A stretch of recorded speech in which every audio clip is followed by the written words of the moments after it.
One night, the greatest assassin clan was attacked, and they were about to pay for their sins. The village leaders gathered the deadliest assassins for this war. They thought they were being invaded by another clan, but when they got there, they found only a lone hooded boy. The master ordered his death on the spot. The assassins attacked all at once, but the boy was already expecting it, and in the snap of a finger sliced everyone with a wire without taking a single step. Holy crap. More assassins kept coming, but none lasted 3 seconds against him. They even tried surrounding him to cut off his escape, but the end was always the same, heads flying in seconds. Then the masters arrived and decided to handle it themselves. The moment the old man thought about attacking, the kid rushed at him like lightning, landing a surprise attack. But the leader wasn't as weak as the others to fall for the boy's move. When he looked at the kid's face, he recognized him instantly. That made him even more furious, and he unleashed a secret technique that no one ever walked away from. The boy should have been torn apart, but using the white serpent technique, he dodged everything by millimeters in midair. The strongest boss was stunned that he actually dodged it and decided to use his full power. He gathered every bit of strength he had, and dared the kid to dodge again.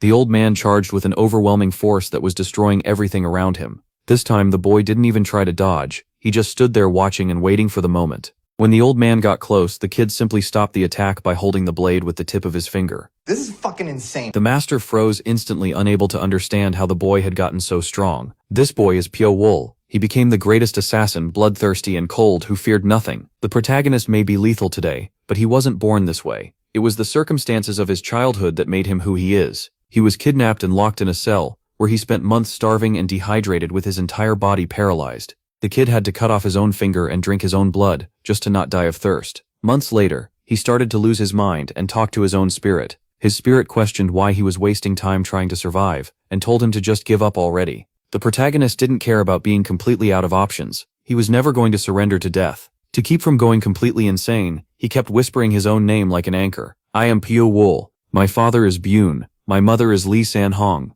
As the paralysis slowly faded and movement started coming back, the first thing he did was crawl through the dark, looking for water. He found some moss on the wall, and didn't think twice. The taste was horrible on the first bite, but since the kid was starving to death, he swallowed it anyway. Survive first, complain later. Over time they started throwing food in once a day. Things were starting to look up for him. With his strength slowly returning, he started training. Wool did push-ups until he collapsed on the floor from exhaustion. Again every single day, because stopping moving was the same as dying. Little by little, his eyes adjusted to the darkness, and he started seeing in the dark. That's when he came face to face with the red-eyed snake, a giant deadly white serpent that sank its fangs into his arm and released a venom that felt like it was burning his arm from the inside out. At that moment he thought he was done for, but by a true miracle, he woke up alive the next day. As the famous saying goes, what doesn't kill you makes you more broken. Thanks to the bite, his vision in the dark got 1,000 times better. When he realized the advantage, he did something everyone would call insane. He offered his arm to the snake again. If surviving the venom was making his body stronger, he wanted to become a war tank. When the snake bit him again, his arm was flooded with venom, but the pain was way less than the first time. His resistance became absolutely insane. It got to the point where the snake even stopped attacking, and the two began sharing that dark cell like two predators splitting the same territory. Then the whole place suddenly shook. Wolfgang jumped to his feet, hope rising fast. Could that tremor mean? He looked straight ahead. The door was open. This was his chance. He had to get out. Outside was a long, dark corridor. Wolfgang moved one step at a time. After only a couple steps, he found another cell beside his. So that was why he'd never sensed anyone nearby. He opened the other cells right away. Since he still couldn't see much, he relied on his nose instead. One breath was enough to make him freeze. That smell, it was human, the stink of rotting bodies. He couldn't tell exactly who they were, but from the skeletons, they seemed to be around his age. Going farther, he came to a huge iron gate. He had walked for a long time without seeing a single living person, only corpses, and now this massive closed door stood in front of him. The bolt was already gone, so he pushed, just like he thought. It opened at once. At last he found living people, and more than one. He could barely make out their shapes, so he sharpened all his senses and stayed still for a moment to watch. There were two of them, a boy and a girl, both about his age. When he stepped forward, they both flinched. He ignored that and checked the area first. This place was the same as his. The girl finally asked who he was and where he came from. She said only she and the boy had survived here. From her voice, he knew she was facing him, but she still couldn't see him in the dark. It seemed he alone could hide completely inside it, so he introduced himself. His name was Wool, and he'd been locked in a nearby cell. The two were stunned. There were more places like this? Realizing they had just stayed put the whole time, they felt ashamed. The protagonist nodded. Looks like it. Then he asked their names, and the girl answered that she was Salal, and the boy was Song. That was all they needed to know. Without wasting time, he walked past them. Let's go. The other two hesitated. Go where? When he said there were probably more places like this, they cried out in shock. Wall kept opening the heavy doors and moving on. Follow me. The pair stared for a second. Then Sel grabbed Song's hand. It's too dark. Hold on to me. Both of them finally agreed and followed. The next door opened, and this place had even more people. They were all gathered together talking. Wall quickly saw the hard truth. Unlike his section, no one here had starved. They even had more bowls and food than the place he came from. The more he thought about it, the angrier he got. Were they really treating the sections differently? Then Xiao called out, and told him these people had been taken at the same time as them. She also pointed out Ye Xiao among them, and quite a few started following Wall's lead. At the next door, he threw it open. Light poured in at once. After so long in the dark, they all covered their eyes. MC did too, forcing himself to look through the tears. So this wasn't the surface. They were still underground, and had been for a very long time. It was only torchlight, but even that nearly blinded everyone. Once their eyes slowly adjusted, he could finally make things out. They were in a torchlit tunnel, and ahead of them stood a huge underground building. The group kept moving, now much more easily with light to guide them. Wall opened one room first to check inside, but it was empty. No one was there. Salthaw, walking close behind, asked what was going on. He said the place looked flimsy, like it had been built in a rush. The whole house felt fake. There was barely any furniture. He was still wondering why, when someone suddenly called out, "You're Wall, right?" He turned and saw a strange girl. She introduced herself as Yoshol, and said she'd take care of him from now on. He had no idea what she meant. No one had asked her to. He just stared, and then she stepped closer and reached for his face. Had it always looked like this? That caught him off guard. What are you talking about? She meant his eyes. His pupils were red, and she called them beautiful. There were no mirrors down here, so he had never known. At once he thought of the white snake, and asked if they were really red. Was it because that snake bit him? In a place like this, being different was dangerous. Luckily, Ye Sol shook her head. The red faded near torchlight, so it was hard to notice. Since he didn't even know, she figured it must have happened after he was brought here. That was a relief. At least she wasn't suspicious. Wall quietly let out a breath. Seeing him lost in thought, she asked what was on his mind. He brushed it off with a vague answer, but before he could relax, she added that he looked very different from the other children. That was exactly what he had been afraid of, so he asked right away, "Different how?" She tilted her head and smiled. To her, everyone else looked confused, but he was the only one staying calm. While they talked, Sol came over and asked what was going on. Yosul said it was nothing important, but Sol kept staring at them for a long moment, before saying the other kids had decided to stay together. Then she asked what they planned to do. Wall didn't fully get why she was asking until she invited them. "You two are coming with us, right?" But the protagonist wasn't about to agree yet. He needed time to judge the situation. "I'll wait and see." Sol immediately frowned. "Wait and see? So you're not coming?" Annoyed, Wall repeated himself. He just wanted to watch how things turned out first. That answer clearly surprised her, but in the end, she nodded. "Fine, come find me, if you change your mind." Then she turned to Yesel and asked about her. After a short pause, Yesel agreed right away. She said it would be easier to survive with others than alone, and the group welcomed that choice. But MC could tell something was off. After being shut in darkness for so long, none of them seemed mentally steady. Even he found it hard to believe. As for the others, he decided to keep his distance and move alone. From now on, he would just watch them from afar. It hadn't been long since the children first met, but several groups had already formed. One centered around Sol and Song, another was led by Kang, a third gathered around Yunshang, and one more followed Sang. Only one child stayed out of every group, the rest didn't. People started whispering about him. They heard he came from the section where no one else survived, so how was he still alive? Some even wondered if he killed them himself. Since he also stayed out of every group, the rumors only got worse. He ignored all of it, and quietly watched. To him the world was the same everywhere. He had more important things to focus on.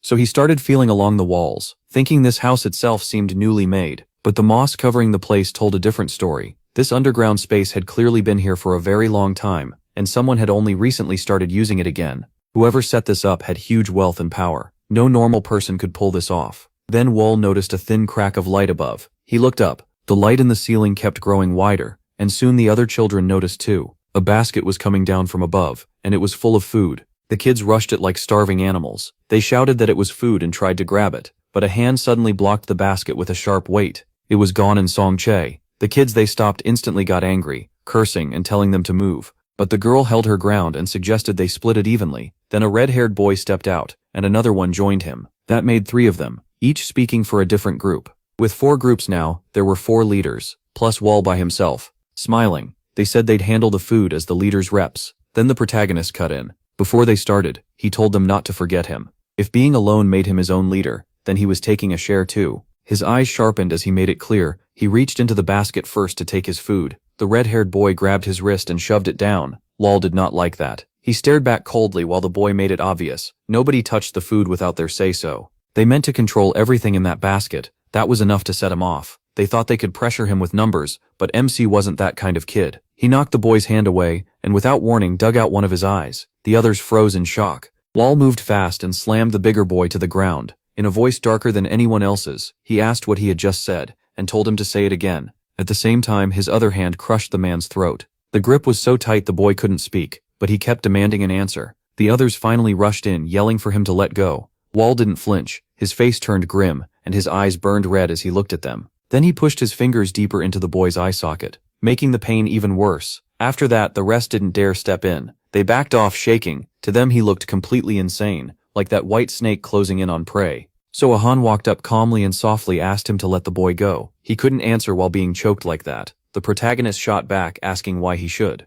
She stayed calm and said the boy had surely learned his lesson by now. Wall still had one more question. What about the food? Ahan promised no one would touch his share. The others, terrified, nodded over and over without saying a word. Only then did MC let him live and release him. The red-haired boy collapsed on the ground, grabbing his ruined eye and trembling all over. He still had one eye left, and through clenched teeth, he cursed Wall. He answered at once, asking if he wanted to lose the other one too. If he wanted to go blind, all he had to do was say so. The boy didn't dare push it any further. He just sat there, muttering that the protagonist was a total lunatic. After that, the food was handed out properly, and everyone got something to eat.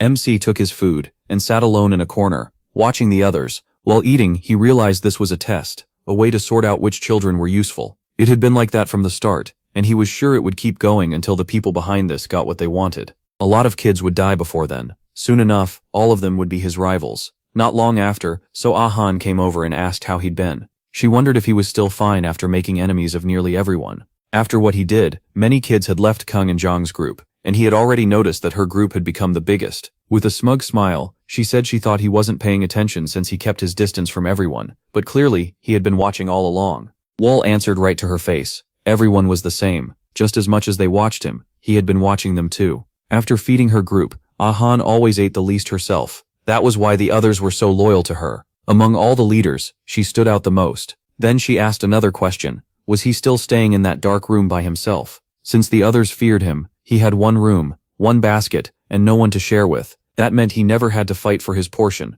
which made life easier. She nodded, understanding. Wall also had another reason for staying there. He kept thinking about the snake, and wanted to build more resistance to its poison. The bites didn't hurt anymore, so he figured he was slowly becoming immune. Then Ahan asked why he still refused to join her group instead of standing alone. He, tired of the topic, said he'd already answered that. She reminded him he had said he would wait and see. Right then, the dungeon changed again. Someone shouted that it was feeding time. Another voice warned everyone not to be stupid enough to climb into the basket this time. If the rope got cut on the way up, they'd fall to their death. But when the basket arrived, everyone was stunned. There was barely anything in it. This time the food was much less, and it was all vegetables. No one understood why. Only Wall had expected it. It was starting. Mo Xiao was a boy who had pushed himself hard just to earn a place in So Solgon's group. He was the smallest one there, but he made up for it with grit. Now Mo Xiao was dead. His group mourned him, and burned with rage, swearing they'd never forgive whoever did it. But deep down, everyone already knew why he died. He had been the weakest. Wall sat up high, looking down with the same cold face as always. He had seen this coming from the start. Gon and Song Chol Wu could only grit their teeth and curse, vowing to kill the one responsible. So Ahan looked at the body and said coldly that it didn't matter who did it. What mattered was that one of their own had been killed. Murder filled her face as she said they had to take revenge. Just as Mo Xiaobei heave hail, this had been targeted. The weakest member of another group would be next. Wukel understood then. The war had begun. Before long, the weakest child in Singang's group was found dead too. And that was only the start. Night after night, another body appeared. One from So Solgon's group, then one from Kang and Zhang's, then Singang's again. The dead kept piling up. The children turned on each other, growing savage and suspicious, like starving demons. Food became so scarce that Wool had to eat dried moss again. He hated it, and still couldn't get used to the taste. The starving children hadn't fully lost control yet, but he knew this small bit of peace wouldn't last. Then he spotted a flicker of light at the far end of the hall, and Wool immediately went on guard. People were coming, at least 3. He figured it out right away. They were here for him. 1, 2, no, at least 4. No way they came this far by accident. They had come on purpose. As expected, he heard them talking while they walked. One asked if this was really the place. Another said he was sure. He'd seen the protagonist head this way himself. They were hunting him, and among them was the red-haired boy whose eye the protagonist had taken. Now he wanted revenge, grinding his teeth as he looked around for that bastard. He was already pleased with himself, thinking about the 2 people he had killed since the fighting began. For MC, that made this the perfect time to settle things. The one-eyed boy kept scanning the dark, acting like a madman as he shouted, asking where he was. Then one of the men suddenly screamed and stumbled in panic. Something had bitten his leg, and the others started yelling, asking what was happening. They had no idea, but a moment later, the man dropped dead where he stood. The one-eyed boy frantically warned the others that something was there and to watch out. But before he could finish, another man hit the ground. The one-eyed boy screamed in terror. There had been 4 of them, and now only 2 were left. Beyond the torchlight was total darkness. He kept yelling for Wool to show himself. His last companion sensed nothing, as someone slipped up behind him from the dark. In an instant, the protagonist's arm locked around the man's neck. The one-eyed boy turned and saw Wool strangling his friend. The kid looked like a nightmare, eyes wide, glare sharp, face twisted as he stared straight at him. Fear shot through the one-eyed boy's whole body, freezing him in place before he finally screamed for MC to let Tianha go. He just watched the man in his arms struggle for air as his breathing grew weaker. If this kept up, the man would die, and Wool would become a killer. For a second, he wavered. Maybe he didn't have to kill him yet, but he already knew mercy toward an enemy could get him killed. So he stopped hesitating and twisted the man's neck, killing him on the spot. Sooner or later, he would have to cross that line anyway. The one-eyed man could only grind his teeth and curse. "You bastard. You killed all my men. You monster." Wool didn't answer. He only watched him the way a hunter watches prey. Not knowing what else to do, the man rushed in with a scream, swinging wildly. But the protagonist slipped past every attack. The man couldn't touch him, and it was driving him mad. Then in the middle of the fight, something felt off. Wool was gone. Panicking, he looked around and shouted for him to come out. Like a silent snake, MC appeared at his side. "This time, you won't just lose one eye." That threat shook him badly, and he scrambled back in fear. When he turned again, he was already there. Nowhere left to run. He could only stand there as the boy came closer. Step by step, the pressure kept building. There was clear killing intent in Wool's eyes. Sweat poured off the one-eyed man. He knew he was about to die, and only then did he beg. "Wait, we should join forces. You can't keep fighting the others alone. Work with me, so Ahan and Songchil's groups won't stand a chance against us together." Wool didn't accept. He kept staring at him while still moving closer. The man got more desperate. If partnership wasn't enough, he offered to serve under the protagonist instead, swearing he was useful and not like the others. By the time he finished, MC was right in front of him. He answered coldly. He might obey for now, but later he'd betray him the same way he did today. The man hurried to deny it. "You're wrong. I wouldn't." Wool had heard enough. Since words were pointless, he ended it, driving a fast uppercut into the man's chin. As the man lost balance, the protagonist grabbed his neck with both hands and snapped it. There was no surviving that. The one-eyed man died crying and begging, collapsing before he even hit the ground properly. After killing all 4 by himself, Wool was left panting from exhaustion. "I killed you because I'm still weak." With that thought, he turned and left. He really was still weak, and he didn't have the strength to stay wary of a backstab later. Killing him now was simply easier. Kang and Zhang's group had already vanished because they and their close allies were dead. The leaders of the 3 groups that remained all understood why. It was Wool. He had killed Yunsheng. They were starting to fear him. Taking down 4 alone wasn't something ordinary. One leader could hardly believe it. How strong was MC to kill 4 by himself? Song Chaobei decided right then he never wanted him as an enemy. Another leader felt the same fear. The protagonist was clever and ruthless, and he knew exactly how to make others afraid. He thought back on what had happened. Once food was handed out to everyone, the problem had gone too far. To survive, the children had to kill each other for food. In the end, every one of them would become a murderer. Wool killed Kang. "He's the strongest among us now. No one will dare touch him." He warned his followers never to target MC or even get close to him. There was nothing scarier than someone with nothing left to protect, and they quickly agreed. Just then, one of his men came running back. The leader asked why he was in such a panic. Out of breath, the boy reported that 2 kids were in the red house to the north, probably the ones expelled from Sosa's group. "Are you sure?" the leader asked. The answer came fast. He'd checked more than once, but the leader cared about one thing most. The scout said they had a potato and would eat it if they didn't move. Now, at once, the whole group lit up. "Boss, let's go. Potatoes." It was pathetic, killing for a single potato. Even so, he gave in and told everyone to get ready. Sure enough, the 2 kids were sitting there sharing 1 potato. Sankli's group watched them from cover. "It's those 2, and they've got food." At that sight, the watchers became like starving wolves. Potatoes. Sang hadn't even ordered anything before they rushed out on their own, yelling to kill them and take it. The two kids were startled and instantly ran, while the mob chased after them, shouting for the potato. Sang froze, watching the chaos. He'd lost control of his people, but he still noticed the problem right away. This was a terrible position for them. The two fleeing kids ran into a house and gave a whistle. At once, hidden children rushed out with weapons and attacked.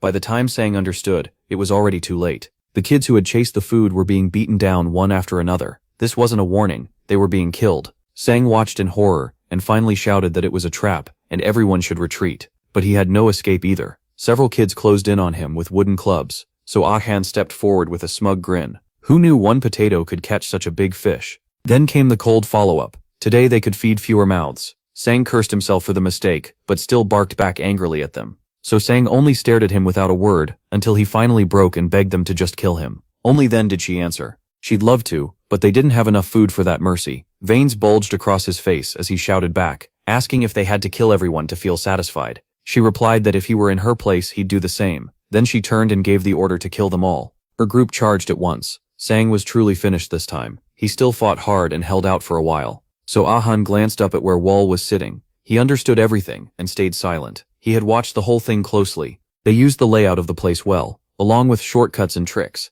They even set positions where one skilled guard could block anyone from slipping in. Wall learned a lot from that fight. This place wasn't random. It felt like a copy of a real one. Whoever made it wanted them to get used to this kind of ground and to killing. One day, they'd probably be sent into a place like this again. And if a place like this existed, it likely belonged to a major Jianghu clan or someone powerful. Attacking such a place carelessly would bring huge consequences. That was why they were being used, thrown away whenever needed. They were being pushed into hell until their old selves were gone. What these people wanted were assassins, so that's what they were forcing them to become. Everything was happening just as Wall feared. The children were getting used to it, some even enjoying the killing, laughing about the people they had strangled and scared. They bragged about how their victims looked right before dying, and praised their leader too. Their faces were bright with excitement. They celebrated a total victory, and said no one would dare oppose them now. Off in the distance, Ye Sol sat quietly apart from them. Her hands trembled. She still felt like she could smell the blood, and everyone else already seemed used to killing. She couldn't understand how they could eat so calmly with blood on their hands. It made her sick. The more she thought about it, the more she shook, hugging herself as tears ran down her face. She was terrified. Then a light suddenly shone down from above. The children gathered under it, waiting. Some noticed the timing felt early, and wondered if it was already mealtime, so Ahan told them to grab as much as they could, and the group cheered. She was still pleased with herself, thinking they could finally eat their fill now that Sang was gone, and no rival group could stop them. Then she looked around for Gan. She spotted him and also Kang Min, who was staring upward with a tense look. That expression put her on guard. What was he worried about? Then Song Chao Bei suddenly shouted. When she turned, a whole group in black clothes and masks was dropping down from above. They moved in instantly and never said a word. The children were stunned, too shocked to understand what was happening. The masked men raised their weapons and attacked with brutal force, knocking the children down before they could fight back. Even Soihan couldn't block a single strike. The children screamed in pain. As the beating continued, one boy clenched his teeth and endured it, thinking he had expected something like this but not violence, so sudden and cruel. Even beasts weren't this merciless. For now he had to endure and avoid drawing attention. He couldn't let them notice him. There were three masked men, marked 1, 2, and 3, stood apart and watched their underlings beat the children. Wool studied them closely, so these are the real ones in charge. Then one of them finally lifted a hand. That signal was enough. The beating stopped at once. By then the children were badly battered. One of the masked men spoke. Call me Sword. From now on your lives belong to me. No exceptions. I control all of you. One furious child shouted, Who the hell are? He never finished. A masked man cut his throat. Blood splashed across the ground. The other children froze and covered their mouths, too scared to speak. The man in the number 1 mask said, I never gave you permission to speak. Wall clenched his fists and glared at him through gritted teeth. The scene shifts to a bright room and a voice explains, They are gourd poison. Put venomous creatures in one jar, and they devour each other until only one is left. That final survivor holds the strongest poison. That is the true venom. The masked men had planned it all. Out of countless children, only the smartest and most desperate to live would survive. Number 1 asked which children deserved attention. Number 2 answered, Say all. Just as you expected. She leads the biggest group, so her hold over the others is strongest. If her spirit isn't crushed now, she'll be a serious problem later. Number 1 replied, Then keep close watch on her. Make sure she never even thinks about rebelling. Understood. Song and Kang also stand out. Seol may overshadow them, but their martial skill is excellent. They also brought up Wall, the only survivor from Area 1. Number 1 asked what became of him. The reply came, "If you mean the protagonist, he's still alive." Number 1 nodded. Area 1 had the least food and the harshest conditions. Anyone who lived through that is no ordinary child. Then he ordered, "Watch him closely." Number 2 bowed with clasped hands. Understood. Once they were alone, Number 1 reached into his pocket. Only 6 years remained. He had to finish the mission before then. What he pulled out was a shining sheet of gold paper. He wondered why the captain had taken a request like this. Written on it were the words, "Exclusive to the captain of the Blood Spirit Brigade. Assassination request. 7 years. Reward 500,000 taels of gold. Condition, leave no trace tied to the Blood Spirit Brigade." Outside, children gathered below the building and stared up. Number 3 stood on the roof, looking down with heavy killing intent. He pointed and gave an order. "Your target is that last pavilion. Whoever reaches it first earns 1 shekin of rest. The slowest will learn what hell really means." A shekin meant 2 hours, and the reward was too good to ignore. The children rushed forward, and that was the start of brutal days of training. They were being turned from ordinary children into elite assassins. Anyone who couldn't endure it died for nothing. To survive, they had to push through no matter what. As expected, Yesol stood out the most. She quickly claimed the flag. Her smarts, judgment, courage, and follow-through were all among the best. Meanwhile, the masked men watched and judged every child, including Wall, whose results looked only average. He didn't stand out at all. Number 1 looked disappointed. Was I wrong? I expected more from Area 1's sole survivor. Still, keep watching him just in case. Elsewhere, Yesol frowned. The thunder-splitting heart art? She looked at Wall, who was buried in a book, and asked, "You're still reading that? You already learned the basics." "The instructors didn't even tell us to study it now." MC glanced down, a little embarrassed. She yawned. "I'm exhausted. Aren't you tired? You've got crazy stamina. Anyway, study if you want. I'm going to sleep." Then she ran off. But he understood something she didn't. Number 1 had said the thunder-splitting heart art was a manual the brigade got with great effort, and even beginners could learn it. You have 3 months to train the thunder-splitting heart art, that is all. That was why Wall trained so hard. If he mastered the first step, he would be reborn with a body able to gather internal energy and sense ki, so he practiced day and night, thinking it over. To sense ki, everyone kept saying to just train harder. But to the protagonist, even the instructors didn't seem to truly understand the art. Thunder-splitting meant tearing lightning apart, but no human can split real lightning by force. So maybe it pointed to the speed of thought, something inside the mind. If I train with that idea, maybe I'll get a different result. From then on, Wall made that his goal. Even if he got stronger faster than the others, he could never show it. He chose a life of staying in the middle, not too strong, not too weak, never drawing attention. Every day the children were forced to spar with real weapons, and the fights were deadly serious. A boy with a dagger rushed at MC. He leaned back and dodged, while the attacker grinned. "Huh, you dodged that." He was stunned. The boy had really tried to kill him. Confused, he asked, "Why would you do that?" The other boy just laughed like he'd lost his mind. "Because a real fight is more fun." Wolclay's expression hardened. "Is that so? Fine then." They were truly trying to kill each other, and the masked men did nothing. The protagonist glanced at them and understood. They taught swordsmanship, then ignored the bloodshed. Maybe that suited them best. The boy kept mocking him. "Better fight with everything you've got, or you'll get eaten alive." Then he charged in with wild attacks. He was quick, and anyone still alive here was dangerous. He also fought dirty, using hidden weapons. The crazed boy held 3 throwing knives and rushed in. He targeted Wall's back and flung the blades in a wide spread. With MC in the middle, he dodged everyone with ease. As he slipped past them, the boy came from behind for another sneak attack. Wall moved at once, drew his own knife and blocked the strike cleanly. Even Number 3, watching nearby, let out a small sound of interest. The fight stayed tight, neither side giving in. The other boy grinned around his knife. "Not bad, you blocked all of that. But it's boring if you only defend. Let's make it more fun." Then he shot forward like an arrow. It was clear this would end only when one of them fell. Wall sighed. The tree may want peace, but the wind won't stop. He had no other choice. The protagonist suddenly let go of his knife. The blade stuck into the ground. Number 3, watching from the side, couldn't tell what he was planning. The other boy thought he had won and rushed in, smirking. "What's this? Giving up already?" "Of course not." Wall didn't bother answering. He clenched his fist and drove a hard punch into the boy's stomach. The kid spat blood, folding from the hit. 2 masked men watched and spoke quietly. "They're growing faster than expected. At this speed, it won't take 7 years. Maybe 5 will be enough." Number 1 gave a cold laugh. "You're underestimating our target, aren't you? That man is called the greatest master in Sichuan. If we make even one mistake, the whole Blood Spirit Brigade could be destroyed. That's why the brigade leader gathered children with no connection to us. Even if they fail, there will be no blowback on our side." "Forgive me, I spoke too lightly." Number 1 nodded. "I know. Even so, you must never lower your guard. They were raising the children like tools, draining every bit of talent from them. When asked about their training in killing arts, the answer was clear. There had been no problems. Push them harder. More children will die, but the survivors will grow strong enough to match our target. Back in Wall's fight, his opponent finally dropped. The two masked men kept watching to see what he would do next. MC had no plan to kill the boy. He only stared at him. Seeing that, one of the masked men stepped forward. Is that all? A killing aura poured off them. It was number 1 and number 2. Wall hadn't noticed them coming at all, and panic hit him. When did they get here? In the next instant, a long sword was pressed to his neck. He couldn't understand why this was happening. Cold sweat ran down his face. Why now? The draw was so fast he never even saw it. How could someone pull and swing a sword that quickly? His opponent was still alive, only writhing in pain. Wobble couldn't make sense of it. Did I do something wrong? Did I hit too hard? In the end, they only wanted obedient tools. Make one mistake, and you die. He understood that much. Then number 1 lowered the sword.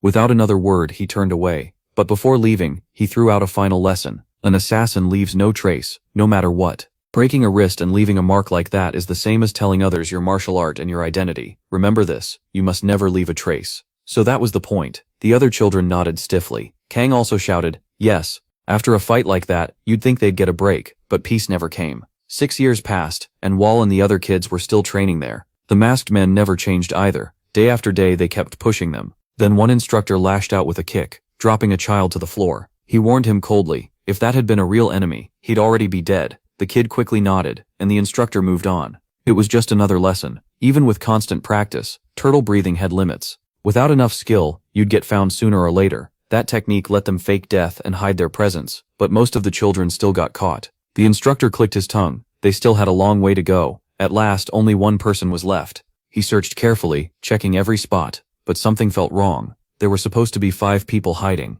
yet no matter how hard he looked, he couldn't sense a single living presence. Frustrated, he struck his staff against the ground and gave up. Let's go. Right then, the earth under him shifted, something he never expected. The one hiding could barely hide his smugness. He'd been right beside the man in the red cloak the whole time. Who's there? The young man called out. It was Wall, the one even the instructor couldn't find. He was fully grown now. Looking straight at the instructor, he asked if training was over and whether he could rest. The man froze for a second, then awkwardly answered, "Oh, of course." The protagonist turned to leave, but the instructor suddenly called after him. The scene shifts to Wall and the others sitting around, grilling food. One guy held up a skewer with a twisted grin and mocked him, asking why someone so important would come to a place like this. MC shot him a warning look. "Your face is changing, Soulman." That made him laugh as he bit into the meat. The face he wore belonged to someone already dead, so he could use it freely. Kang warned that if he kept doing that, he'd forget his real face. Soulman just shrugged. What did it matter if none of them were ever getting out? Then he asked Wall to at least confirm it. Still wearing that dumbfounded look, he ignored him. A girl beside the grill spoke up instead, saying the food kept getting better. Her face was serious. That could only mean one thing. Their plan was starting soon. The protagonist understood. They were never raised here for nothing. The day had finally come. Elsewhere, an old man sat in a bright room and let out a long sigh. A number 1 mask rested on the table. This was Im, the first sword. Thinking back over the last 6 years, he noted that 33 children had been raised as assassins. Miram was brutal. Compared to those who started at the bottom with nothing, these children were almost lucky. Still, as he neared the end of his task, a strange feeling hit him. Then the door opened, and numbers 2 and 3 walked in. They stared at him in surprise, and asked why he'd taken off his mask. Gave a small laugh and waved it off. It just felt stuffy after wearing it for more than 6 years. If they felt the same, they could remove theirs too. The other 2 were stunned, but saw it as a gift. Of course they took theirs off at once. They were Chinook, the second sword, and Sang, the third sword. The 3 sat around a round table. Even 1 cup of wine would have suited the mood, but they decided to wait until they were free, because that time was almost here. Boom smiled with relief. The 7th year was close, and if nothing unexpected happened, the children would soon be sent out to kill, and the 3 men would finally leave this place. Then asked how the children were doing. The answer, better than expected. A few had already gone beyond squad leader level. Using them only once and throwing them away would be a huge waste. But Im could only shake his head. The contract had always been clear. Now it was time for the final stage. He pulled out a book and set it on the table. Later, the 3 old men brought the books to the children. Wearing their masks again, they gave the order. 3 of them would learn the martial art in the book, and the other 27 had to hunt down and kill those 3 in secret. The children instantly grew uneasy. Whispers spread through the group. They were being forced to kill each other again. Went on, saying this would be the last time. Once this training ended, they wouldn't be trained again before leaving this place. That made everyone go quiet. Some could hardly believe it. Were they really going to get out? One of the sharper kids immediately saw the trick. If 3 were offered up, the other 27 might survive. But could anyone really relax after that? Wall saw it too. This was bait covered in poison. Anyone who learned the martial art would become a target. That also meant the manual had to be something special, important enough to tie into the assassination itself. After a brief pause, MC raised his hand. I'll learn it. One of the 3 spots was filled, and he was the only one who stepped forward on purpose. Kang looked at him worried. Was he volunteering to die? But Wall had already made up his mind. Sacrifice or predator, time would decide. Kang warned that everyone would be after him, but he didn't care. He'd always been alone. Soon enough, the other 2 chosen to learn the book were killed. The first one was taken out by Song. Afterwards, Song even muttered an apology. That victim had only gotten the martial art by lottery. But fairness didn't matter here. Now only one person who learned from the book remained. Wally 4. Solomon grinned like always. To him, the whole thing was getting exciting. Song was still in the hunt too, which meant the protagonist was the last target left. It had been a while since anyone had seen him. Maybe he'd escaped, but Kang shut that down at once. No chance. Wall was still here. They just hadn't found him yet. She remembered the last time she saw him, a few days before he began that training. Back then, she told him to throw away that dull sword. What stood out to her was that he never seemed afraid of blades. He'd only blocked her attacks the whole time. Looking back, she felt embarrassed. Her advice had been useless. Either way, MC wasn't easy to deal with. Then Selman, bored out of his mind, tossed out a wild idea. Why not kill the instructors instead? That sounded easier than hunting him. Song agreed, but pointed out the instructors had probably prepared something to stop that. Kang agreed too. For now, their best move was to find Wall first. After they left, a figure appeared beside the corpse. It was the protagonist. He'd heard everything, including their talk about killing the instructors. Before leaving, he gently closed the eyes of the boy who died for nothing. Then he thought it through. The instructors were likely busy watching the other children, so this was the perfect chance to uncover their real goal. He moved right away, sneaking outside the instructor's temporary residence. Security was tight. Men in red cloaks stood guard at all times. Still, Wall was far stronger now, and he knew there had to be a way through. He chose to watch a little longer and wait for an opening. The instructors had said that once the body moved, the demonic art would activate. But if MC broke his breathing with the splitting thunderheart technique, he could move while reducing his presence almost completely. That let him slip through the edge of human awareness. And just like that, he passed the guards without anyone noticing. A thin black haze covered his body. He let out a quiet breath. He was inside. This was the deepest part of the residence. He started checking the rooms one by one, opening each door in turn.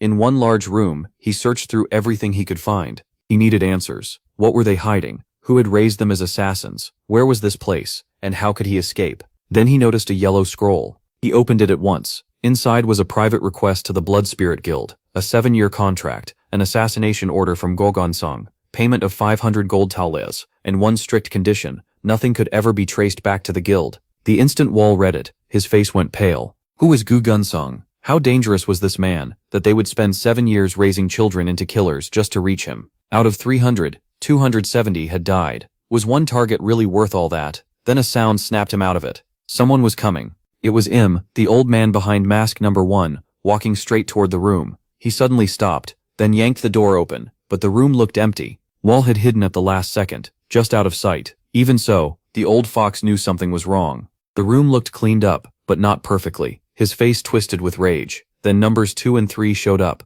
only to halt in confusion. Number 1 was coming straight at them, killing intent pouring off him. The 2 men stiffened and nervously asked, "What happened?" He answered right away. Someone broke into his room. The intruder couldn't have left the cave yet, so they needed to find him fast. Both of them were stunned. Who would dare sneak into Imsato's quarters? Then one asked, "Do you know who it was?" There was only one child they could think of with skill like that. At once all 3 landed on the same name, Wall, and the whole time he was hiding right above them while they talked. It was almost absurd. One of them wondered why everyone was chasing him, yet he still dared break in here. Number 1 said leaving the protagonist alone would cause trouble, but without proof, punishing him would only make the children turn against them, so they needed to make the children blame Wall instead. Even then, number 3 still didn't understand. Number 1 had already decided, "We'll use the scorched earth." Hell, the other 2 were horrified. That was a forbidden technique. Still, he didn't change his mind. Sooner or later, they all had to go through it. Not just a few of them, all the children. It was time to remind them who truly controlled their lives. He asked if they agreed to use scorched earth hell. Neither of them dared object. They answered together that they agreed. They would show the children what hell felt like. Without waiting, the old man took out a flute and went to the highest spot.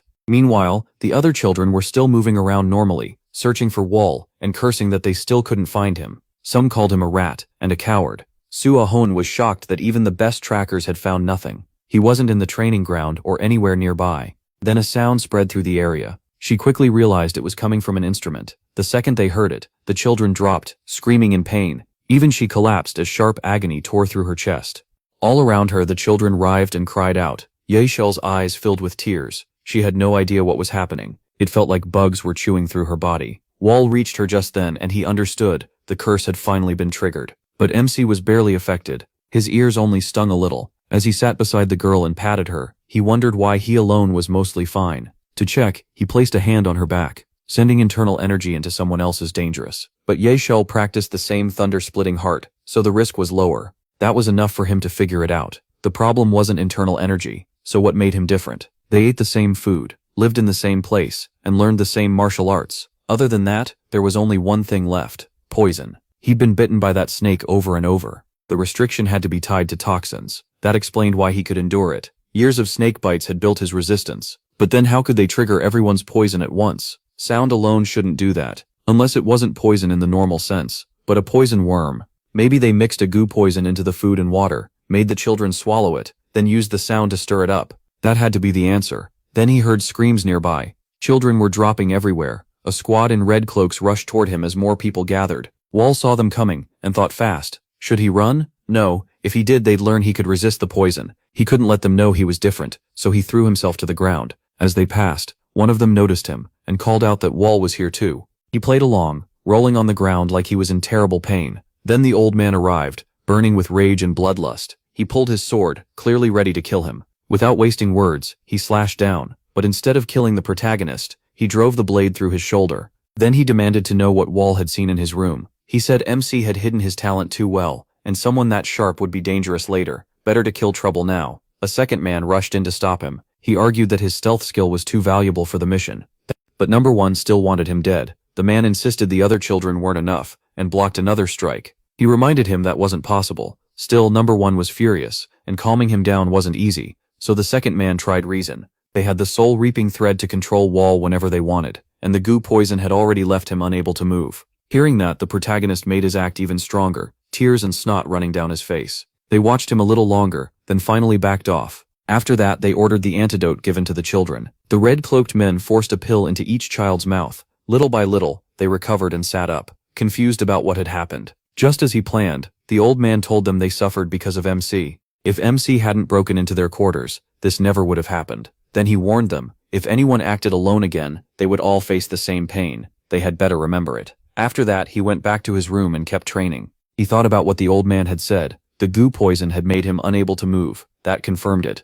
It really was goo poison. If so, the snake venom in his body could suppress it. That meant he could slip past the restriction they put on everyone else. Then he heard a sound outside his door, followed by a quiet voice asking if Wall was inside. It was Soahan's group, holding torches and looking for him. She sounded annoyed, grumbling that they barely got any rest and still had to train every day. Her companion Soahan smirked, and said the protagonist was impossible to predict, turning everyone down just to hide in a gloomy place. They had all heard the old man blame him for the punishment, so they understood why the others now held it against him, and why he had to keep his distance. Even so, they still couldn't find him anywhere. Then Wall suddenly appeared right in front of them, and asked why they were looking for him. All of them jumped and spun around in shock. One complained that MC nearly scared him to death and should at least make some noise when he walked. He ignored that and looked at the two girls. What did they want? So Ahan got straight to it. They just wanted to talk. His eyes sharpened. About what? The girls looked serious, not like they were trying to trick him. So Ahan said he knew what the restriction on them was. Before they collapsed, he was nowhere around, but when they woke up he was already beside them. That meant he moved after the restriction kicked in, so he was either unaffected or less affected than the rest. Hearing that, Yosol remembered someone giving her internal energy, when the pain blurred her mind. Was that Wol too? So Ehen kept pressing him. She asked if he knew what had been activated inside them. Since she had already figured out that much, he didn't deny it and simply nodded. The group stared at him in shock as Wol said he knew what kind of restriction had been placed on them. The girl quickly demanded he tell them too. The protagonist answered coldly that nothing in this world is free. Why should he tell them? What would he gain? They had been hunting him down, and now they wanted answers. He clearly found that ridiculous. He looked at them with open contempt when they acted like they were close. If they really saw him as a comrade, they wouldn't have tracked and attacked him like that. The three of them flinched because they couldn't deny it. Then So Ixon, shameless as ever, flashed a big grin and said they should become comrades from now on. No matter what happened, he swore he'd stand by Wool as a friend. The two girls could only stare at him. He had switched sides in an instant. Still grinning, he said anyone learning the sword needed thick skin, and MC had nothing to lose by having someone as capable as him. His eyes lit up as he bragged, saying if you ever want freedom, come find the Ganga Arts troupe. For old time's sake, he'd lend a hand. The other girls joined in too, saying they would also treat him as a friend. One of them put a hand on her chest and promised that at the very least, the kids following her would never turn into his enemies. Only Samha stayed quiet the whole time. She clearly couldn't bring herself to switch sides that easily. Her face turned bright red, and after stumbling over her words, she finally admitted she also cared about Wool deeply. She swore she would never betray him. At that point, he had no real choice but to accept. To end it, he finally revealed the truth. It was gree poison. None of the three had expected that. They had all been infected with gree poison, a kind of venom. Most of the time it stayed asleep in their bodies. But the flute sound woke it up and made the poison spread through their blood, damaging their organs. Everyone went pale. What Soha cared about most was simple. How had he stopped it from spreading? Wool didn't tell them everything. He only said he'd always had a strong resistance to poison, so it barely worked on him. Then he said that was all he knew, and the rest was up to them. They had to find their own way to deal with the gree poison. He wanted it that way. The more unknowns the better. If even one or two of them broke free of the poison, it could change everything. The more Salel watched him, the more she admired him. He really was impossible to predict, and the closer she looked, the more amazing he seemed. Salel kept her word and didn't press further. She thanked him, promised to repay the favor, and said if he ever needed help, she would do what she could. Waddle only gave a small nod. All right. The others understood and started to leave, saying they'd be going now. Only Salel stayed behind for a moment more. She was blushing hard. With a hand on her chest and wide eyes, Xiaobei told him that was her real name, and said she hoped he would remember it. After that she turned and left. Wall heard her, but he didn't really get what she meant. Then one day, the light from above shone down brighter than usual. Im stood before the children and announced that today they were going outside. The kids felt excited and nervous at the same time. Then the old man called out, Xiaobei. She raised her hand and answered right away. He told her the disciples would go out first, and after that it would be her turn to lead the children up. Trusted with that job, she looked overjoyed and quickly answered that she understood. A big basket was lowered from above. He looked over the children waiting in line. Only a few would survive. They had grown stronger, but their enemy would be a top master, so surviving would still be hard. Still, he didn't care. It had nothing to do with him anymore. His part was done, and he planned to leave this assassin's life behind and retire. The three old men went up first. Only after that did the children finally burst into cheers. They were really getting out, so Sokka started organizing them. Since the basket was small, half would go first. She picked Wall's group first. Zheng Hyuk looked up in disbelief, wondering if they were truly going outside. Then Sosha walked over to him and asked if they were about to go on a mission. He nodded, then used the chance to ask about the gree poison. To his surprise, they had done even better than he expected. Some had already removed it, and Xiaobei knew a lot about poisons. That name made him think of the little white-haired girl. Soon only a few were left below. As Xiaobei passed him, she said it was finally their turn to go out and told him to come on. Xiaobei grabbed the basket's handle with a smile and told them to hurry. They were the last ones. As the basket slowly rose, Wulj looked down one last time. He had spent years in that underground prison. It wasn't just hell to him. It really was hell. After 7 long years there, Soha shouted with excitement that they had made it outside at last. The light pouring down grew stronger and stronger. Wulj suddenly snapped alert and tore off his shirt. He warned everyone that if they didn't want to go blind, they needed to cover their eyes right away. Only then did the others realize it and rush to copy him. The protagonist cursed under his breath and told them to hurry. He had no idea if the kids who went up first had already lost their sight. After living so long in total darkness, normal daylight hit them like staring straight into the sun. The children cried out in pain, their terrified screams ringing everywhere. When they reached the top, they realized they had been pulled out of a huge well, and several men were waiting there. Seeing the ones smart enough to use torn clothes to cover their eyes, one man smiled in satisfaction, saying they had made some useful tools. Even their exposed skin had turned red from the light. Wolt had never heard that voice before and wondered who it was. The old man watched them with cold pleasure, saying this should be enough to satisfy their client. MC's eyes were covered, so he couldn't see the speaker, only judge him by his voice. It carried no warmth at all, and he sounded like someone used to giving orders. He guessed the man was probably the leader of the Blood Spirit Brigade. He was right.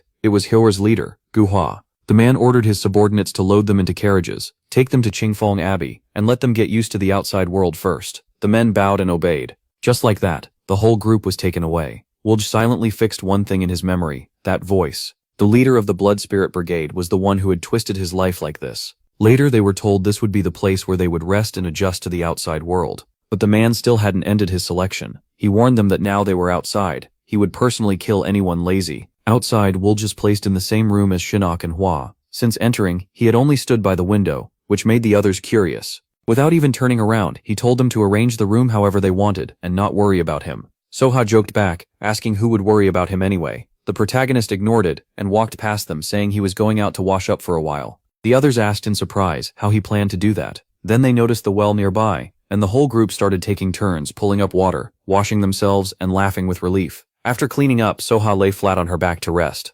Moonlight, wind, water, even tears. They were finally free of that place. For all of them, this was probably the happiest moment in years. Wujwal quietly closed his eyes and let himself enjoy it too. They kept playing and talking through the night until near dawn. They noticed a bright yellow flower. A few of them gathered around it, wondering what it was called, and admiring how beautiful it looked. Just seeing a flower again felt precious. They were so happy they could almost cry. But before they could enjoy it, someone stepped forward and crushed the flower. Then he walked over and threw several knives onto the ground. It was another masked man. He coldly told them these were their weapons, and said they'd need them very soon. The scene shifts to Great Moon Hall, by the Chanbong River. Two men sat across from each other. Gerwa poured water, and with a fake smile, said he'd worked hard all this time. Uncle, the man across from him, was Im replied that he had only done what he had to do. The two then traded empty polite words. Gerwa said that thanks to the uncle's sacrifices, the clan now had plenty of money. Im answered there was no debt to repay. If not for the old clan leader, he would have died long ago.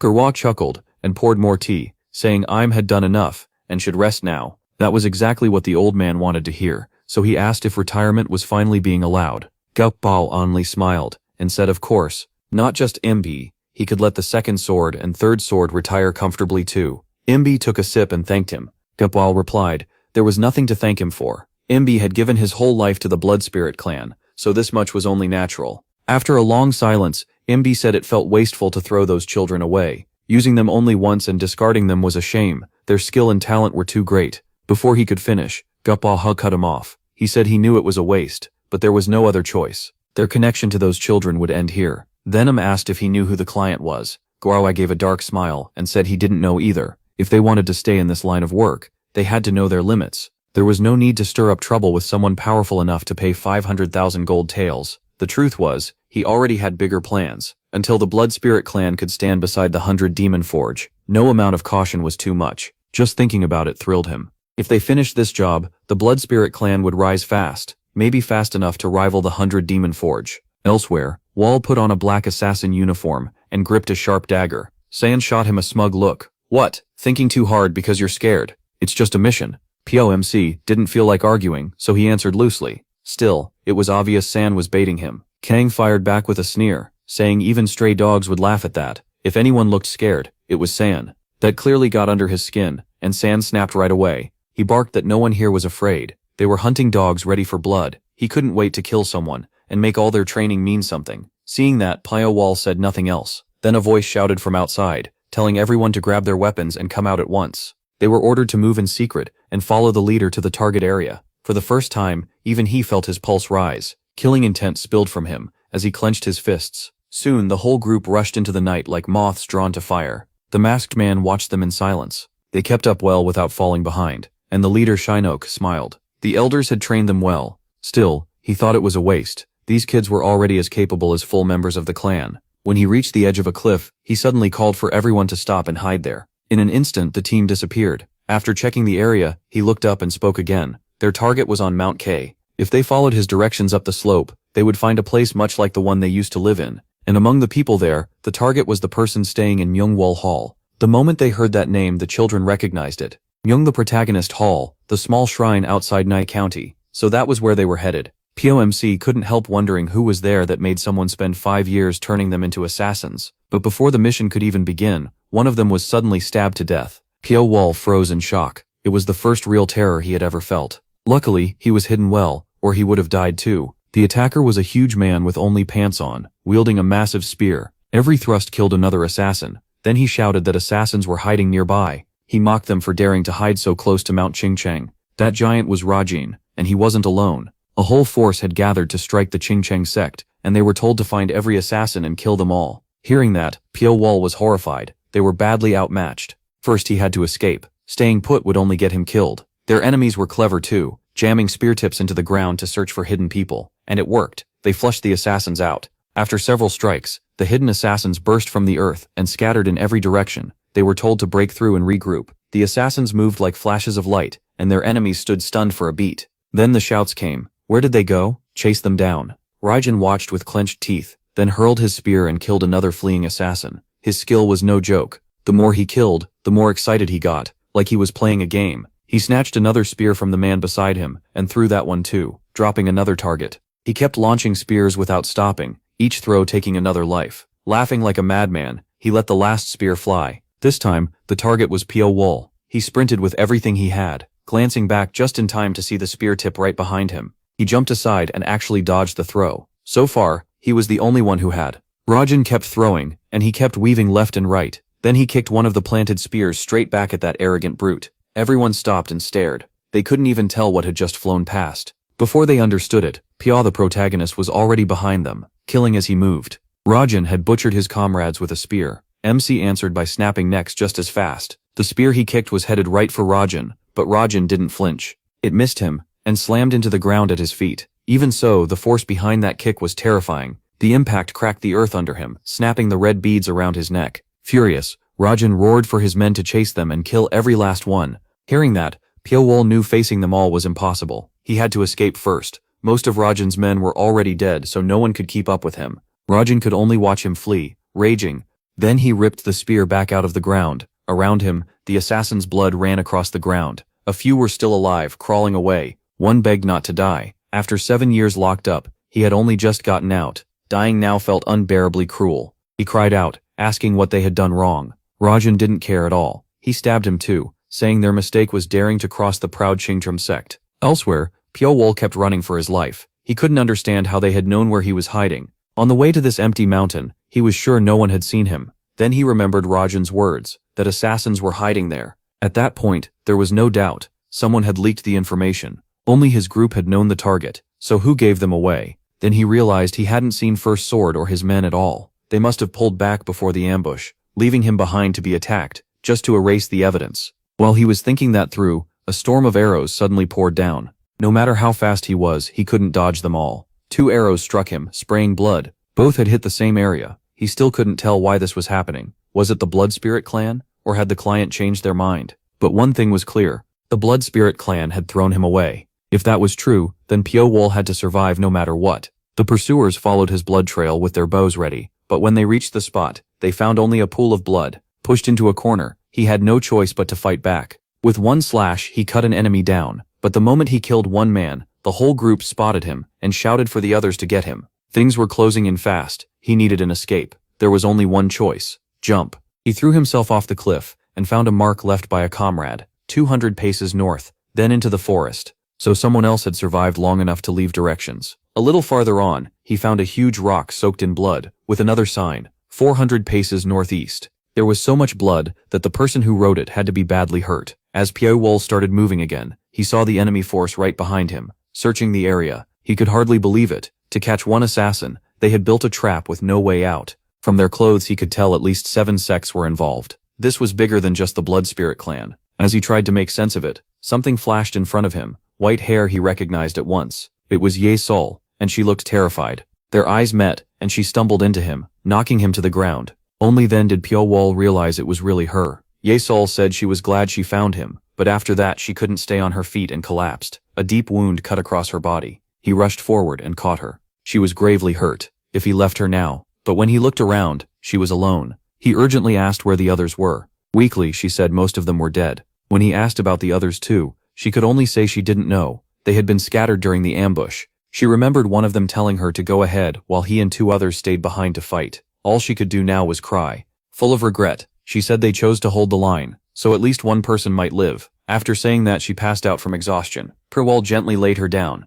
From her condition, he knew she might not live much longer. She looked weak, but strangely calm, like she had already accepted death. That made him frown. How could someone dying be so calm? He asked if she wasn't scared, if she didn't want to live. Tears filled her eyes. She said she did want to live, and asked if he could save her. He couldn't. He could barely save himself, let alone her, so he told her the truth. She closed her eyes and gave a faint smile. She said that was why she had given up. She knew how bad her wounds were. Still, she was glad she wouldn't die alone, and asked him to stay with her to the end. That much, Perwal could do. The more he thought about it, the more hopeless it felt. They had all struggled so hard just to stay alive, only for it to end like this. Their lives felt worthless. He wondered who had done this to them. Someone they had never even seen had controlled their fate and crushed them without giving them any way to fight back. He wanted that person to feel the same filthy humiliation he felt now. In his mind, it all led back to Gunsang. Perwal was sure Gunsang was the one behind their 7 years of captivity, but Yesel knew nothing about that. She only said the person they were sent to kill was someone from the Qingcheng sect. Gunsang.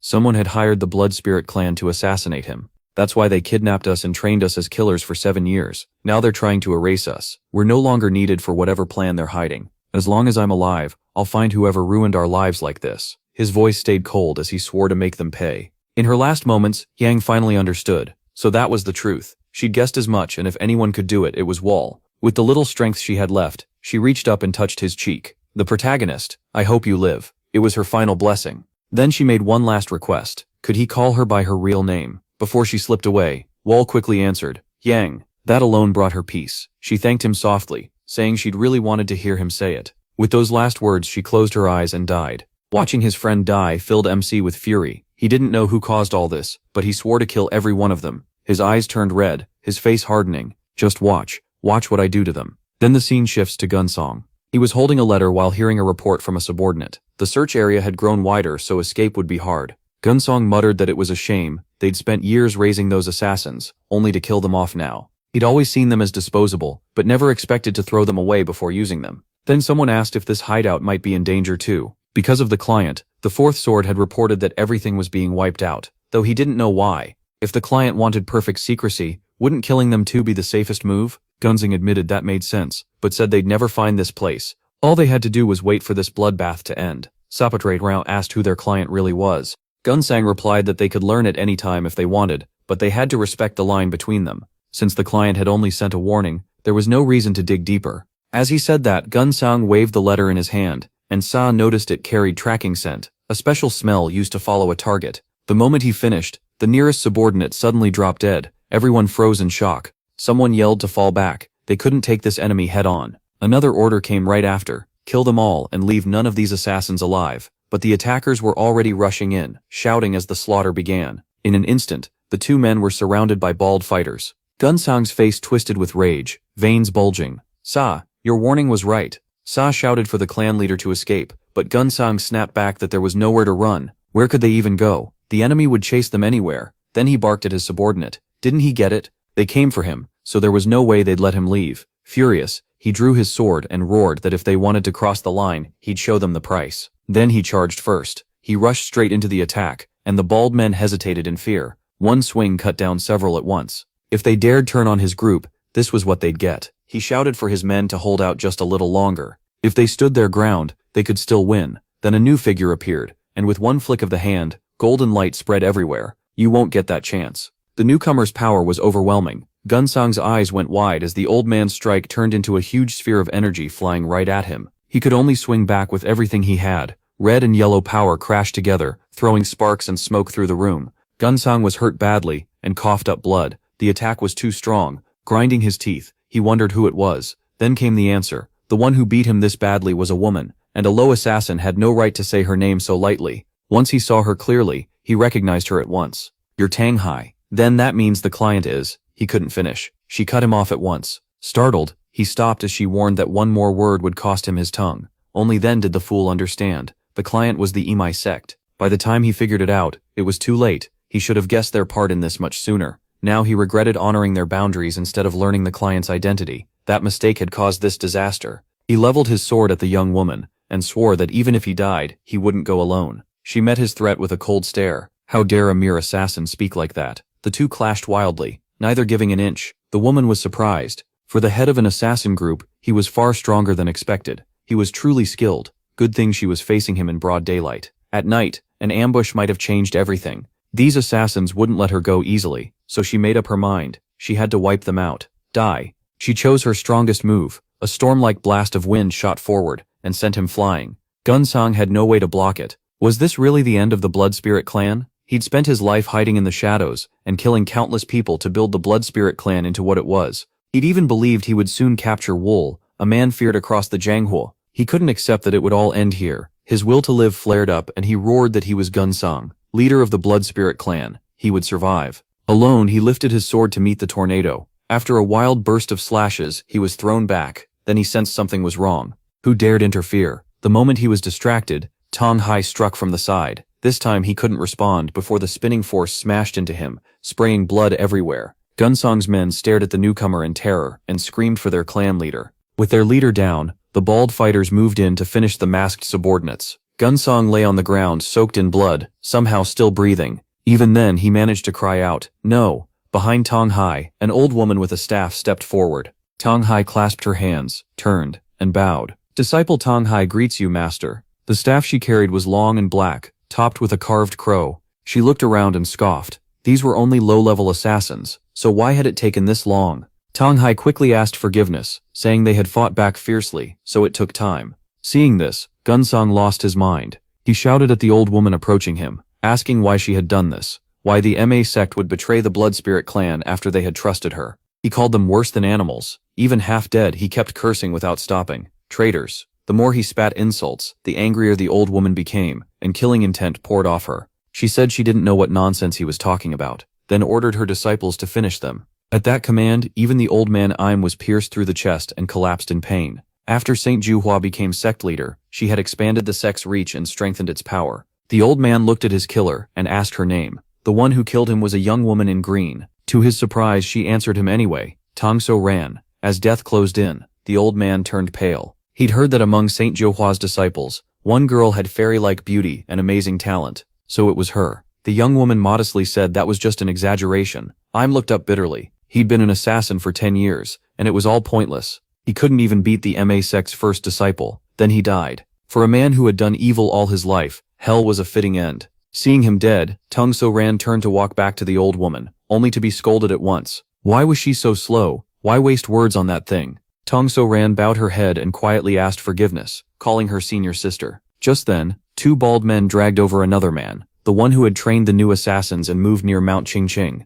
The old woman skipped straight to the point and asked how many assassins he had brought. Even dying, the swordsman stayed stubborn. He laughed and asked why she wanted to know. She told him to stop talking back and answer. He said he didn't know, but she was already furious. When she accused him of lying, he pushed back again. Even if he knew, he wouldn't tell her after what they'd done to him. That was enough to make her power flare. Calling him a tough-talking assassin, she grabbed his hair harder. Just standing there, she felt dangerous. Her stare sharpened as she gave him one last chance. She asked again how many there were. Before he could answer, blood sprayed and pain exploded through his head. The torture was unbearable. At last he broke 28 in total and begged them to kill him. The second he finished speaking, she killed him. Then she turned to her disciple and asked how many had been slain already. 24. That meant 4 were still out there. The old woman gave a hard order. Leave no survivors. Then she turned her attention to Tang So-ran, saying she had an important part in all of this. Once everything was finished, someone would be sent to the Qingqing sect to set the date. Until then, Tang So-ran was to prepare for the wedding. Just nodded yes, like she had no choice. The old woman warned her that all of this was for the sect's sake, but the young woman's face said she didn't care at all. Still, she'd obey. Then the scene shifts. In a thick forest, a killing presence moved through the trees without a sound. It finally stopped on a high branch to look below. It was Wool. He saw the place was guarded more heavily than before, so he decided he'd have to slip in quietly. This time, he was alone. Fine. If the martial arts strategy wants death, he'll give it to them. The words came out bitter, his eyes burning with rage. The next day, at the martial arts strategy headquarters, a servant boy with a basket headed out. The guards stopped him and asked if he was gathering herbs again. He'd gone yesterday too. The boy simply said yes. Someone had told him to prepare a lot in advance. The guards warned him to be careful, since the whole place felt tense. Even so, the kid just smiled and said who would dare cause trouble for the Qingqing sect. Then he headed into the forest, planning to start at the nearest Taoist temple. But in one careless moment, Wool shot out like a starving beast and grabbed the boy by the neck,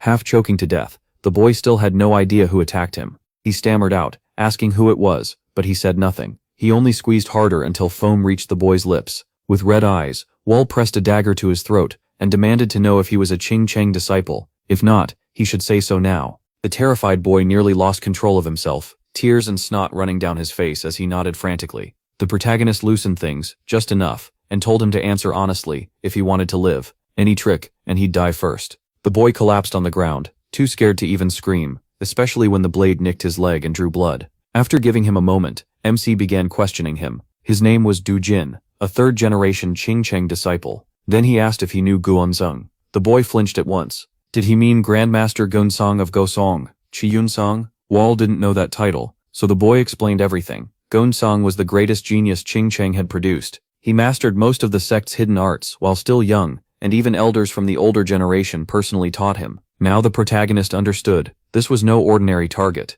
It also explained why they had spent 7 years preparing. 7 years. After saying all he knew, the boy begged MC to spare him. Then he noticed something was wrong. His body wouldn't move the way he wanted. Even with Wall right behind him, his only thought was to escape, but he was using a secret art on his own face. By the time the boy turned around, the protagonist looked exactly like him. The boy just stared, too shocked to react. Up close, the disguise had a little stiffness, but at a glance it was perfect. What was Wall planning? If even the real boy was fooled, then the disguise was good enough. Just like that, MC had a new identity to enter that cursed place. One guard at the gate recognized him right away. Wasn't that Du Jin? Why was he back so soon? He, wearing his new face, said he forgot a few things. The guards only scolded him a little, and he mumbled a quick yes sir. Once past the gate, he was in. People moved all through the streets, and Wall, hidden in Du Jin's appearance, blended in easily. No sharp-eyed guard noticed anything. The farther he went, the colder his killing intent became. At last he reached a stairway, and guessed this had to be Gu Gunsang's residence. The guarded entrance confirmed it. Inside, several elders sat around a table. The Qing Cheng sect leader, Muriang, asked if things outside had settled down. One elder answered that the hunt for the assassins seemed to be over. Muriang immediately exploded in anger. How could assassins dare stir up trouble inside their sect? The second-in-command Yuk Pei said it was likely part of a larger plot. Since they still lacked solid facts, he'd already sent disciples to investigate. The other elders all looked grim as they swore they would never forgive whoever was behind it. Then Muriang, the first sword of Chansang, spoke calmly. Their sect was on an important path right now, so they had to uncover the truth and make sure this never happened again. Another elder assured him he would handle it. He went on about the Great Demonic War, how powerful fighters had returned to the world and joined the struggle after breaking their seals. The Wudong and Mount Hua sects had rebuilt their strength and taken back their glory, but Qing Cheng and the Miao sects still couldn't fully break their seals, so despite grand titles, their real power lagged behind. Muriang had already decided they couldn't waste time dwelling on this. They needed to recover fast. Another elder confidently said that if they stayed on course, they could catch up within 10 years. Pleased, Muriang slammed the table and praised him, saying his presence made him far more confident. Then another elder changed the topic and asked about Gu Gunsong. It sounded like Gu Gunsong didn't even know what was happening outside. One elder explained that he was in secluded training, trying to make up for his sins. He even bowed, apologizing for failing to raise his own son. Well, but the others brushed it off. A young man full of energy would naturally make mistakes, so there was no need to keep apologizing. Since the issue had been settled quietly, the other elders weren't pressing it anymore. They insisted Gu Gunsong's talent was still undeniable. If trained properly, they believed he could stand beside the top young talents from the other sects. The rest silently agreed. Then Muriang suddenly asked whether Gu Gunsong had accepted the marriage proposal from the 5th Academy. Muriang, the youngest disciple of the 9 Flowers. Abbess didn't sound bad. Another elder confirmed it, and added that the girl was said to be very smart, so the match seemed fine. Still, Muriang looked uneasy.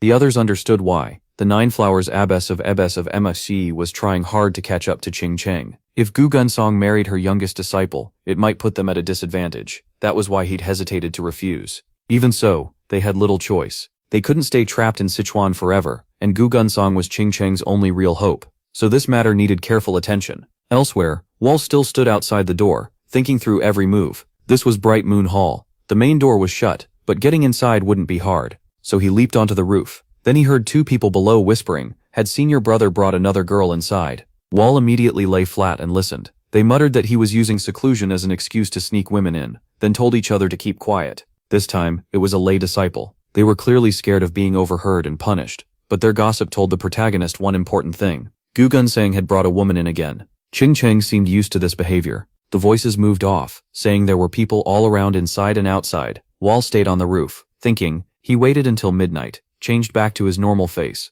put on his assassin gear, and got ready. Then he slipped inside. After moving through the place for a while without seeing a single guard, he grew suspicious. Then he noticed an air vent and decided it was the perfect place to hide and watch. Below, in Gu Chengzong's room, swords were planted all around, and there was only a thin mattress on the floor. Gu Chengzong slept there with a girl in his arms, looking completely at ease.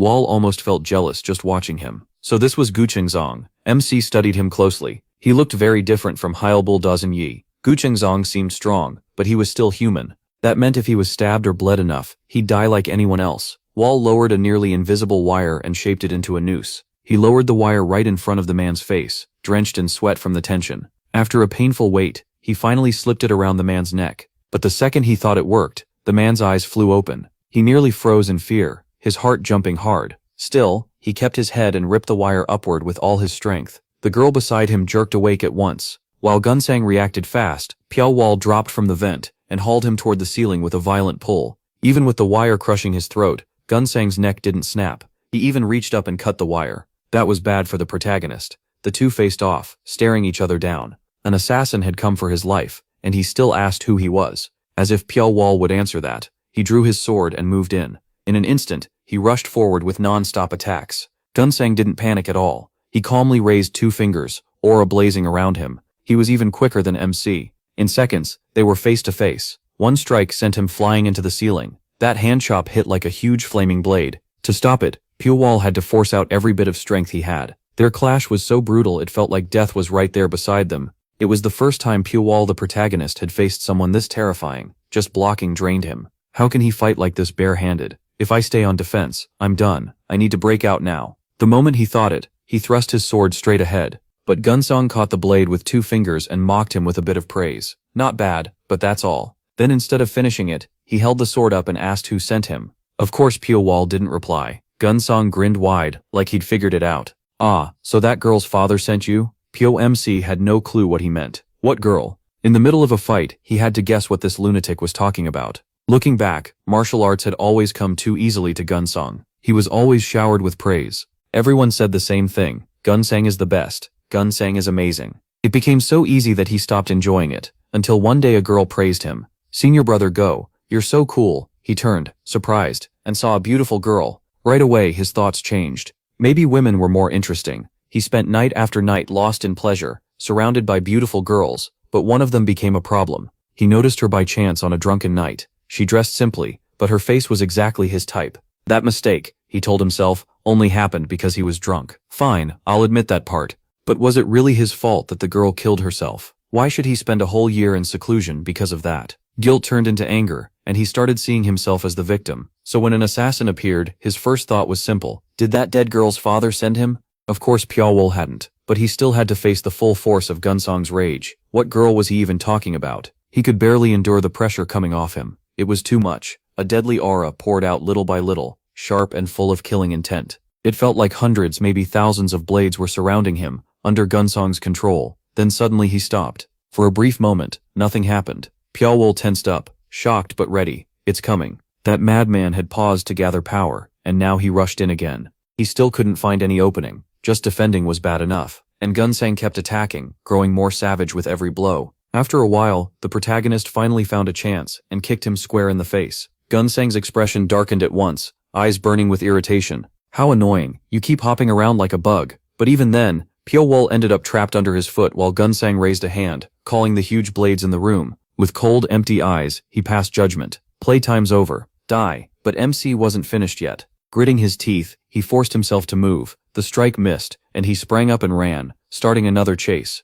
Piao Wall rushed to the swords in the room, grabbed one at random and hurled it at him, but Gunsang blocked it easily. So he kept throwing blades to stop him from closing in, but not one of them landed. Clearly it wasn't enough. He needed another plan. Fast. Piao Wall grabbed several knives at once. Since he had no better option, he kept attacking, throwing them non-stop. This time it was a volley, not single blades. Gunsong didn't bother dodging each one. He blasted them away with a wave of energy. His normal attacks were already hard enough to survive, so what was this supposed to be? Piao the protagonist's face turned pale. He had no idea what Gunsong would do next, but anger still burned in his eyes. That left one ugly trick, the old honey trap. It was pathetic, but he didn't care. Piao Chuel flashed behind the young woman. Seeing his girl used as a shield made Gunsong even angrier. How dare he? He unleashed a roaring surge of energy that instantly split them apart. Die. Even hiding behind her couldn't save him. In that life or death second, Piao Wall remembered that day. One of you 3 must master this art. Then came the warning. Do you want to become the sacrifice? Back then, he had answered with total confidence, holding the book up with a smug look. We'll see whether I become the sacrifice or the wolf. Now it was time to use what that book taught him. A clean fight didn't matter anymore. Gunzang looked over, completely shaken. Someone like you, how? Now it was his turn to feel fear. Impossible. How could someone like you block the Qingcheng sect's secret sword art, the 72 ruinous swords? Only Piao Wall knew the answer. He blocked it by mastering an art meant for one thing, survival. My skill may be behind yours, but I know I can break through it. He used a technique to raise his chances, and no matter how many wave-like attacks Gunzang sent out, MC dodged them all. Then he slipped behind him in a flash. The battle had turned, and Piao Wall didn't waste the chance. He saw the opening, spun, and drove his sword into Gunzang's stomach. Even while coughing blood and nearing death, Gunzang still couldn't believe it. How could you? He didn't answer. He stabbed him again and killed him on the spot. The protagonist won, but he was fully spent, his whole body soaked in his enemy's blood. The next day, the place was thrown into chaos, and the servants ran around in panic. A bronze bell rang out,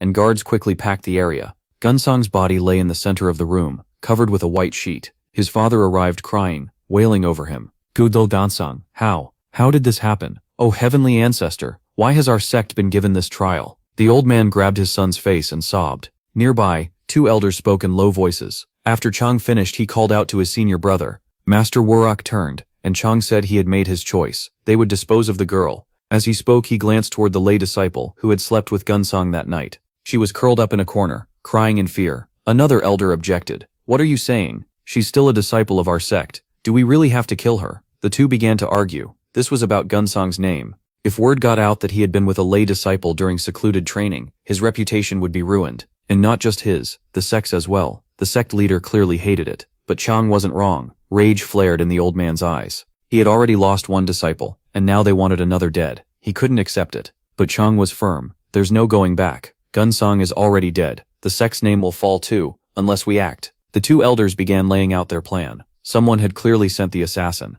If both Gunzang's name and the Qingcheng sect's name were destroyed, their enemies would benefit. That had to be stopped. Those words finally got through to the sect leader. He pulled back his killing intent and gave a reluctant nod. Just then, someone rushed in and shouted for them to stop. Senior brother, you can't do this. No matter how important the sect is, it can't matter more than a human life. And that child is one of our lay disciples. Chang, furious at the pushback, looked coldly at the others. Do you all think the same? If we keep acting like this, we'll never catch Shaolin or Wudong. We'll only fall farther behind. His words left the room silent. No one could answer. Even the sect leader said nothing and quietly gave in. So be it. Gunzang's father moved first, using this as a way to vent his grief and anger. He picked up a long sword and walked toward the girl, pretending it was justice. I'm sorry, don't blame us. This had to be done. The poor girl could do nothing. Shaking and soaked in tears, she begged for help, but the elders just watched with cold eyes. When the sword came down, Master Wu Rian finally rushed in and stopped junior brother Gu.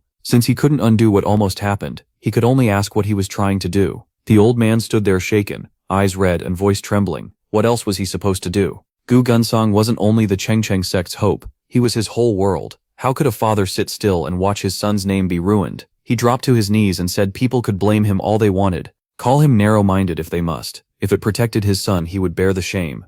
At the same time, the matriarch of the Huashan sect heard that Gu Gunzang had died, and she exploded in anger. This couldn't be real. Grinding her teeth, she snapped that an assassin killing Gu Gunzang made no sense. The disciple beside her went pale, and asked if young Master Gu had really been assassinated. The old woman kept raging. She said they had already set a trap no one should escape. Yet Gu Gunzang was still killed inside the Qingcheng sect's moon palace. They had already agreed to the marriage, and victory was almost theirs. If it had gone through, her 10-year plan to control the Qingcheng sect would have worked. Tianhai quickly said they couldn't forgive the assassin. The secret must stay buried, so he had to die. The old woman forced herself to calm down. Schemes like this needed a clear mind. She said she'd already asked the Qingcheng sect for help, and ordered Tang Hai to lead the disciples into the net. Tang Hai bowed and said she would handle it. But before leaving, she took a shot at Tang So Ran, saying the marriage was ruined now, so she must be pleased. The old woman turned her eyes on the younger girl. Studying her reaction, Tang So Ran didn't dare show anything.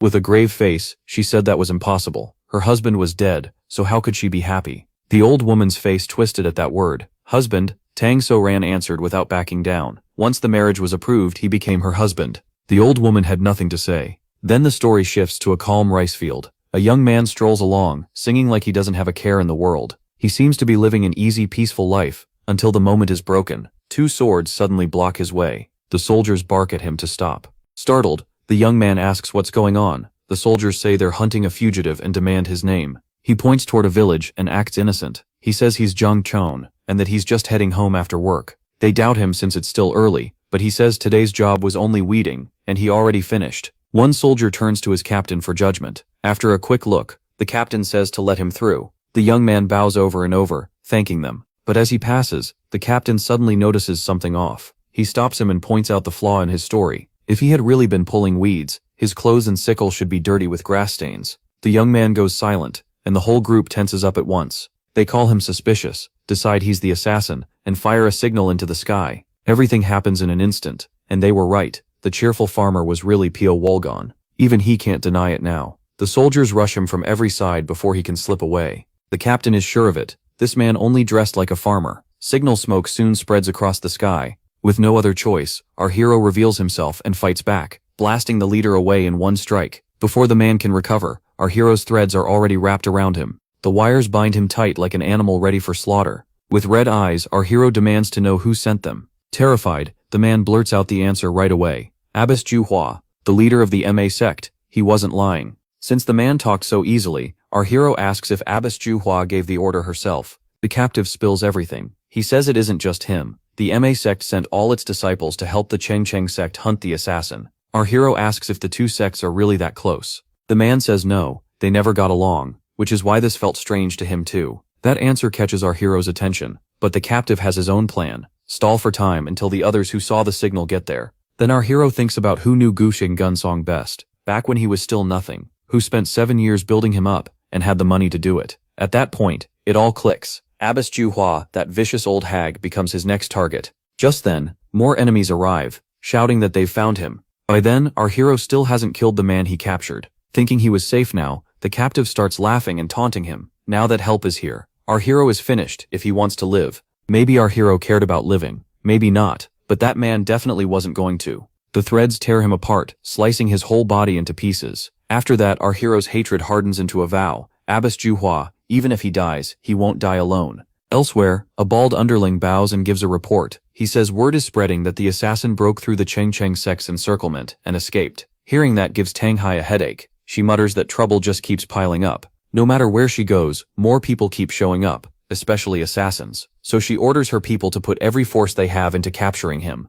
Then a cold voice cuts in. Tang So Ran says it won't matter. They still won't catch him. Tang Hai looks up, already irritated by the interruption. With a harsh stare, she asks Tang So Ran what she means. Tang So Ran answers plainly. Even with the Jing family's inescapable net, they still can't catch him. This assassin is far stronger than they thought, and if things keep going like this, they'll only keep seeing his back. Tang Soi scoffs and asks what they should do instead. Tang So Ran says they need to guess his route. Tang Soi hadn't thought that far, so she asks if they should predict where he's going and wait there first. Clearly Tang So Ran is much more cunning than she expected. She explains that the assassin must be worn out by now, and in that state he'll head for the place he feels safest. That would be where he spent years living and training as an assassin. Now Tang Hai understands. She asks if that means he'll go back home by instinct, and Tang So Ran says yes. They suspect the Blood Spirit Group's training ground is somewhere near the Bao River, so Tang So Ran tells them to check places around the Bao River that need a lot of supplies. Tang Hai has no choice but to accept the plan, even as her jealousy grows. The more she listens, the more she hates how sharp Tang So Ran is. Still, she admits it makes sense and agrees they should head to the Bao River first and wait for him. Meanwhile, Pio Wol is running for his life, while his pursuers shout for his capture. There are so many of them, even riders on horseback, but they still can't bring him down. As they chase him, they yell that he's already wounded and can't keep running forever. One swears he'll avenge his 5th junior brother. It's true, our hero is covered in blood. Even so, he's still hanging on. He knows he should be able to shake them, but somehow they keep following him no matter where he goes. He can't figure out how the Emi sect keeps predicting his path. Then he looks down and sees Tang So Ran below. She looks up, their eyes meet, and he understands at once. Alarms ring in his head. This has become dangerous. The hunters who were making so much noise suddenly go quiet. For a second he wonders if they gave up, and he glances back, but they never stopped. Instead, something explodes right behind him. They were trying to kill him for real. Smoke and fire rip through the area. He first thinks it's a bomb, but it was actually Chung Yob's attack. After unleashing that crushing blow, the old man realizes he overdid it. He only meant to block the path, but anger made him lose control. He still needs the assassin alive to learn who's behind this. So he orders everyone to keep chasing, saying the man might still be alive. That was the Chung Chung sect's response. And on the Emmy Sec's side, Tang Hai moves too, acting the moment she sees him appear. He came out of the smoke alive, and Tang Hai instantly struck in fury. Die. Her palm blazed with bright golden fire. Chung Yob saw the whole thing. Pisho Wol had barely survived, and Tang Hai still tried to finish him off. The Emmy sect had no plan to spare him. They shouted for everyone to spread out and search every corner. Then someone yelled that they found an entrance connected to an underground tunnel. The group rushed to a well and stared down in shock. No one expected a place like this, but it seemed like the only path he could have taken. They immediately started going down, determined to catch him. Tian Hai sent her people after them at once. She wanted to find him first, and kill him first. The disciples lit torches and got ready to descend. Inside the well, it was completely dark. Chung Yob went down first, and what he found would shock anyone. Was this really where the Blood Spirit group trained assassins? A hidden base like this would be nearly impossible to discover. Chung Yob was hit hardest of all. He found a full copy of the Qing Cheng sect headquarters. While he stood there stunned, Tang Hai walked up and recognized it too, the Qing Cheng sect. Even she didn't expect the Blood Spirit group to go this far. The Qing Cheng disciples exploded in rage. They couldn't believe anyone dared to build such a thing. To them, this was a direct insult. They begged their master to find whoever was behind it and make them pay. This place had clearly taken years to prepare, and someone else had to be backing and protecting them. They swore to wipe everyone involved out completely. At those words, Tang Hai went pale and froze. Meanwhile, Chung Yob had been pushed too far. Murderous intent poured off him as he threw back his head and laughed. The disciples could only stare, confused and frozen. Then he snapped back to the main issue. Catching the assassin came first. He ordered them to spread out and seize him. The disciples answered at once. Tang Hai also bowed, trying hard to stay composed. She offered to lead her sect's disciples to search another area, but he only answered with a harsh warning. Pale Wall had to be taken alive, even if they had to cut off his arms and legs. As long as he was breathing, that was enough. With that much killing intent pouring from him, Tian Hai didn't dare refuse, and he wasn't done. If the assassin died, he warned, his anger would be far worse. Anyone who attacked his sect would be hunted down and punished. The threat was clearly aimed at the Amy sect too. Even facing one of the 5 great sects, Tian Hai forced herself to stay calm. She assured him there was nothing to worry about, though sweat soaked her body. Now she knew, he already suspected her sect. That meant she had to find Pale Wall before the Qing Cheng sect did.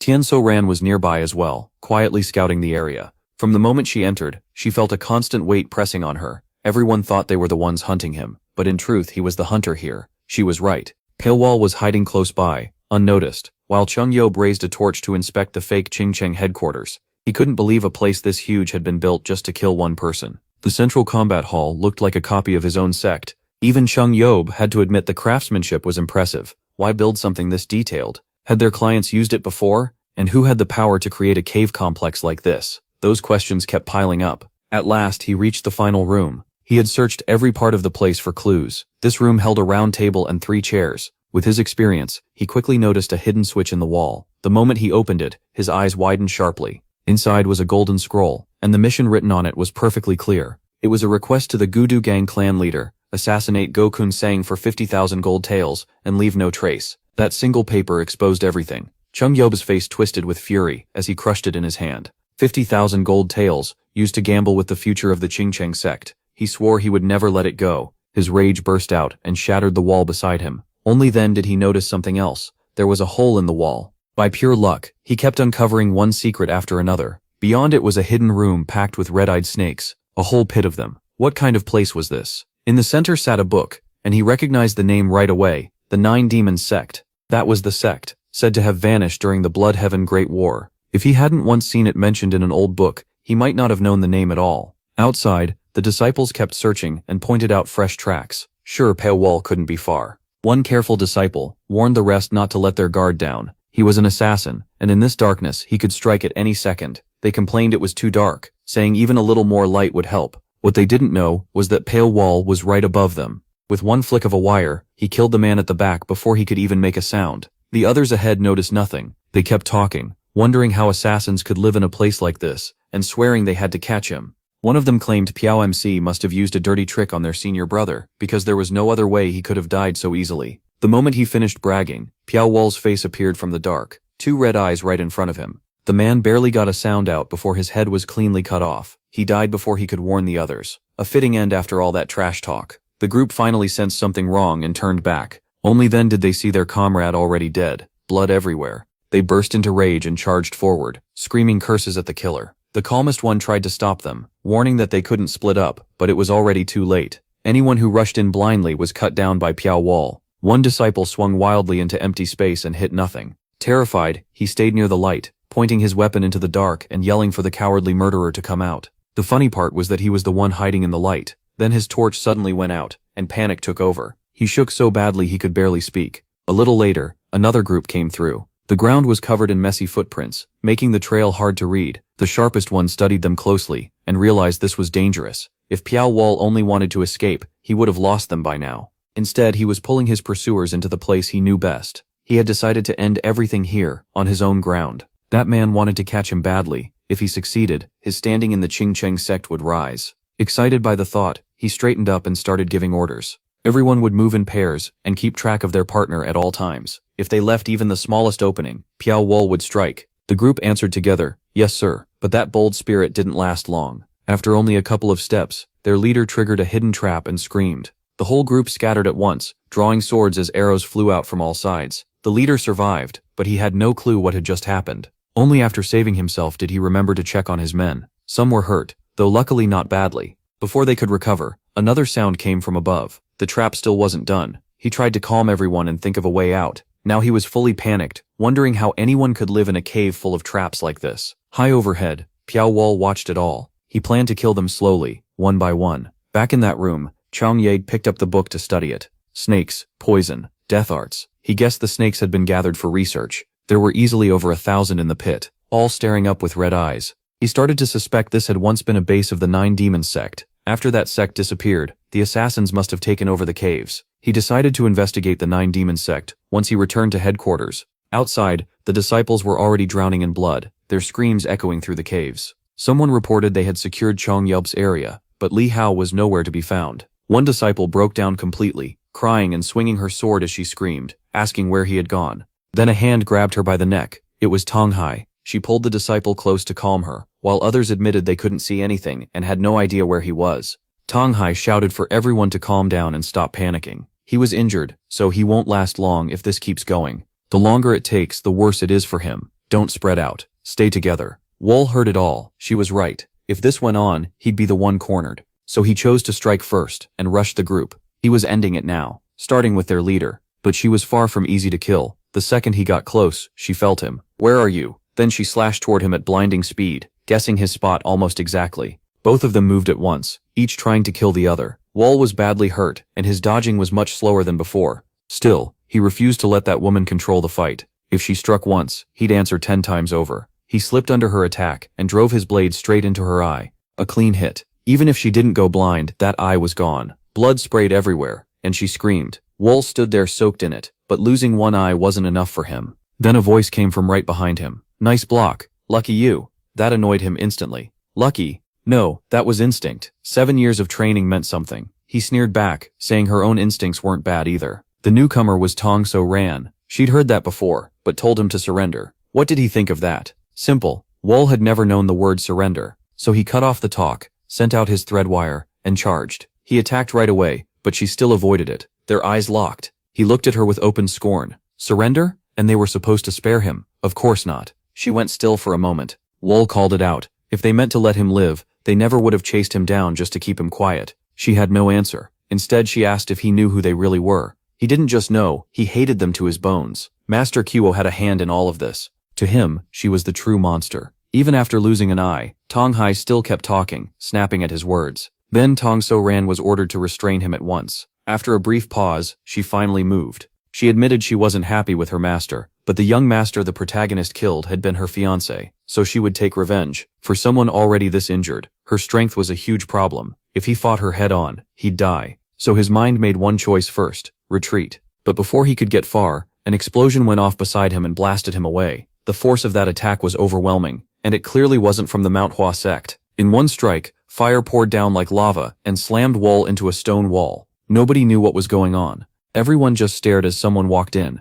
Tong Hai looked over at MC. After taking that hit, he was almost burned alive and too weak to run. She knew he couldn't be allowed to live, otherwise the Mount Hua sect's plot might come out, so she rushed to finish him. Die. Wall only narrowed his eyes at the incoming fire, with no clear way out. Then the old man stepped in and blocked her. Stand back. That made her explode with anger. She shouted that they had to kill him now. If he lived, who knew what would happen? The old man ignored her and approached him with his greatsword. He said he'd decide that himself. Now he finally saw his face clearly. So this was the one who killed Miss Nang. He demanded to know why. The protagonist answered weakly, because he was an assassin. The old man pressed him, even an assassin should know right from wrong. For the first time, MC let his bitterness out. He'd been locked in this place since he was 14. Knowing right from wrong was a luxury he never had. The old man seemed to understand a little, and asked if he was saying he had no choice. He only laughed bitterly. How could this man understand? He'd been raised to kill. The old man then said he couldn't see any will to live in the protagonist.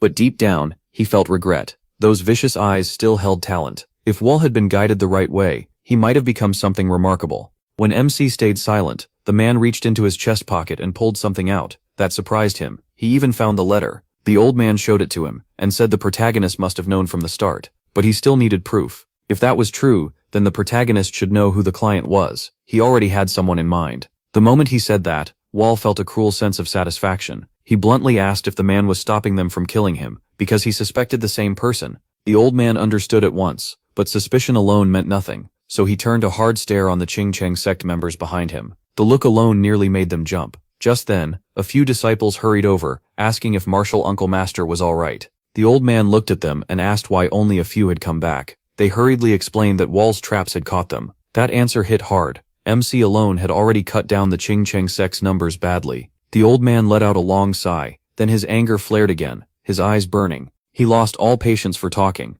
Dying easily, he said, would be too kind. Then he grabbed him by the leg and dragged him away like a corpse. Before dying, the protagonist would feel pain worse than hell. Maybe that would repay even part of what he'd done to the disciples. The protagonist still grinned and muttered about atonement. Would 7 years of his stolen life ever repay what had been done to him? No one would pity him. His life had been cruel beyond words. The old man dragged MC into the room full of snakes, leaving a trail of blood behind him. Looking down at the mass of hungry snakes, the old man suddenly calmed a little, and asked one last time if Wall had no wish to repent. He said nothing. He only bared his teeth in a mocking grin. That look made the old man's fury rise even more. After a silent breath, he said the protagonist wasn't worthy of sharing the same air. Here, in pain and torment, he would pay for every sin. With that, the old man threw him straight into the snake pit below. The snakes swarmed him like starving beasts, every eye glowing red. To them he was nothing but fresh meat, but Wool was beyond exhaustion. He shut his eyes and waited for whatever came next. The old man didn't look back. He left and sealed the room, forbidding anyone from entering it again. That left only MC behind. It felt like time had gone back 7 years. To the first time he woke in darkness with only snakes around him. This time there were even more, and they bit him even harder. Pain covered his whole body. Not one spot was untouched, but his mind stayed clear, and his will refused to break. Thrown into a snake pit again. Was this really how he would die? Eaten to the bone. The venom started to spread. One snake didn't bite. It only crawled onto his stomach and stared. If it wouldn't eat him, then he'd eat it. He reached out, grabbed the snake and shoved it into his mouth. From then on, both sides kept devouring each other. Time passed. Every corpse in that place had turned to dry bones. In the room, only a white snake remained, and one more figure, gaunt and white-haired. The snake slithered close, and by habit he bit its head off and ate it. After consuming so many white snakes, he barely looked human. His skin was pale as death, his eyes burned deep red, and his nails had grown long and sharp. He had eaten every snake in the pit. When the last one was gone, his rebirth was complete. Wall had returned, more dangerous than ever. Outside, things had changed too. On a busy street, a soldier was kicked from the second floor and crashed to the ground, writhing in pain. The man above coldly said he'd already told them he was resting for 3 days. Somehow, Wall now sat in a brothel room, annoyed by the women around him. He told them to leave him alone and not start grabbing at him the second they got close. The other men were furious and embarrassed, but none of them dared step in. A large man in red cursed him, asking if he thought he could mess with the warriors of Changokwan and walk away unharmed. He didn't care at all. Threads glimmered at his fingertips as he repeated the name, saying he'd never heard of them. As soon as he finished, the other 2 men dropped dead as well. The last woman stood there, pale with fear. With a flick of his fingers, he had toyed with Changokwan warriors. A master like this in Sichuan made no sense. Terrified, she quickly changed her tone, bowed and begged forgiveness. She called him an honored guest and asked him to spare them, promising they would never bother him again. Lawler said nothing. He only looked at her with disgust. The longer she stared, the more shaken she got. His calm eyes felt like a giant snake staring her down. Paya, the protagonist. He raised 3 fingers. 3 days. Don't bother me until then. Only then did he let the 2 men go. They dropped to their knees at once. Yes, we understand. The older woman still tried to ask one more thing. Could she know the young master's name? Instead of answering right away, he pulled the beauty into his arms, and finally gave it, Piawol. With that done, he changed clothes and left. The two women happily saw him off. One handed him food for the road. He said nothing, just took the bag. After he left, the older woman was still stunned. So Heng, who was that man? But even the young woman who spent 3 days and nights with him had no clue. He had appeared out of nowhere, so they could only watch him leave, still full of questions. Even they couldn't read him. Meanwhile, the martial world was only getting more dangerous. After walking a while, rain started pouring down. Piawol stopped at an old house, and sat by the open doorway to rest. As he sat there, his thoughts went back to the past. He had never forgotten it, not even for a moment. That pain was what kept him moving. In Chengdu, he might finally learn more about the Qingcheng sect and the Ma sect.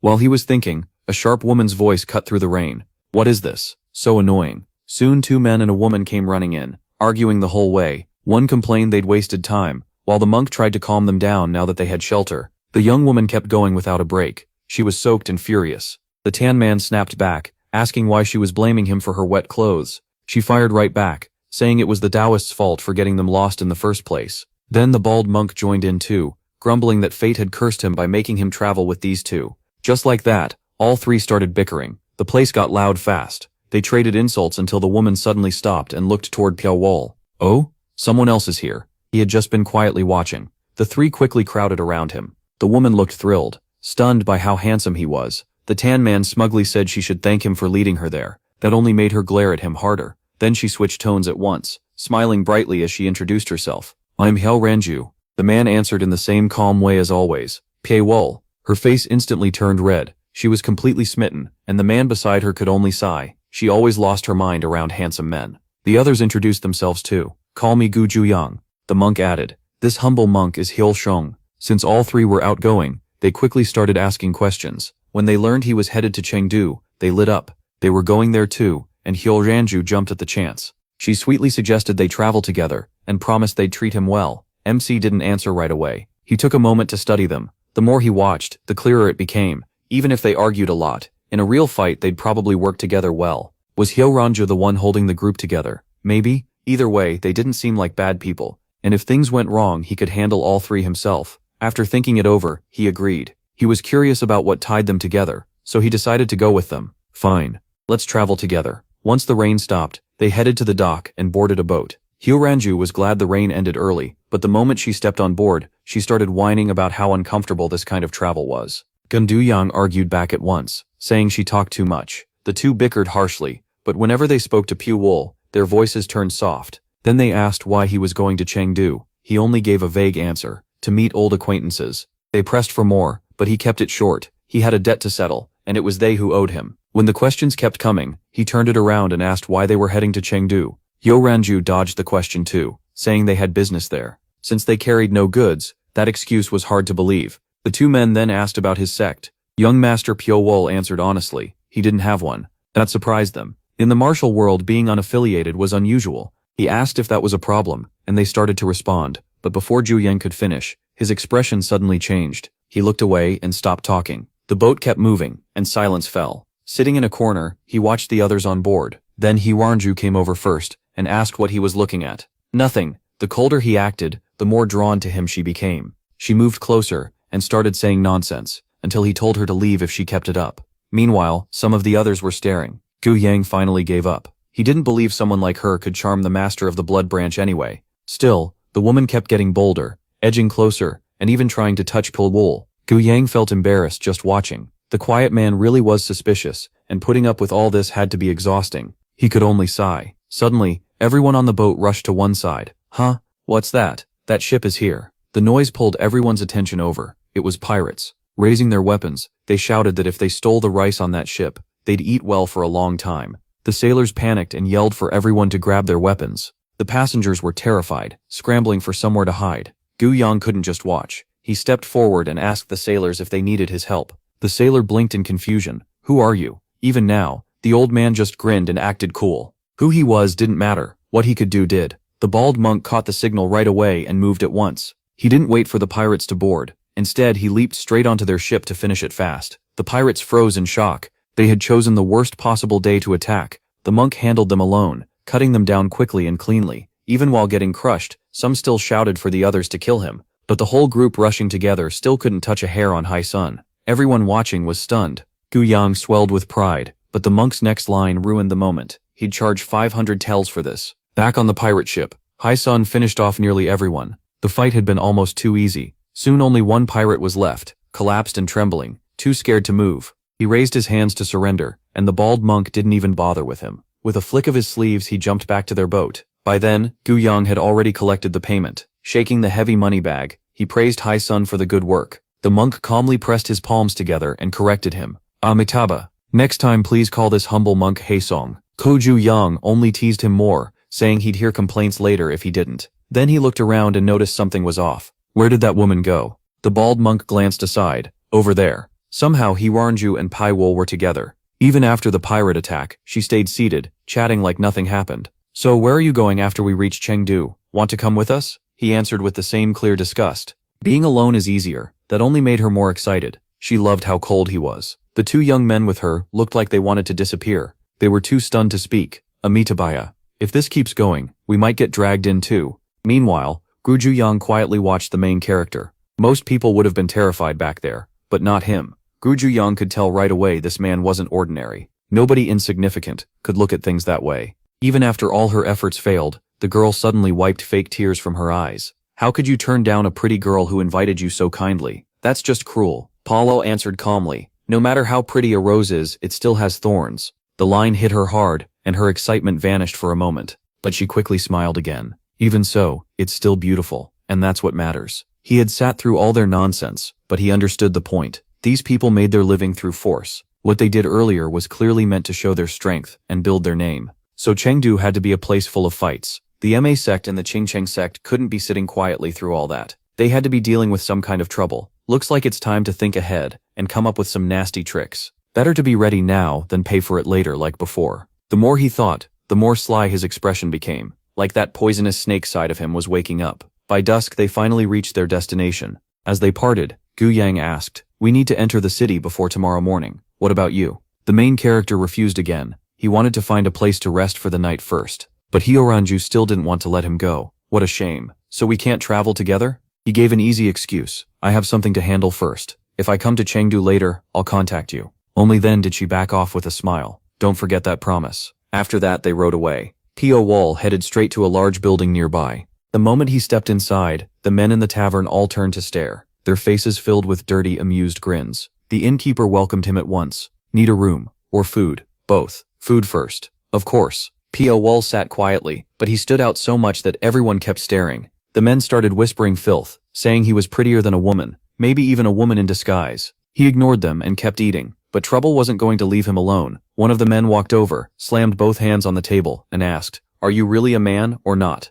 Pio Wall answered, "So what?" The man sneered. "I bet my friends 2 silver pieces that you're a woman." Wanting to avoid trouble, Pio the protagonist replied, "Then that's a shame. You just lost 2 silver pieces." The man frowned. "So you are a man?" Seeing how calm POMC was, they only got bolder. "Can't tell by looking." Then the shameless fool yelled, "Like I'd believe that. Take it off and let me check. I'll even buy you a drink." He didn't wait for an answer, and reached forward. Pio Wall wasn't about to let that happen. With one sharp flick, he sent a chopstick flying, and in less than a second, it buried itself in the man's eye. The man fell back screaming. Everyone else froze in shock. Just for a few dirty words, Pio Wall had stabbed him without hesitation. Writhing in pain, the man cursed, "My eye, you bastard." Pio Wall calmly picked up the chopstick holder and walked over. "You had eyes and still didn't use them. Then you don't need them. I'll take the other one too." The man panicked and crawled backward, waving his hands. "Wait, I know." Pio the protagonist was already right in front of him. The chopstick shot forward like lightning, and he drove it straight in without the slightest pause. Blood splashed out. Just like that, 2 taunts cost the man both eyes. The rest of the group roared in fear and anger. What the hell? They had it coming. Pio Wall grabbed several pairs of chopsticks in one hand, and in a single flash, threw them at the whole group. A moment later, they were all groaning on the floor. He was unbelievably fast. A cold killing intent spread from him. "You should pay for what you do." Then the scene shifts to the street outside. Hitoranju's group was there too, looking relaxed. "Wow, this place is lively. Half the people here are carrying weapons. Isn't this a perfect chance for us?" Another answered, "Other people's bad luck is our chance. How sad." "Amitawar, don't say things like that." As usual, they kept bickering. Why not? Who's the softest one here? Obviously that Taoist. Quit talking nonsense. We're here. The young woman led them inside. All right, let's see. Then her eyes suddenly lit up. Whoa, she ran forward and hugged a man from behind. Leader, it's been so long. He laughed and turned around. Vice leader, your timing is perfect. This was Muryong, leader of the Black Cloud Mercenary Corps. Gai Yong and Hosong also bowed. It's been a while. Xing Chao has wanted to see you. He laughed warmly. It really has been a long time since I saw you two. Then the four of them sat and talked. We've been resting for too long, and now our pockets are empty. Is that why we all gathered? Still, do we really need to get mixed up in this? Muryong smiled, but there was pressure in his voice. What's wrong? Feeling scared? Then leave. Gu Yang felt a chill and quickly waved his hands. Leader, there you go again. Who would do that? Hito Ranju laughed, knowing what he meant. This is about the Qingqing and Ma sect, right? Everyone already knew those two sects had been enemies for 7 years. No one knew why, but they had been clashing openly and secretly the whole time. Since they were Sichuan's two biggest powers, a real fight between them could shake the whole region and turn into a major war. But why are they enemies in the first place? Muryong answered calmly, that doesn't matter. The reason isn't important. What matters is that our chance to reach our dream is finally here. Out of everyone present, he was the most dangerous. Meanwhile, Pio Wool was still at the same inn. The moment he came downstairs, the innkeeper's eyes lit up. He's here. By now the innkeeper was almost like a fan. Who would guess someone that beautiful could be so ruthless? MC called out, Innkeeper. Startled, the man listened as he got right to the point. Who knows the most about what's going on inside Sichuan? The innkeeper blinked. Sichuan's internal affairs? What exactly do you mean, sir? You'll need to be more specific. I mean the situation between the different sects. Now the innkeeper understood. Ah, then you should go to the workshop district. Leave here, go straight, then turn left. You'll find the Fire Dragon clan there. Ask them. Pio Wol had never heard the name before. The Fire Dragon clan. As he walked, he remembered the innkeeper's explanation. Long ago, the fighters of Sichuan City gathered and formed that sect. Since then, all the sects in the city had done business with them. If you wanted answers, you had to visit their workshop, buy a weapon, and pay that price for information. Then the sound of a blacksmith's hammer caught his attention, and Pio Wol stopped to watch. The ringing was strangely clear. He wondered why the metal sounded like that. Just then, someone shouted, Hey you, what do you think you're doing? Who said you could use that hammer however you want? I told you never to touch the hammers here. The old man barked, while shoving and pointing at the young man. Go do something else. What are you staring at? Get out of my sight. The young man couldn't say a word or fight back. You're banned from this place for now. Until I call you, you'll only do outside chores. Even after the young man left, the old man kept grumbling, angry that the branch master had accepted someone like him. Pio Wol watched everything. Once the rant ended, the old man finally noticed him and put on a fake friendly smile. I didn't see you there, customer. Sorry for that. What can I get you? But the protagonist only asked about the young man from before. Something about him seemed strange. The chubby man nodded. You mean Kang So-yu? I heard he's a descendant of the Jang clan, but he keeps grabbing hammers and forging things without permission. MC frowned. What's wrong with that? If he's from the Jang clan, shouldn't he be allowed to hold a hammer? The man immediately guessed this was Pio Wol's first time in Sichuan City, and started to explain. The man explained that the Jang clan was destroyed after siding with the demonic cult during the war between the orthodox and demonic factions. Because of that, they were sealed by a legendary master. Their strength faded over time, and in the end, the whole clan was wiped out. To the sects of Sichuan City, the Jang clan were traitors. That's why no workshop would teach its secret craft to anyone tied to them. They feared the same disaster would happen again. He understood. The descendants were still paying for their ancestors' crimes, but the man just kept bad-mouthing them. He sneered that no one forced the Zhang clan to join the demonic cult. They brought ruin on themselves. After rambling a bit, he suddenly remembered why the protagonist was there. He asked why Pio Wol had come so early, then told him to follow and see the weapons displayed inside his workshop.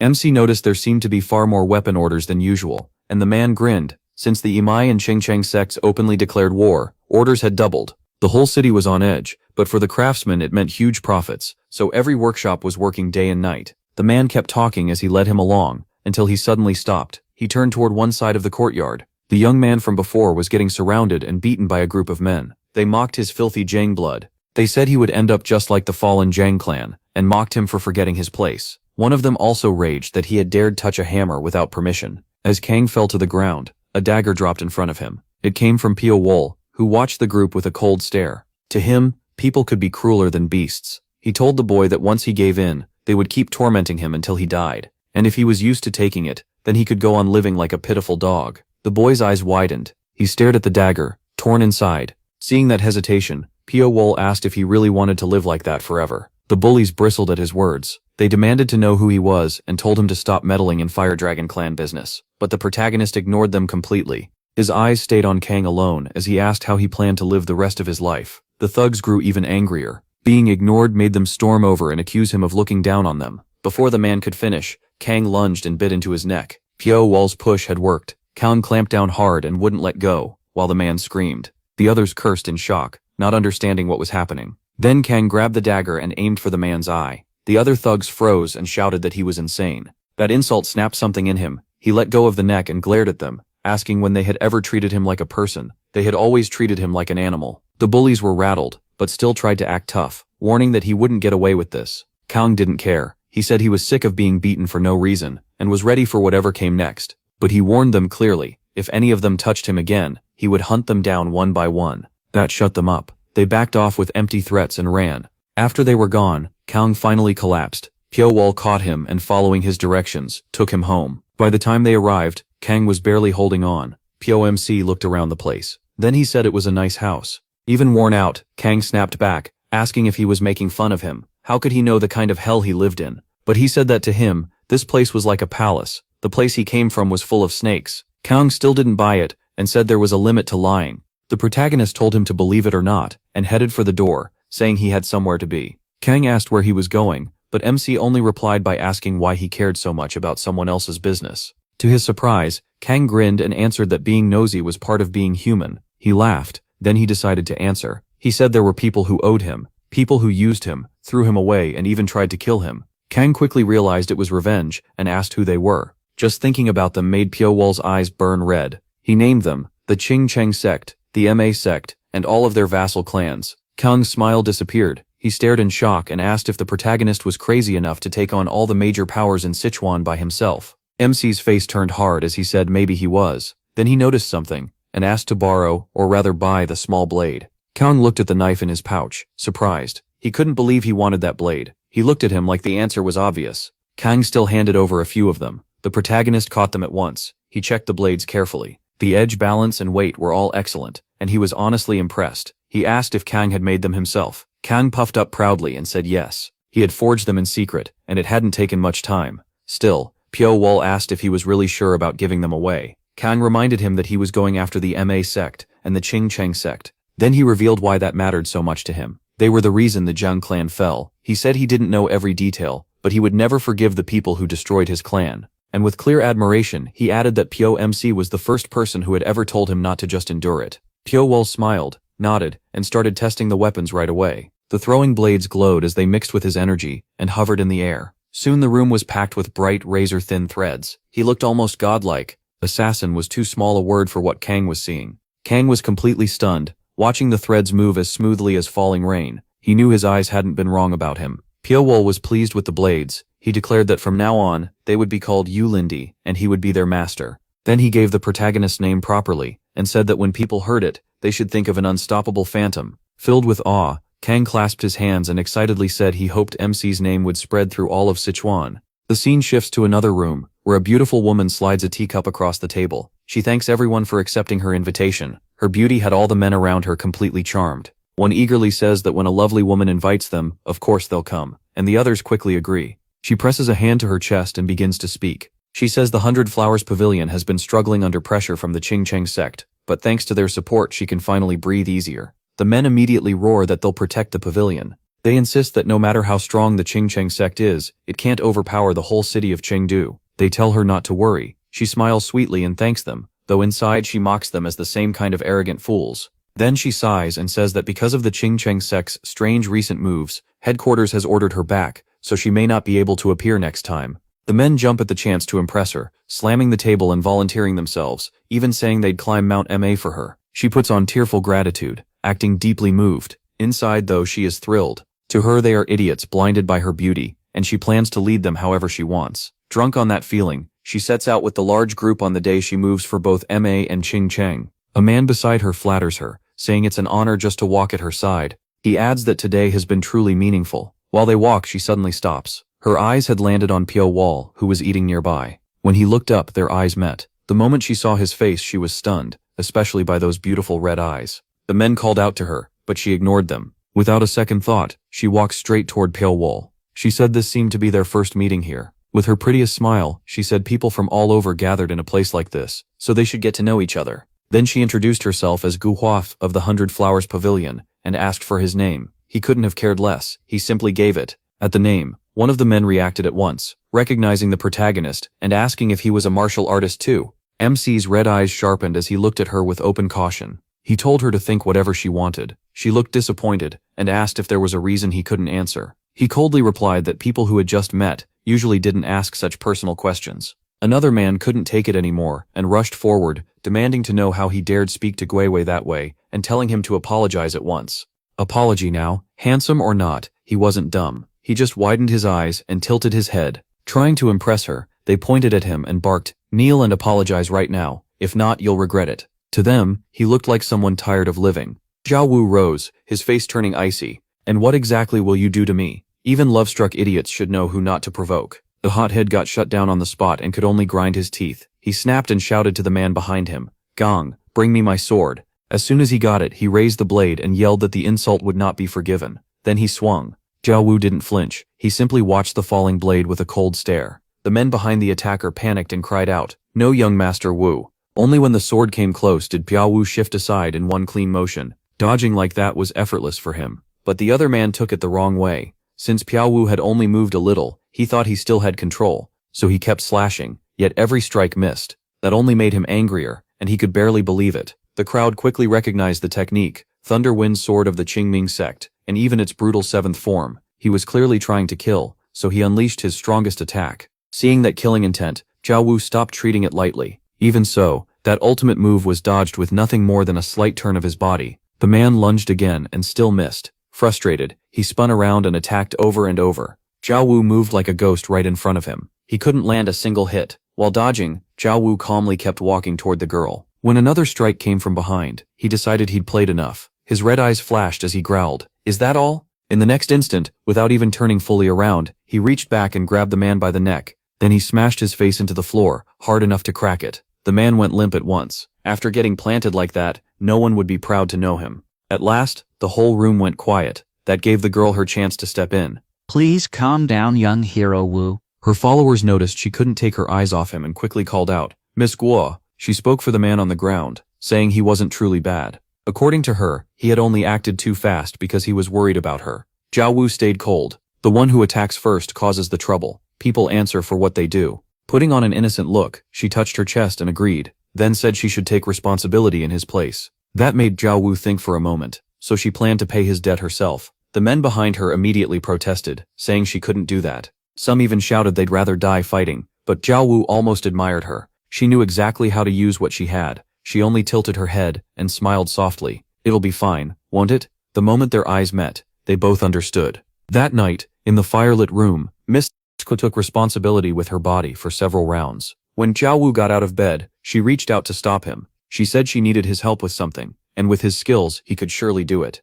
Now her real reason for approaching him came out. "Take it," Cao Duo answered. "I'll hear it first, then decide." With a pitiful face, she gave him a name, Nan Huishan. She wanted Nan Huishan, young master of the Thunder Sound Gate, killed. Not long ago, the gate's master forced an engagement on her. If she refused, they would back the Qingqing sect, putting the 100 Flowers Pavilion and the MA sect in a very hard spot. Pei Wu saw through it right away. "So, if I fail, the 100 Flowers Pavilion stays clean. You planned this well." She moved in close and coaxed him. If he killed Nan Huishan, her master from MA would reward him well. She added that she was the head disciple of the MA sect and top disciple of Abbas Juhua. Teng He, the sect leader, was her master. Men seemed surprised too. It really was a small world. Peikid Wo only said this was one job he had no reason to turn down. The story then shifts to Mount Ma. Chu Jieru's sly voice rings out as she talks about how grand Mount Ma is. But she adds that if Ma loses to Qingqing, none of that beauty will matter. She also knows exactly what happens if they're driven off the mountain, and keeps climbing with the tall, dark, smelly man beside her. At last they reached their destination, and met the Ma sect. Tong He was there too, so was the one-eyed Tong So Ran, from back then, after the fight with Peikid Wo. She looked much the same as before. Abbas Juhua sat in the main seat. She already understood Zhu Jiaru's type. People like her risk their lives for money, never for free, so she told her to name a price. Zhu Jiaru just laughed, and agreed. The abbess asked again how much they wanted. So the bargaining began. Jujiaru named her price, 500,000 gold pieces. The other side exploded at once, calling the sum absurd and saying the sect would become a joke if they agreed. Before their leader had even decided, those underlings were already shouting. Abbas Juhua finally roared for silence. She called the outburst shameful. Then she stared at the pair and said that with that much money, she could hire several mercenary groups like theirs. Jujiaru smugly replied that none of them would match the Black Cloud Mercenary Corps. The old woman asked what would happen if she refused, and Jujiaru met her gaze without fear. Maybe, she said, the rest of their corps had already reached Mount Qingcheng by now. That line pushed the old woman into fury, and killing intent poured out of her. She accused them of playing both sides. One shout from her alone sent the two of them flying. She hadn't even lifted a finger, and they were already hurt badly. Abbas Juhua glared and demanded the truth. She didn't believe they really needed 500,000 gold, and wanted to know what they were truly after. Coughing up blood, Shujiro finally gave in. Under that pressure, she admitted they sold martial skill, nothing more. They would do whatever the client wanted as long as the payment was certain. The abbess wasn't fooled. She pointed out that Qingcheng was likely negotiating too, but since they held the advantage, they had more choices and might not even need this group. Still, she knew war could break out at any time, and extra help mattered. Though she wanted to cut the pair into pieces, she held back and weighed the situation.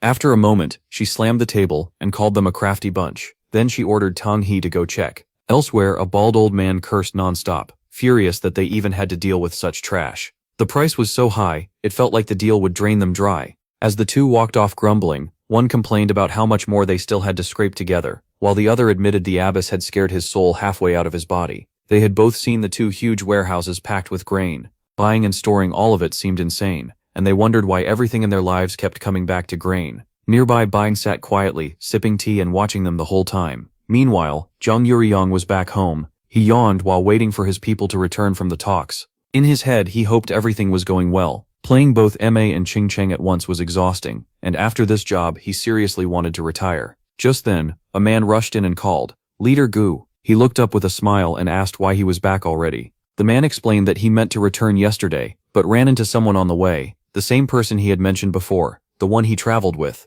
Leader Gu remembered at once, the strange one. Running into that man again in Sichuan felt odd, but the messenger tried to brush it off. He figured he was just worn out. Handling Ma and Qingcheng had made him too tense and too quick to worry. But Garch frowned and said intuition like that shouldn't be ignored, especially since that man was clearly unusual. He was curious about him too. Zhang Muryang didn't seem bothered and only nodded. Then Shu Jiaru's voice came from the doorway, calling out cheerfully to leader Big Brother. Beaming, she led Tang He inside and announced that she had brought their guest. Tang He and Tang Saoran entered together, both wearing icy expressions. Zhang Muryang rose to greet them and introduced himself as the leader of the Black Cloud Mercenary Corps. The two women gave their names, Tang He of MI and Tang Saoran, Massachusetts, his head disciple. He asked if coming in person meant they had accepted the deal, but Tang He flatly said no. She would decide only after they talked it through. They hadn't even begun, yet Tang He was already baring her teeth with a warning. If they tried to cheat MI, the price would be heavy.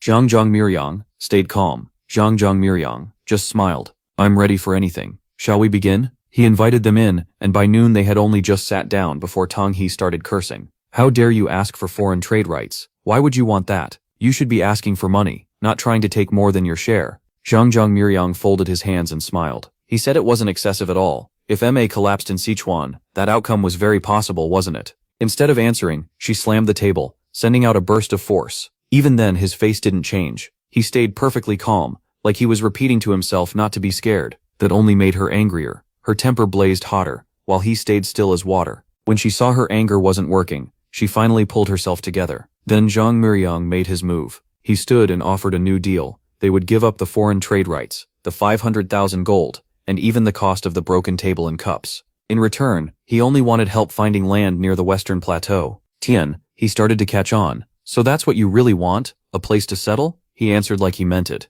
As Ronin, they weren't welcome in any sect's territory. Tian he agreed that Mebe felt the same, so he proposed building their base near the western highlands, far from the Ma sect. That should be acceptable, right? Tian He's face went pale. She stared at him, thinking fast. If she agreed, they'd move right away, and later, they could become a serious burden. But if she used them as a shield, she could slowly wear them down and cut their numbers. Giving them land wasn't hard, and if trouble came later, she could deal with it then. After thinking it over, she accepted. So the talks ended without trouble. Zhang Muryang smiled to himself, pleased. He figured this would have been much harder if he'd been dealing with the Qingcheng sect. Then he asked if they should write a contract. Tianhe refused. The honor of the MA sect would be her guarantee. The young woman beside her stayed silent the whole time, but she seemed to be working something out in her head. As the meeting ended, someone asked if the two women were returning to MA right away, offering them a room if they stayed. They said they'd be at the 100 Flowers Pavilion, since its young mistress was their niece. Then the vice leader suddenly burst in, shouting for the leader.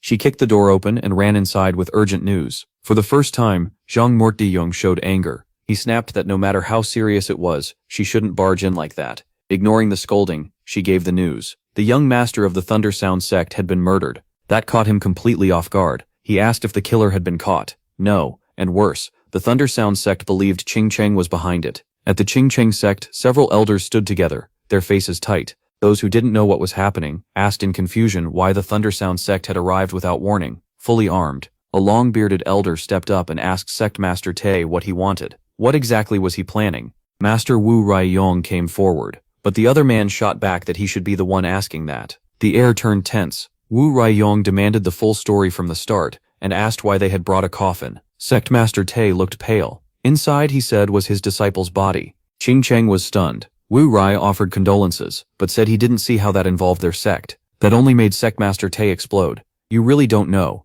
I know exactly what happened. Wu Rai was speechless, but insisted he truly didn't know, and asked him to explain. The man's face went red with rage. Fine, then I'll show you. He threw open the coffin. Inside was the body of the Thunder Sound sect's young master, Nam Ho Sun, killed in a brutal way. Tian pointed at the wound. Isn't this from Qing Cheng's 72 breaker sword style? Even Wu Ruiyong froze. He could tell it really was the 72 breaker sword style. Tian pressed him harder. And you still deny it? My disciple was killed by that sword art. How could the killer not be from Qing Cheng? In truth, he already had his own answer. Because of the marriage tie with the 100 Flowers Pavilion, he believed Qing Cheng feared an alliance with MA, and struck first. Wu Ruiyong tried to calm him, asking him to settle down and promising a full investigation. But Tian only shouted more. How could he calm down when his disciple had died by Qing Cheng's sword style? The proof was right there, so what was left to investigate? He demanded a real explanation. Then an even louder roar shut everyone up. An elder named Chen San stormed in, furious that they dared come to Qing Cheng Mountain and act so shamelessly.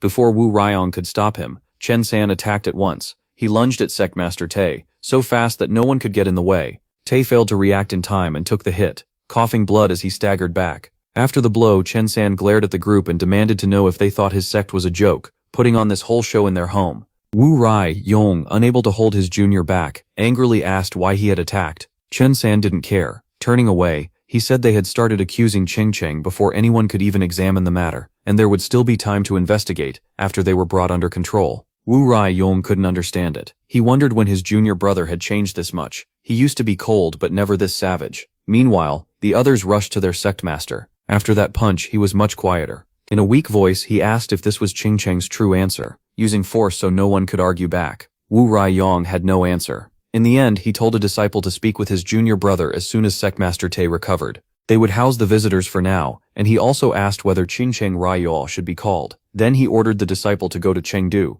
since the situation was clearly abnormal. The man accepted and left at once. That night, two men walked down a corridor, talking about whether Qing Cheng had really killed Nam Ho San. One said a martial trace could maybe be faked, the other disagreed. The stronger the martial art, the more unique its mark, so copying something like the 72 breaker sword style should be impossible. That raised the bigger fear. If Qing Cheng really was guilty, Chengdu could soon drown in blood. Piao heard every word from his room. When Gu Senhei came in, she asked right away, "How did you do it?" He played dumb. "Do what?" he asked, and she made it clear. She meant Nam Ho Sun's death, and asked what trick he used to pin it on Qing Cheng. He gave no clear answer. When she pressed him, asking if he had killed the man, he only tilted his head and watched her. Then he said the killer didn't matter. What mattered was that Nam Ho Sun was dead, and he lifted her chin. "Isn't that right?" Their faces came close and she got lost in the moment, dropping the subject. "Fine, you're right." He leaned in to kiss her, but she pulled away and turned aside. For now, she said, seeing him would be hard. There was an important guest, and she couldn't be absent.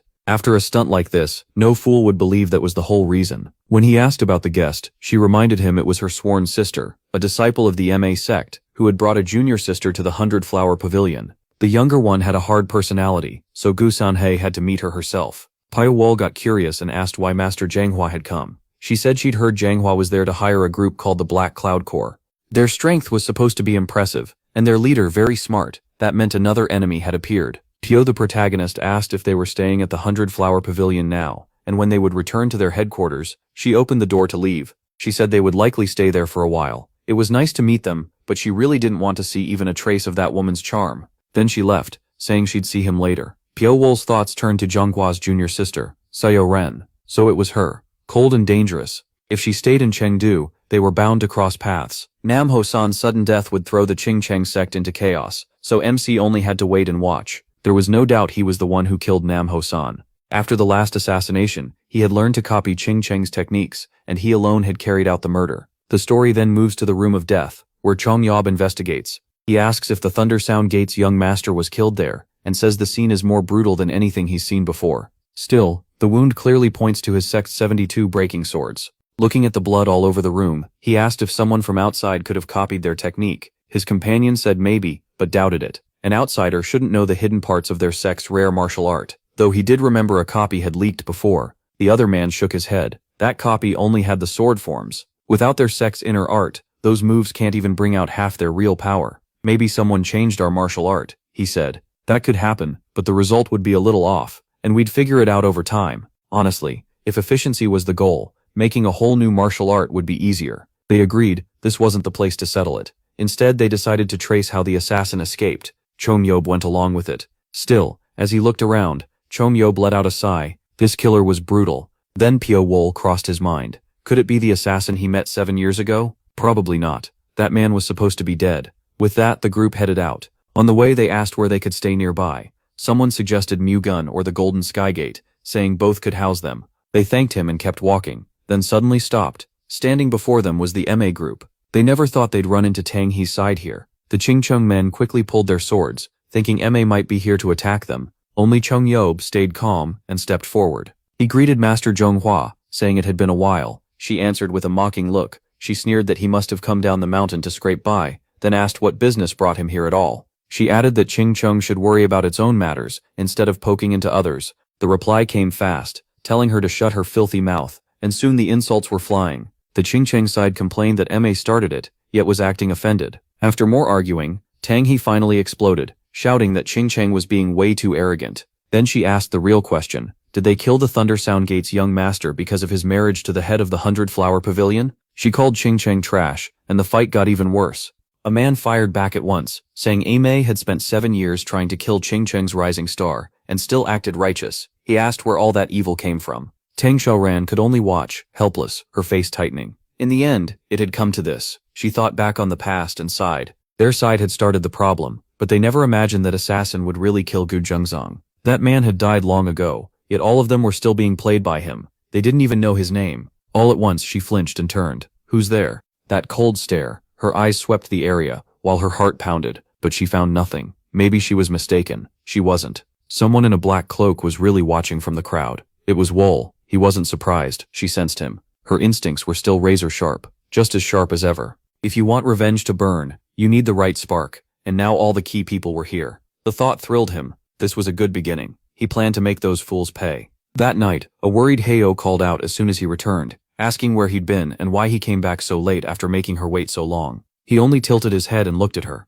Acting close already? It was Heyo Ranju, and she wasn't by herself. Zhang Miryang and Master Gore with her. The protagonist smiled at the group, and the four sat around a round table. Zhang Miryang grinned. He introduced himself as the leader of the Black Cloud Corps, said he'd heard about MC for a long time, and called their meeting fate before inviting him to eat. Wol studied him in silence. So this was the Black Cloud Corps leader. Still smiling, Zhang Miryang said Ranju had taken a real interest in him, so he'd wanted to meet him himself. Now that he had, he could see his presence was far from ordinary. He said even fine clothes couldn't hide that overwhelming aura. A person only had to glimpse it to know the protagonist wasn't someone ordinary. Ranju lit up and said she knew it. He really was special. After laying on all that praise, Zhang Miryang finally said what he wanted. He wanted MC to join the Black Cloud Corps. Wol showed no interest, his red eyes fixed on the man. Zhang Miryang kept talking. Others might see them as wandering mercenaries, he said, but his dream was to have the Black Cloud Corps recognized as a true sect. To do that, he needed talented people. Whatever he wanted, he claimed he would give it to him. Then he turned eagerly to the young woman beside him, and said that if the protagonist wanted, he would even give him Heyo Ranju, saying she already liked him and was only pretending to be shy. The outburst left Cordo speechless. He thought the fool shouldn't have said it like that, but it sure looked like she really was into Wol. Now he wanted to see the answer. Another man also watched, drink in hand, ready for the show, but Mo Xiao cut it off cold. He flatly said he saw nothing worth wanting. The spectator nearly choked on his water, and all three turned toward him. He quickly waved it off, saying it was nothing and telling them to keep talking. The others had no words. Silence fell, and Heo Ranju's face darkened with fury. Zhang Muryang finally broke the quiet, saying it was a shame Wall found none of it appealing. He asked what bothered him, joining the corps or Heo Ranju herself. The protagonist gave a small reaction, then nodded. All of it. If something's obviously going to give him a stomachache, he said, it's better not to touch it at all. For a proud girl, that rejection was hard to take. She stared at him in disbelief, furious that he dared refuse her. The room grew tense again. This time Zhang Muryang couldn't hold it, and burst out laughing behind his hand. He said it was only a joke, and asked why everyone looked so serious. Calling them fools, he rose to his feet and slapped a hand on the table. He said that no matter how much he wanted wool, he would never just hand over Heo Ranju. She was precious to him. Then he raised one finger and gave a warning. If possible, MC should stay out of the Black Cloud Corps' way. He was being polite, but the others weren't always so gentle. He didn't care. He said he had something to say too. The man nodded and told him to speak. With an icy face and steady eyes, Wall said that if one day the man was walking down the street and his head suddenly fell off, he wouldn't be wrong to think the protagonist did it. The man froze in fear. Before he could answer, MC laughed and winked, saying he was joking and asking why he looked so serious, like an idiot. No one could find that funny. The man stayed quiet, trying to save face. The story then moves to the Golden Heaven Gate. One man sat in a chair while another stood before him with clasped hands and reported that he had returned. Chandong casually waved him on. When asked about the MA sect, the report was simple. After entering the 100-Flower Gate, they hadn't made any other moves. As a precaution, hidden disciples had been placed around the 100-Flower Gate. Looking out the window with a troubled face, Chandong said they had to find the killer of the Thundersound Gate's young master fast. Only then would things make sense, and only then could they respond properly. The other man agreed at once, and offered to check with the Black Crow Gate. At the very least, they knew the movements of the underworld factions well. They'd probably know who got close to the Thundersound Gate that day, since they had eyes and ears all over Sichuan. The idea clearly bothered the other man, but Chandong accepted it and left the matter to him. The junior brother bowed and promised he wouldn't fail. Chandong kept staring out the window, thinking more sects were tied up in this than he expected. The Thundersound Gate, the Golden River Gate, and now the 100-Flower Gate. If they didn't catch the assassin soon, the outcome could be terrible. At the large house where Wool was staying, a bald man pressed against the wall to listen in on the next room. He focused hard. He'd been sure someone was inside, so why did it sound empty now? He already knew he was no normal person, but had he really reached a level where he could hide his presence completely? Thinking that, the man rushed to the window, threw it open, and raised his hands in a signal. Several assassins were hidden on the roof across from him, and they understood at once. Soon one of them came back to report that the target had made no strange moves all night. Since sunrise was close, he said his men would move nearer to keep watch. The other man nodded, praised him, and reminded him that Captain Wang Yujing of the Black Cloud Corps was very interested in Wall. Because of that, they were not to take their eyes off him for even a second. The assassin accepted the order and left right away to pass it on. He let out a sigh and went back to work. His eyes moved to the map on the table, and he tapped one spot. There are 3 ways into Mount Qingcheng. None of those gates are in Black Cloud Corps land. If they want to move 200 riders in, they'll have to go all the way around the mountain. He kept wondering what the best move was. Then his expression suddenly tightened. He fixed his eyes ahead and instantly hurled several darts. They stabbed into the ceiling, but nothing was there. Confused, he wondered if he was imagining things. He had clearly felt someone watching him. Maybe stress was getting to him. Then he looked down and saw a dark figure below. It was Wall. When did you get here? At the 100 Flowers Pavilion. Heo told Hieng to head back to the main sect at daybreak. Startled, she asked why. But the older woman had already made up her mind. There's nothing you need to do here. It's better for you to return and protect Master. Hieng didn't want to leave, especially after being given orders, but Heo kept pushing. She even said their pact with the Black Cloud Corps made it safe for Hieng to go. Still, Hieng refused. She said she couldn't leave. If the Qingtang sect attacked in the city, she needed to stay. That made Heo furious. With me here, what are you afraid of? If things go bad, we'll use the Black Cloud Corps as a shield. Just listen. Hieng finally gave in. She quietly agreed, calling her senior sister. Heo cut in and ordered her to leave at sunrise. Hieng had no choice but to promise. Only then did Heo drop it and tell her to get some rest. Right then, Soana came in and asked if she could enter. Heikyu looked over. She let Soana in and asked what brought her here so late. Soana said she just wanted to talk. Heikyu caught on fast and teased her. She joked that Soana looked flushed, like she'd met a handsome man.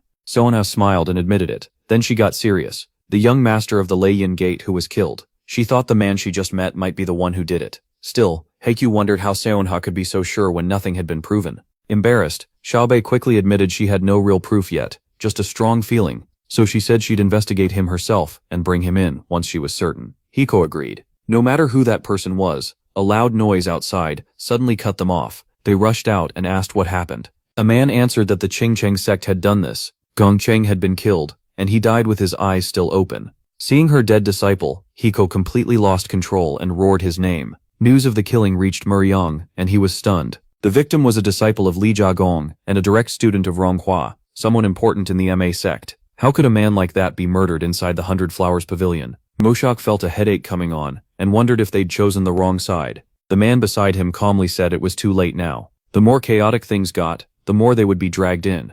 Still, one thing felt strange. Since the Gu Dugong Brigade fell 7 years ago, no assassin skilled enough had appeared in Sichuan, so both men started wondering who it could be. A righteous sect like Qingchong wouldn't hire an assassin. Maybe a third party was behind it. That thought sent a chill through him and reminded him of something Wall once said: "If you ever see something as thin as a strand of hair falling, assume it was me." A bad feeling hit him, and he quickly asked if there had been anything unusual about the target. The report said the man's door hadn't opened for 4 days, and the watchers were all highly skilled. Muryang lost his calm and asked if they were sure it wasn't him. Wang Yujing firmly said that was the current situation. Muryang accepted it, and ordered them to stop watching him for now. Instead, they were to focus on the Qingchong sect. When Muryang arrived, Hel was waiting with a dark look. She told him one of her sect's disciples had been murdered. He bowed and offered sympathy. She said she called him to inspect the wound. At first she thought it was an ordinary sword slash, but on closer look, it wasn't. Muryang leaned in and immediately noticed something wrong. What is this? The wound came from something extremely thin and sharp. It wasn't a sword or normal blade. Even a chakram couldn't leave a cut this clean. Hio asked if he'd ever seen a wound like it. He admitted he hadn't. She scoffed at that. With all his experience, he still had no answer. Not even a guess. His thoughts jumped to Wall, but he immediately pushed the idea away. It couldn't be him. With a grim face, he lowered his head and said he couldn't give her the answer she wanted. Hio then asked when all the troops would enter the city. Muxiang said they'd gather within 2 days, but once the cavalry arrived, the enemy would be on full alert. That only made her angrier. So what if they notice? They just need to crush them at once. Shocked, Muryang asked if she was really calling for all-out war right now. Still burning with rage, she reminded him she'd pay what he wanted, and demanded to know what the problem was. Was he afraid? Then she swore she would not rest until the Qingchong sect was destroyed. Her fury filled the room, and Muryang didn't dare argue. He could only bow and say he understood. But even that storm of anger was nothing next to Wall's own revenge, and Muryang's troubles were just getting started. When he got home, more bad news was waiting. He stared at his injured subordinate, both eyes wrapped in bandages, and demanded to know what happened. Selman sat nearby with her head lowered. She said she went to find the protagonist, but this bastard showed up and ruined everything. Furious, Muryang slammed the table and told her to stop rambling and explain clearly. Shaken, she began to recall what happened.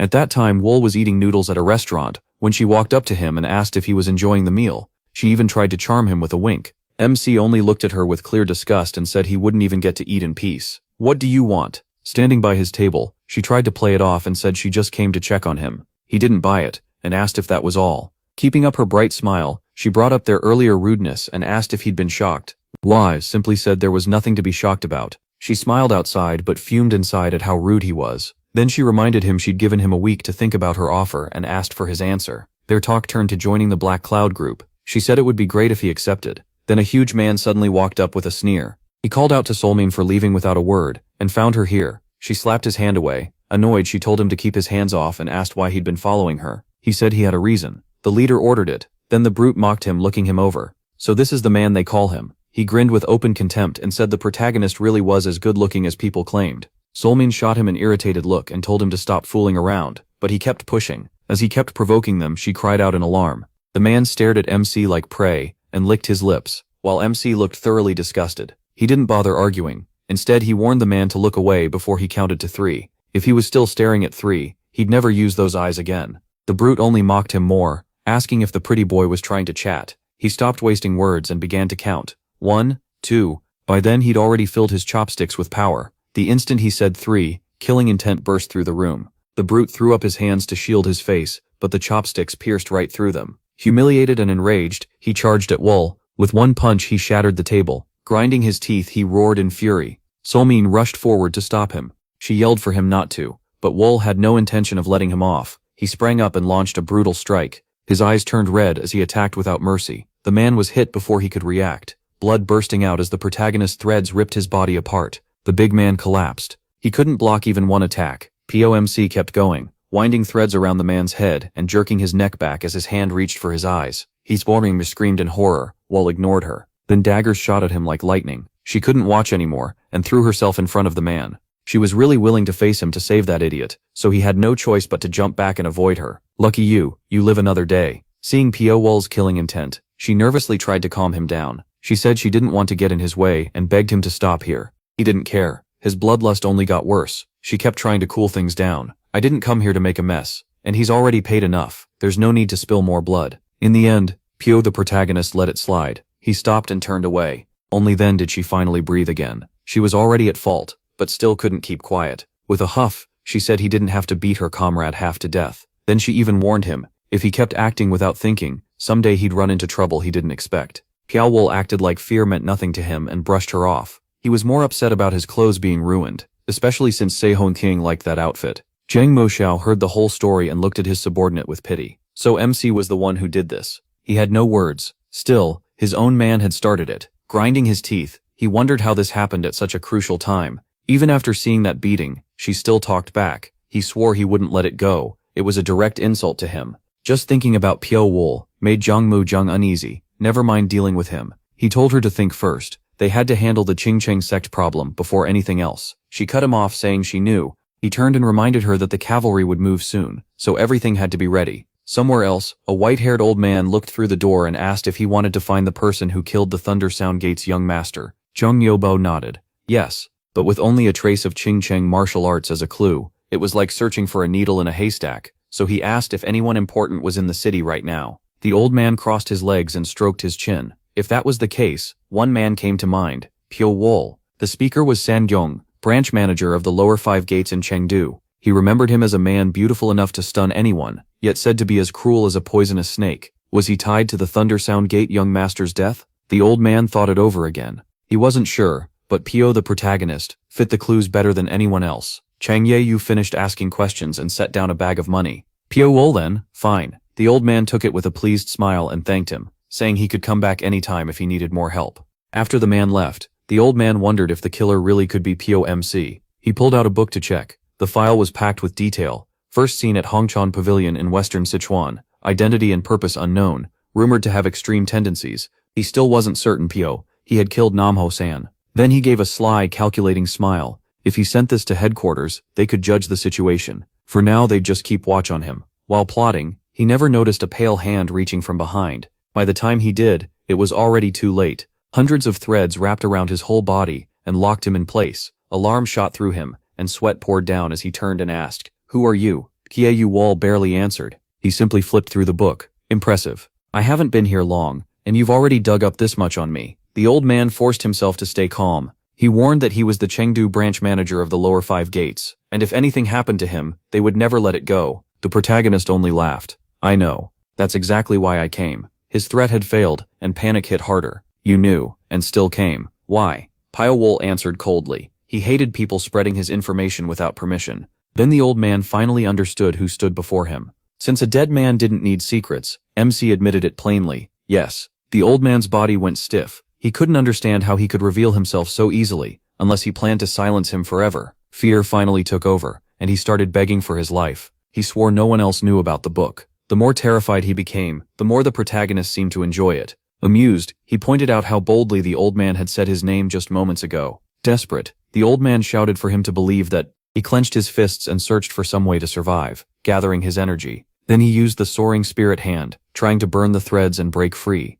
Flames burst out, lighting Pio Wol's red eyes while the rest of him stayed in shadow. With one small flick of his finger, the old man's head came off as easily as slicing fruit. MC took the book. I'm keeping this. Meanwhile, the streets were burning, and people ran in panic. They screamed that war had broken out between the Qingcheng sect and the MA sect. Buildings were swallowed by fire, black smoke rising everywhere, and no one could put it out. Zheng Muzheng watched in worry, asking what was happening. It felt like a nightmare. Everywhere he looked there was smoke, fire, and non-stop killing. People screamed for others to die as bodies piled up. The crowd cursed and slaughtered each other. Some shouted that they were avenging Gong So Yun, while others used the chaos to settle old grudges. Weren't the MA sect bastards the ones who sent an assassin after Marshal Uncle Gu? Then die already. From all the yelling, the two sides realized the Ching Cheng sect and MA sect had truly gone to war. An old man stepped forward and roared for everyone to stop before they tore each other apart. It was Sang, leader of the Fire Dragon clan, but while he was speaking, an arrow suddenly flew into his shoulder.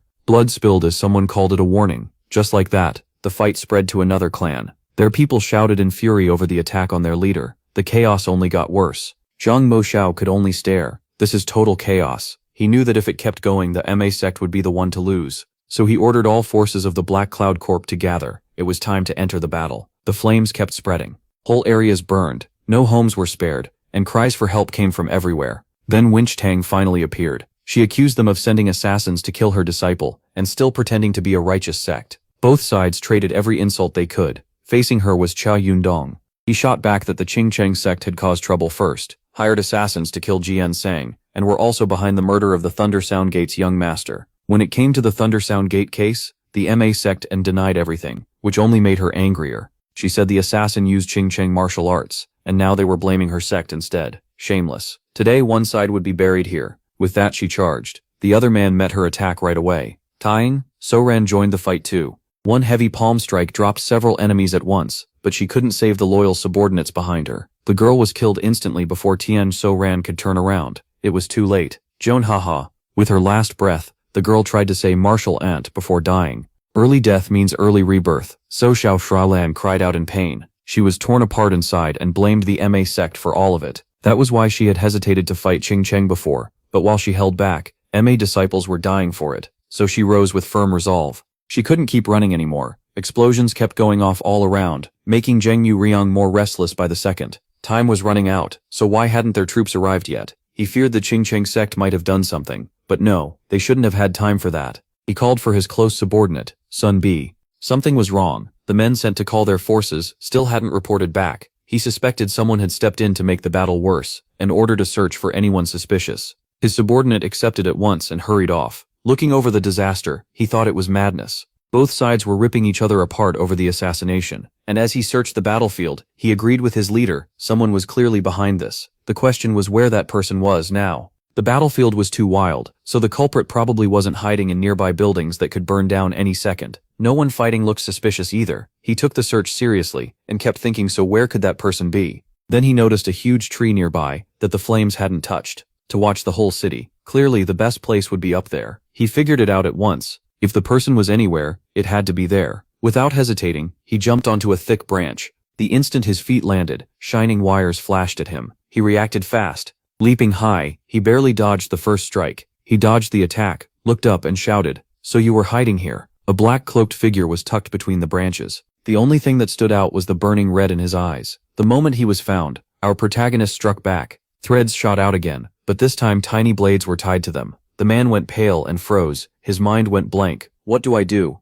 Just from the path of those blades, he knew a real master was hiding here. Someone deadly with knives. No matter what he tried, he couldn't get away from Poyal Wul. Our protagonist closed in and clamped a hand around the man's throat. By the time he realized who it was, his windpipe was already being crushed. He tried to speak but couldn't finish. He snapped his neck. Behind him hung several more bodies. Everyone who had found him ended up the same way. After that, he looked back down at the battle. Over there, the fight between Tang He and Cheon Dong was almost over. Tang He had been beaten so badly she was coughing blood, all her spirit gone. Tang So-Ran rushed over, calling, "Senior sister." She helped her up and urged her to stop. They needed to go back to the 100 Flowers Pavilion. Xiaobei Ondong only watched them, without moving. One of his men ran up and reported that they weren't planning to fight to the end. They were pulling back. He said they should leave too. Once their leader withdrew, the others shouted for everyone to fall back at once. Abbess Dinghua was badly hurt. Watching from the tree, our protagonist smiled. The Abbess of MA being badly wounded was a huge gain for him.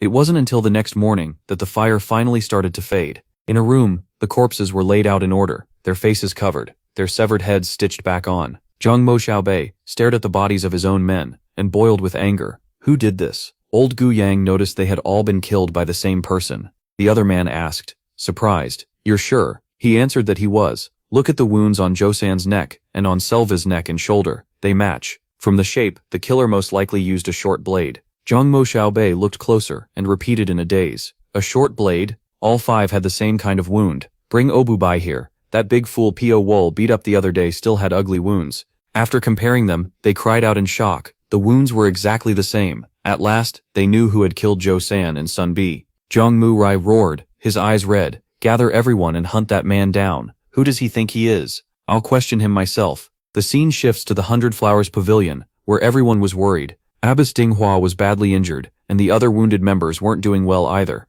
Then Tang So Ran arrived. First she told them all to calm down. She ordered the defenses checked at once. Protecting the 100 Flowers Pavilion came first. Now because the Qing Qing sect might attack again. She also told someone to go to the message station right away and ask the main sect for reinforcements. After giving those orders, she thought about the deaths of Gong Shan and the young master of the Thundersound Gate. Those deaths had pushed the Qing Qing sect and their own deeper into hatred. Someone was clearly trying to make them kill each other, and she decided to learn the truth. Tian He was in her room recovering, her eyes shut tight. Even weak, she was still gritting her teeth in rage. Chongqing, the physician treating her, quickly told her to calm down. If she kept feeding her anger, her energy wouldn't settle, and she'd be in real danger. But that only made her madder. She glared at him and told him to get out, threatening the man trying to help her. Before she could say she'd cut out his tongue, he ran off fast. Then she tried to calm herself. Closing her eyes, she pulled back her killing intent and wondered what was happening to her. If this kept up, Tong Zoran wouldn't be able to lead the disciples. She needed to recover fast. Just then, someone walked into the room, and she snapped, telling him to get lost again. But when she took a better look, she froze. The person was fully hidden under a black cloak, with glowing red eyes. Chuckling, he asked if she didn't remember him. Of course, in that form, even his own father wouldn't know him. Confused, she asked if she was supposed to. He laughed, and said that for the last 7 years, he hadn't forgotten her for even a moment. To make her remember, he brought up the one thing she couldn't ignore. You still remember that, don't you? And just like that, she knew. Could it be you're that bastard? He pulled back the hood and showed his face. She cried out in shock. He was supposed to be dead, thrown into the snake pit. How was he still alive? He stared at her and laughed. Yes, he had been thrown there. Wasn't that a surprise? Just saying it made his anger boil over. Then he told her plainly that he was the one who killed her disciple, Gong Sai Wan, and the young master of the Thundersound Gate. Her eyes burned with rage. She demanded to know if he wasn't afraid of being hunted down by them all. Seeing the blood rush to her face only pleased him more. Why would he be afraid? People like him were made by people like her. If not for them, he never would have become an assassin. This was just karma. Still, she shouted in outrage, asking what he wanted. Po Wol answered directly. He wanted nothing. He only wanted to show her what would happen to the Ma sect. And for a final twist, Chong Yu Bull of the Qing Cheng sect would die soon too, killed by the Ma sect's drifting snow-piercing cloud palm. And by chance, her junior sister had learned that very martial art. Hearing that, she finally understood. He had been behind everything, pushing both sects toward destroying each other. Then blood burst from her wounds from sheer fury. She forced herself up, glaring as she swore she'd kill him. But how could she do that, when she couldn't even reach him? He kept twisting the knife, saying Qing Cheng and Mobo would go on shedding blood. Monsters like them deserved it. They deserved this suffering. With all her strength, she grabbed his collar, trembling all over. Even without power, she still tried to stop his cruel plan. This couldn't be allowed to happen. His eyes flared as he swore that no matter where they hid, he would drag every one of them out. Then he would devour them all, just like he had devoured those snakes for years. She held on for one last moment before her heart burst and she died. It looked just like death from chi deviation. Only at the end did tears fill her eyes. Regret came too late. With her dead, he had removed one more enemy. She died so easily. He hadn't even touched her. Just a few words were enough. How pathetic. Then he thought to himself that maybe he really was pretty frightening. Back at the inn, Heo Guanju and his two companions rushed into Pui's room, but it was empty. It looked like he had already left. The guard said the same. Pui hadn't come back since last night. They guessed he might have known they were coming and moved somewhere else. Probably not though. He wouldn't keep a room he had no plan to use. The young woman grabbed her forehead and mocked herself. She'd been fooled by his looks. If she saw him again, she'd skin him alive. But for now, there wasn't even a trace of him. Where had he gone? And what was he doing? The sharpest one, the Gudaoist, quickly thought of the worst possibility. What if he had already gone to cause trouble? The scene moves to the Golden Heaven Gate, where two Qing Cheng sect disciples were talking in the courtyard, wondering how long he'd said he would be cultivating. The other didn't know. After the battle, his mood was awful, and his temper had been unstable. As the two argued, a sudden boom rang out. The building in front of them exploded. They recognized it at once and ran, shocked by the flash and force. That move just now, it was the drifting snow-piercing cloud palm. Had the Ma sect attacked them, their senior uncle was inside, so they rushed over. Just moments earlier, Shanggyeob had been cultivating there. He let out a breath and opened his eyes, only to see Pio Wol in a black cloak standing before him. He had no idea how long the man had been there. Who are you? With steps that silent, This was clearly no guest. Pio the protagonist decided to answer. Pio MC. Hearing that name, the man's heart skipped. It's the middle of the night. What do you want here? As he came closer, Pio Wol said, anyone who sneaks in at night never means well, and he was no different. That much was clear. The man gave a bitter laugh and apologized for asking such a foolish question. Then his face turned serious. Meeting the protagonist made him want to ask one thing. Had he killed the young master of the Thunder Sound Gate? MC called him fairly clever and nodded. Yes. The man kept asking, and he answered every question without pause. Yes, his plan needed the Ching Cheng sect. Yes, he held a grudge against both Ching Cheng and MA. Yes, he had killed the MA disciples too. He was someone who hated them all. The man said he had never heard the name Pio, the protagonist in their sect, and demanded to know who he really was. The protagonist walked forward one step at a time. I am an assassin. The MA sect turned me into an assassin. The Ching Cheng sect made me the enemy of the whole world. That hit the man like thunder. Stunned, he blurted out, the MA sect? An assassin? Then a memory from 7 years ago flashed through his head. He finally made the connection. The one who killed junior brother Jion Sang. Pio Wol smiled as he cast off his cloak. Yeah, that was me. Even on the edge of death, Chang Yobo pulled his sword and threatened him. You made a terrible mistake today. If you'd stayed hidden, you might have lived. I'll put an end to your miserable life myself. His killing intent burst out, but Pio MC only smiled back, meeting him head-on, without a hint of fear. Then the two of them collided at once. Pio Wol barely had to move, holding his ground while fighting with kicks and his short blade. Chang Yobo answered by using the White Crane super skill. He moved as fast as lightning, but still couldn't land a hit. Instead, he rushed right into the trap he had already prepared. By the time he noticed, it was too late. Pio Wol lifted one finger, his eyes shining red. In that instant, Chang Yobe died. Countless threads wrapped around his body, pushing fire through him so it would look like the MA sect's doing. Only then did he realize what technique this was. The protagonist gave a cold, wicked grin. Give Tang Hai my regards. Before Chang Ye Yu could fully understand, his body exploded into countless pieces. When his disciples rushed in, shouting for their martial uncle, all they found was his torn-up corpse. Regret meant nothing. Now, this was the demon they had helped create, but the disciples couldn't know that. They ran around in panic, screaming, the MA sect killed our martial uncle. Everything was unfolding just as Pio Wol wanted. Burning with rage, the disciples shouted for revenge. Just as the fighting was settling, he sparked an even bigger fire. From the corner, he watched with a smug smile, listening as they cried, avenge our martial uncle. That small spark was about to become a full blaze. It only needed one push, and they would slaughter each other day and night without stopping. Soon, nobody even cared if someone had planned all of this. To them, killing the enemy in front of them was enough. Tang So Ran got dragged into the chaos too. Bodies were piled everywhere, and the blood was still warm. The place had become a living hell. She looked desperate. How had it come to this? Then someone called, Miss Deng.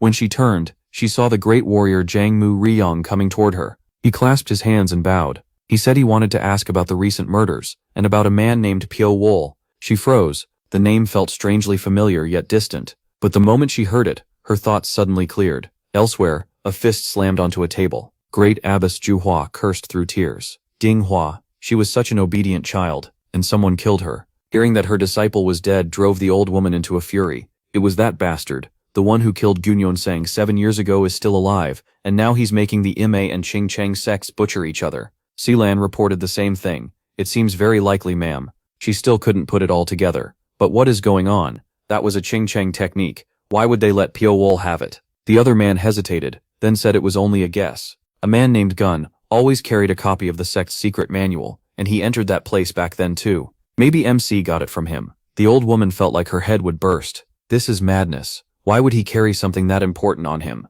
Seeing her anger rise, the man quickly tried to backtrack. It's only a possibility. She forced herself to calm down and look for an answer. The Ching Cheng sect won't listen to us. Then we have no choice. We capture that damned assassin. A disciple stepped up at once.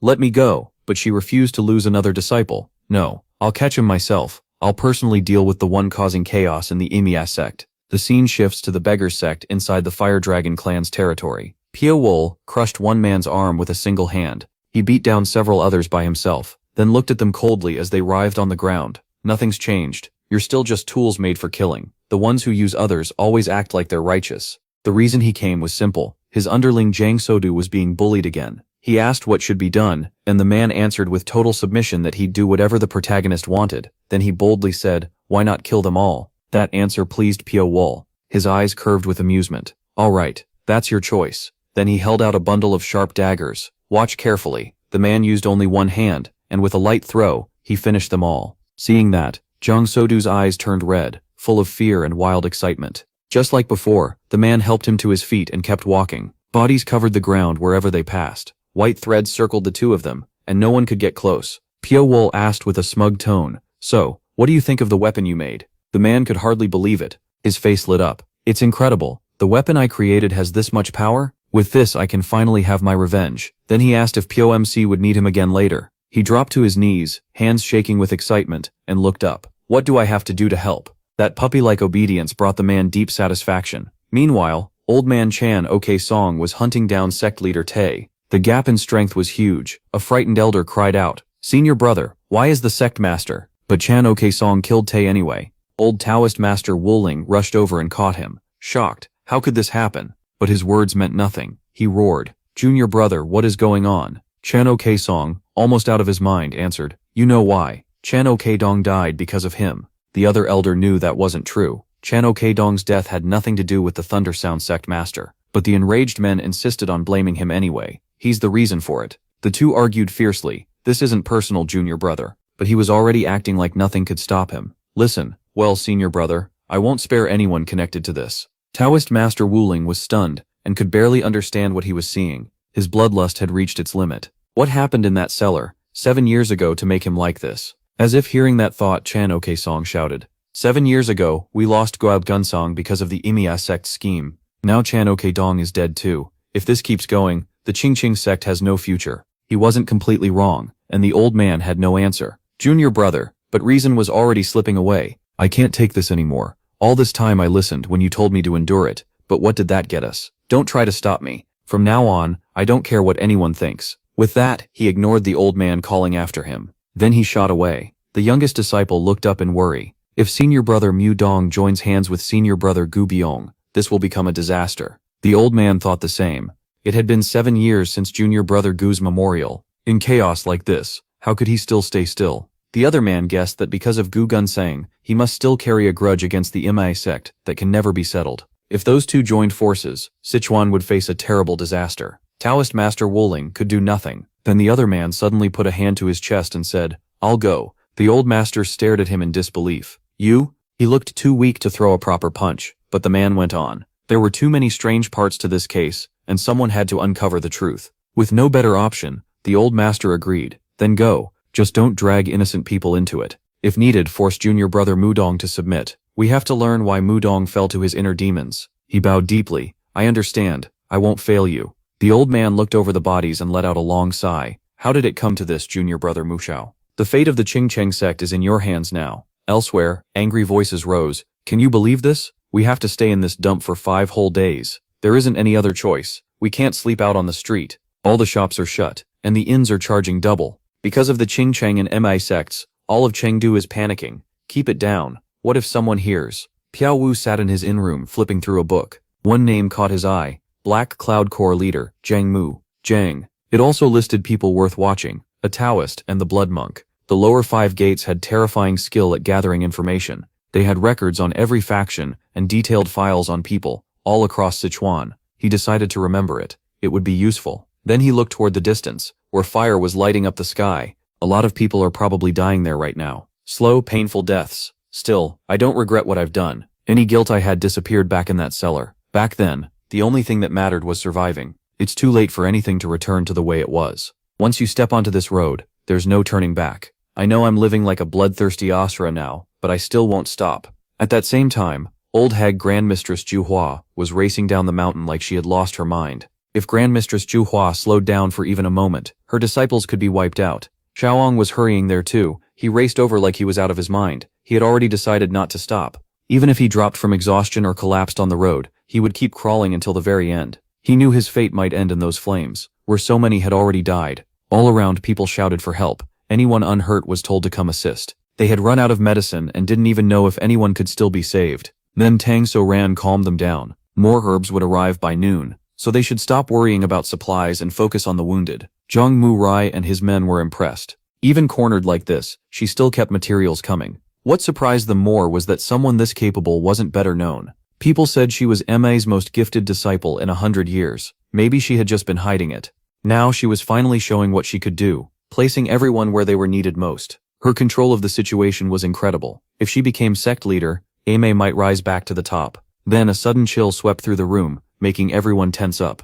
Taoist Ji warned them that someone was coming, and the aura made it clear, a top master had arrived. The doors flew open, and in stepped the old woman, Grand Mistress Ju Hua, blazing with anger. The pressure from her fury terrified everyone. It was Ame's sect leader herself, and the crowd quickly dropped to their knees. They bowed and welcomed the sect leader. Jiang Mu Ryong thought, I can't believe she came in person. This is worse than I thought. Tang So Ran also bowed with clasped hands. Disciple greets master. The old woman fixed her with a burning stare. Then Xu Ha hurried over with a bright smile and greeted her too. But the old woman's face only turned darker as she looked at the girl in silence. That smile vanished right away, and her face went pale. The old woman's eyes flashed red. She ordered everyone inside, and the crowd followed. Only Jiangmu Ryang's group stayed where they were. But then the old woman stopped, turned slightly, and coldly ordered them to come in too. Taoist Ji let out a tired sigh. Now they were dragged into it as well, and there was no way out. As the two bickered over who should enter first, one of them grumbled about always being shoved to the front,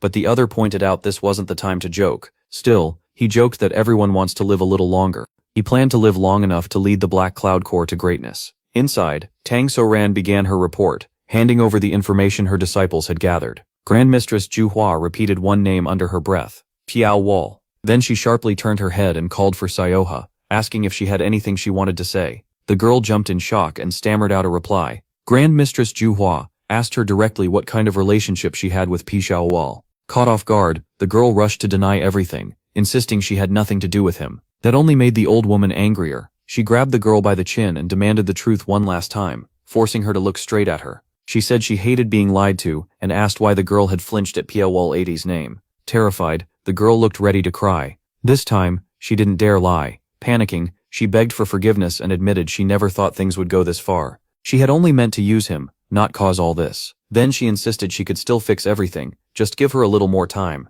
He trusted her completely, so she was sure she could lure him in. The old woman, disgusted, cut her off and said she had never looked uglier. The girl was left speechless, shaking and crying as she called out to the sect leader. Grand Mistress Ju Hua mocked her, saying no one had told her to kill the young master of the Thundersound Gate. She should have just lived quietly and safely. The girl thought she had been spared, so she quickly smiled and promised to live exactly that way from now on. Tang So Ran had watched the whole exchange, and maybe she alone understood that the old woman wasn't in her right mind. She screamed for Sioha, but it was already too late. In the next instant, Grand Mistress Ju Hua killed the girl where she stood. Everyone there was horrified. The blow came so fast and so clean that no one could react. After killing her own disciple without hesitation, she coldly added that this was not something the girl got to decide. Tian So Ran snapped, releasing her own killing intent. She stood against the old woman and shouted that it had gone too far. Sioha hadn't meant for this to happen, and even if she was wrong, it wasn't a crime that deserved death. Jiangmu Ryong's group was stunned by the force she gave off.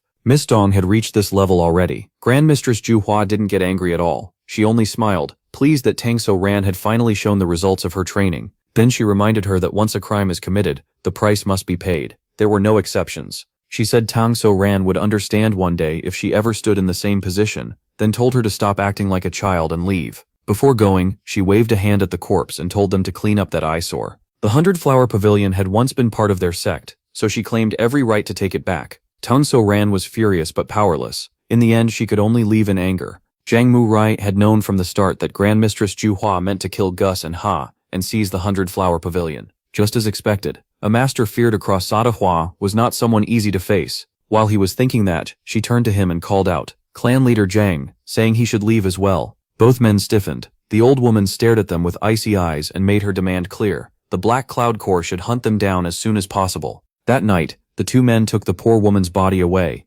wrapped tight in white cloth. They dumped it on the ground and said to leave it there, so wolves or other beasts could handle the rest. Then they turned and left at once. As they headed off, heavy rain began to fall. A figure appeared and gently pulled back the white cloth, revealing her face. It was Bai, staring down at her without emotion. They had once shared a bed, and she had helped set his revenge in motion, so he at least stacked some large stones to make her a grave, and sat beside it for a while. He said he wouldn't apologize. Their bond had only ever been one of mutual use. Even so, he promised to avenge her against the people who had treated her this way. He was a man who kept his word. There's a word called chemchak, used for the deepest pain in the world, the grief of a parent who has lost a child. Elsewhere, in the quiet countryside, a group arrived at a house and knocked. An old man opened the door. Mo Xiao greeted him with a warm smile and asked if he had been well. The steward recognized him at once and welcomed him. Wondering what brought Master Mu so early, Mu Xiao asked if his senior brother was inside. The steward said yes, and Mu Xiao asked him to announce his visit, explaining that even though his senior brother was still grieving,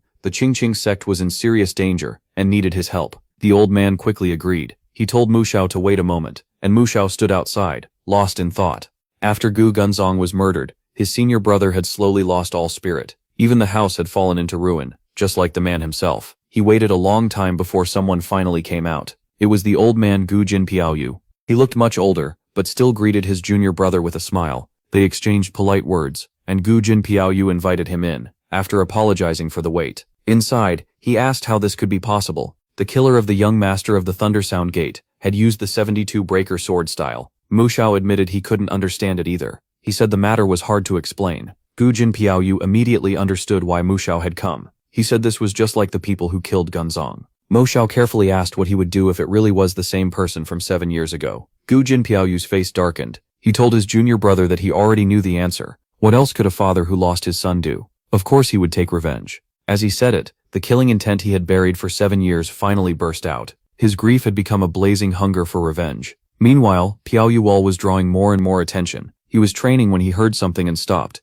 turning toward the sound as a familiar voice called out. "Hello, handsome. Long time no see. You look even better than before." It was Xu Jianu, waving excitedly. She said she had been wondering where he was, only to find him right there near the 100-flower pavilion. His face turned cold as he asked what they wanted. With so many of them here, he knew it wasn't just a friendly visit. Gu Yang and the man beside him didn't bother hiding their purpose. They made it clear he was no ordinary man, but a cold-blooded killer, a Mitaba. Only Xu Jianu kept smiling. She told him this was their last offer. Join the Black Cloud Corps. Piao Yual asked why he would join any group when his only path was revenge, then asked what would happen if he refused. Zhu Jianpia's smile disappeared. If he said no, she told him, they would follow orders, and those orders were to kill him. The other two moved in and boxed him in. One monk warned that if he wanted to live, he should take Jianpia's offer. Bai just played dumb and asked, "Who exactly did you come here to kill?" "Me? Why would anyone order that?" he asked. Gu Yang stopped hiding it. They knew who he was and what he'd done. He accused Bais of killing someone from the MA sect. They said once their group got stronger, they wouldn't need to fear MA anyway, so joining them would be smarter.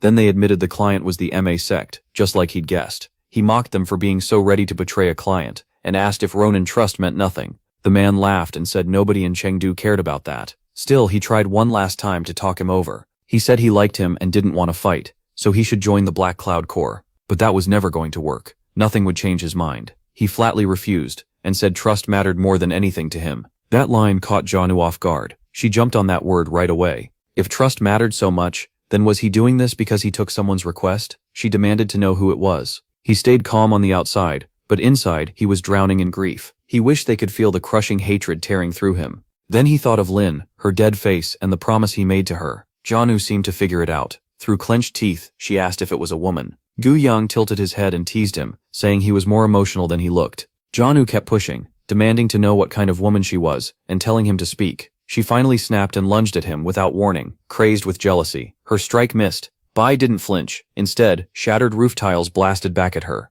She threw up her arms to protect herself, and the other two rushed to check on her. When they called out to Jianu, she said she was fine and brushed it off as a cheap trick. But once the dust cleared, he was gone. Then Hio Muryang spoke up, saying all that talking had been pointless. With a chuckle, he pointed to a nearby roof and said they could still see him clearly. Now he was furious. With burning eyes, he ordered his men to kill him at once, and assassins flooded in behind them. But our hero wasn't waiting around. Glowing threads suddenly wrapped around him in a tight web. He gave a light snap of his fingers and blood poured from above as the threads shredded the men charging in. Pevin looked at them with open sarcasm, and asked if they really needed that many people just to catch him. Hilo Muyang clearly meant business. He answered that he had no plan to let him escape, and he proved it. The number of men he brought was overwhelming. Kiawul only shrugged and warned them that they'd regret stepping into his fight. Elsewhere in the city, several men heard a huge crash when something smashed through a roof. They looked around, wondering what that noise was. Someone guessed a fight had broken out nearby. Then they spotted Piawul in a black cloak racing past, with a crowd chasing him. None of them recognized him. While they stood there staring, he suddenly came straight at them, and they jumped back in panic. That was the price for watching a clash way above their level. He dropped one man with a single punch to the head. The old man hit the ground unconscious. People quickly gathered, shouting that someone had been killed. One frightened man still stepped up and demanded to know who he was, and how he could murder someone in broad daylight. Piawul didn't answer. With one small motion, that man died too. The rest could only stare in horror, drenched in sweat. Panic spread through the crowd around Piawul. Heo Munryang's group arrived just in time to see him kill a civilian and froze. Jeonyang immediately said this had gone too far and they had to stop him. By then the townspeople had surrounded all of them, yelling and asking why they were killing innocent people. Jeonu finally realized something was very wrong. Gu Yang saw the crowd staring at them and cursed. They thought his group was with Piawul. The moment Piawul attacked a bystander, he knew something was off. This had been the plan all along. Piawul had set them up to clash with the mob. Without another word, he threw down a smoke bomb and disappeared. The crowd had no idea what had happened, and just shouted, asking where he went. Since they couldn't catch him, they turned on the others instead, saying they had to be in the same gang and would give him up if captured. Jeonu's group panicked and tried to deny it, but they knew they were in trouble. Then the bald man stepped forward in silence. They warned the blood monk that they couldn't get trapped here. They had to leave now, so the other two ran and left the bald man behind to deal with the crowd. He told them to go and make sure they got out safely. It was an order. The bald monk just grinned. He said that if Lady Jeonu gave an order he had to follow it. Then he turned to the crowd and asked, "Shall we begin?" The mob rushed him, red-eyed with rage. He faced them calmly and said they should clear up this little misunderstanding. Meanwhile, the Ma and Qingcheng sects were already locked in a savage battle, both sides screaming for the other to die. The fighters pushed forward as flames spread. Heo Murjimyang watched in shock while the fire swallowed more and more of the capital. All of this chaos had been caused by a single assassin. The three finally caught up to him and demanded to know what he thought he was doing. Fires burned everywhere, with corpses piled around them, but Piawul looked pleased. He said everyone was finally moving, even the ones who had been hiding. This wasn't how he first pictured it, but that only made the result better. He smiled and called the battlefield glorious. The most reckless of them, Jeonhu, charged in first, cursing him. Just like before, she attacked without thinking, and just like before, she couldn't touch him. Goyang jumped in to help, but even together they couldn't corner him. Then the old man drew his sword and declared it would end here. He launched a flaming slash at Piawul, but Piawul instantly leaped onto the threads he had set up earlier. The sword cut only the threads, never reaching him. Goyang looked up in shock. All this time Piawul had only been dodging. Now he was finally attacking. No matter how hard Goyang struck, he couldn't break through the threads. Then he noticed the path of the daggers. By the time he realized the danger, Piawul's blades were already tearing at him without pause. Their attacks crashed together and real fear hit him. He knew he could die at any second. A moment later, one of his arms was cut clean off. The pain drove him screaming to his knees. Jianghu rushed over, crying out for Gu, but while her focus was on him, she missed the swarm of daggers appearing behind her. In the next instant, they stabbed into her back without mercy. She couldn't believe it was this fast. The daggers moved nothing like before, too wild to read. She could barely defend herself, but still turned toward Gu Yang and screamed desperately. No, but Piawul was already right in front of Gu Yang, looking down through the glowing threads around him. Hungry Yang shouted in desperation. He yelled for him to stop. Knowing he was almost out of time, he threw a knife, his only chance to save Gu Yang. The blade ripped through the air, heading straight for Piawul's face. Piawul saw it clearly, but instead of dodging, he reached out, grabbed Gu Yang by the throat, lifted him up and used him as a shield against the incoming blade. That was the end. Piawul made it clear this was the price of trying to kill him. The other two turned pale. Not only had they failed to save their ally, Heo Muyang's own weapon pierced Gu Yang and killed him on the spot. Jianghu broke down, wailing in despair. As she cried out for Gu Yang, Piawul vanished in a flash. She clutched his body and begged him to wake up, sobbing that he couldn't die. Even on the edge of death, he tried to act tough, mumbling that he wasn't going to die. Her face went pale as she held him and cried. Looking up, she told the others to leave her and chase that brat. Hatred completely took over. She demanded they catch him and tear him apart.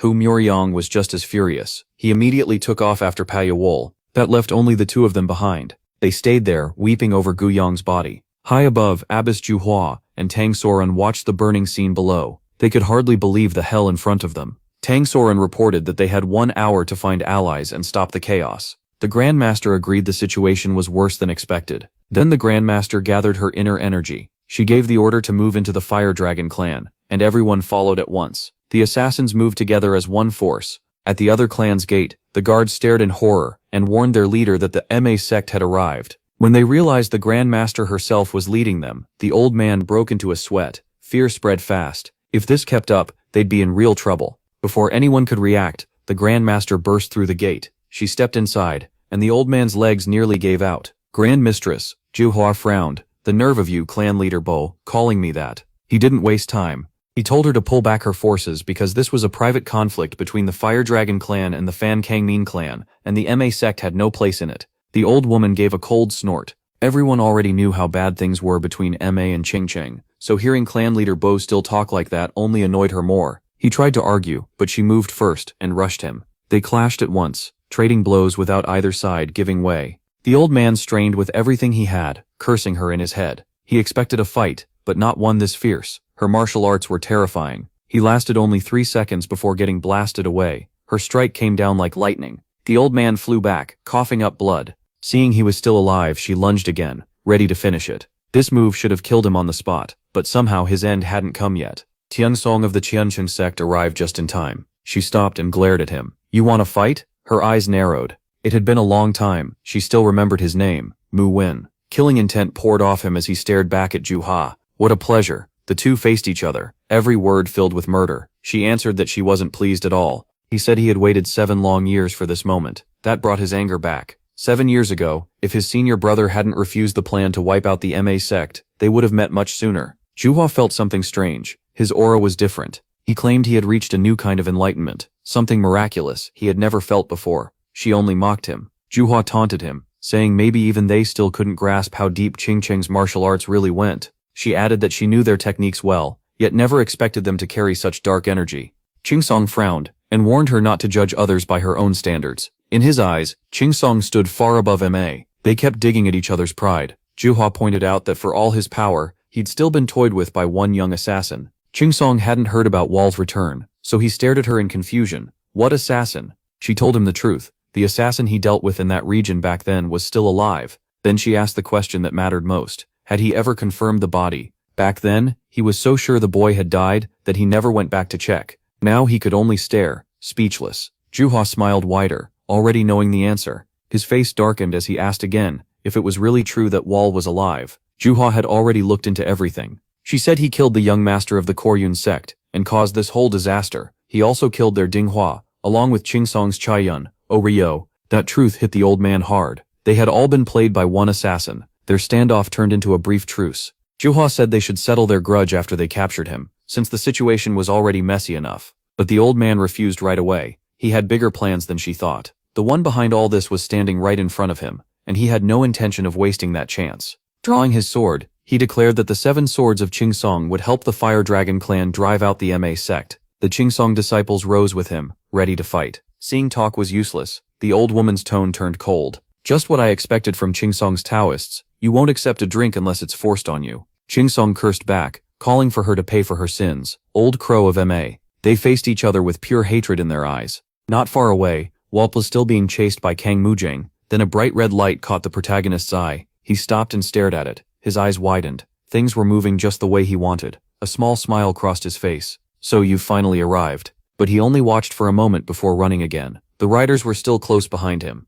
They only got this chance because he had paused. Kang Mujang knew that even with horses, they normally couldn't catch him. He could hardly believe it. Was Wal using internal energy to boost his movement? A cruel look flashed in his eyes. Tricks didn't matter. He swore he would catch him. Just thinking about it made his blood boil. MC had killed Taoist Go, a man he respected like a master. His rage kept growing until he let out a roar and gave the order. At once, the whole group threw their spears at Wal. Then, for what felt like the 1000th time, he did something none of them understood. He spun around and charged straight at them. They shouted in shock as he ran right toward the spears. Even Kang Mujang couldn't make sense of it. Why would someone fleeing rush straight into danger? But when the protagonist closed in, the spears struck only empty air. He had vanished again. The men looked around in panic, wondering where he went. One of them turned and found Wol behind the whole group. A few quick leaps, then razor-thin wires flashed out and took their heads before anyone could react. No one even knew how to defend against it. Heads fell everywhere, and Kang Mujang escaped by a hair.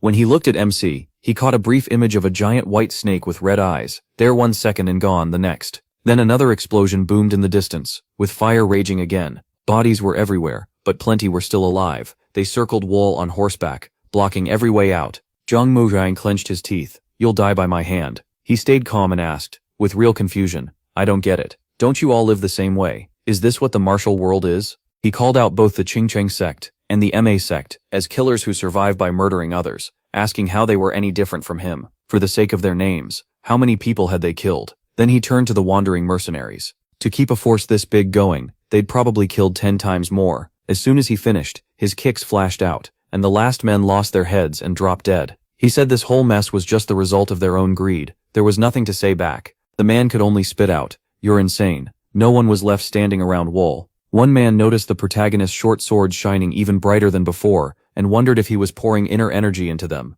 This assassin kept revealing more of his weapon, and no one understood why. Then he felt a strong burst of energy behind him, and quickly turned. One of those forces belonged to Abbess Juhua, but there was another, even stronger one. Wool had always acted alone, so who could it be? It was Ching Song, rushing in with a thunderous roar. "You think you can run?" Juhua laughed, even while moving fast. "Run? Is that what you think? Then go ahead, tear this whole city apart." Only a few Qingtang factions were in the city, while her Ime sect was safe up in the mountain, so she had nothing to fear. The two masters suddenly stopped and looked toward MC. Something about his stance stood out immediately. Tang So Ran arrived at the same time and stared at him. "You are." Several others rushed closer. An acquaintance recognized him, and the group finally understood this was the assassin. Ao Lan even said his name out loud. "Wall." Ching Song gasped. "An assassin? Him?"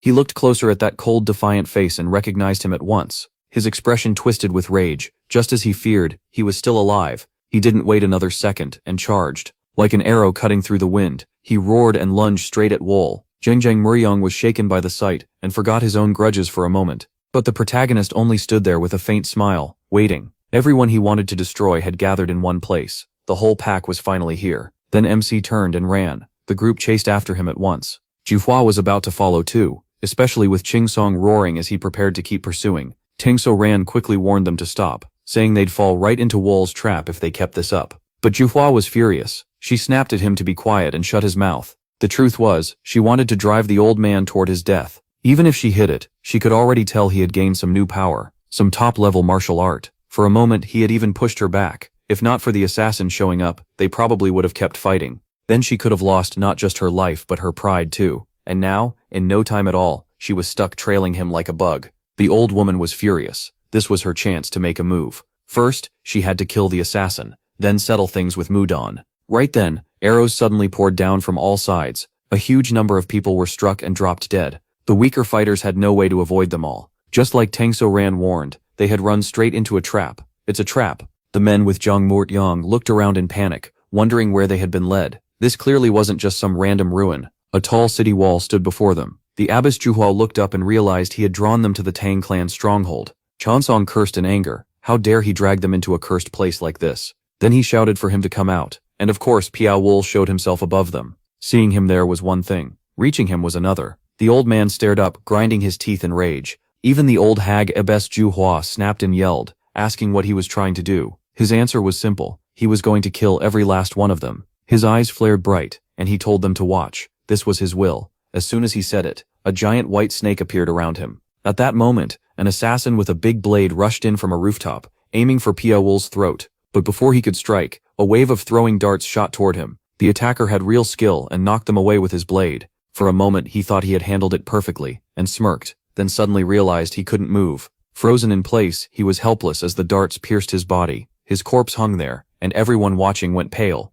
With only a few steps he could move through the air like that. This was the Tang clan's stronghold after all. Our hero had prepared everything. No one knew what hidden weapons or poisons were waiting here. The whole group froze in fear. Why here? Why did they have to chase him into a place like this? Tiao Wall had already scared them without lifting a finger. The weaker ones backed off like they'd seen a ghost. Anywhere else would have been better than the Tang clan's stronghold. Realizing things were going badly, Tang So Ran shouted, "Wait," but a volley of arrows killed her before she could finish. Others were struck down the same way as arrows kept falling. There was no way to avoid them. Panic spread even faster. "Dodge!" Sealan tried to steady everyone, warning them not to move wildly here, but fear had already taken over. No one listened. They just ran, screaming for help. Those who escaped the arrows breathed in poison smoke instead, and grabbed at their throats. "It's poison! Help me!" One after another, they died in agony. Then white snakes began swarming across the ground. Snakes! That bastard can summon snakes. The crowd broke apart in total chaos. Abbess Juhua could only stand there, her face dark with rage.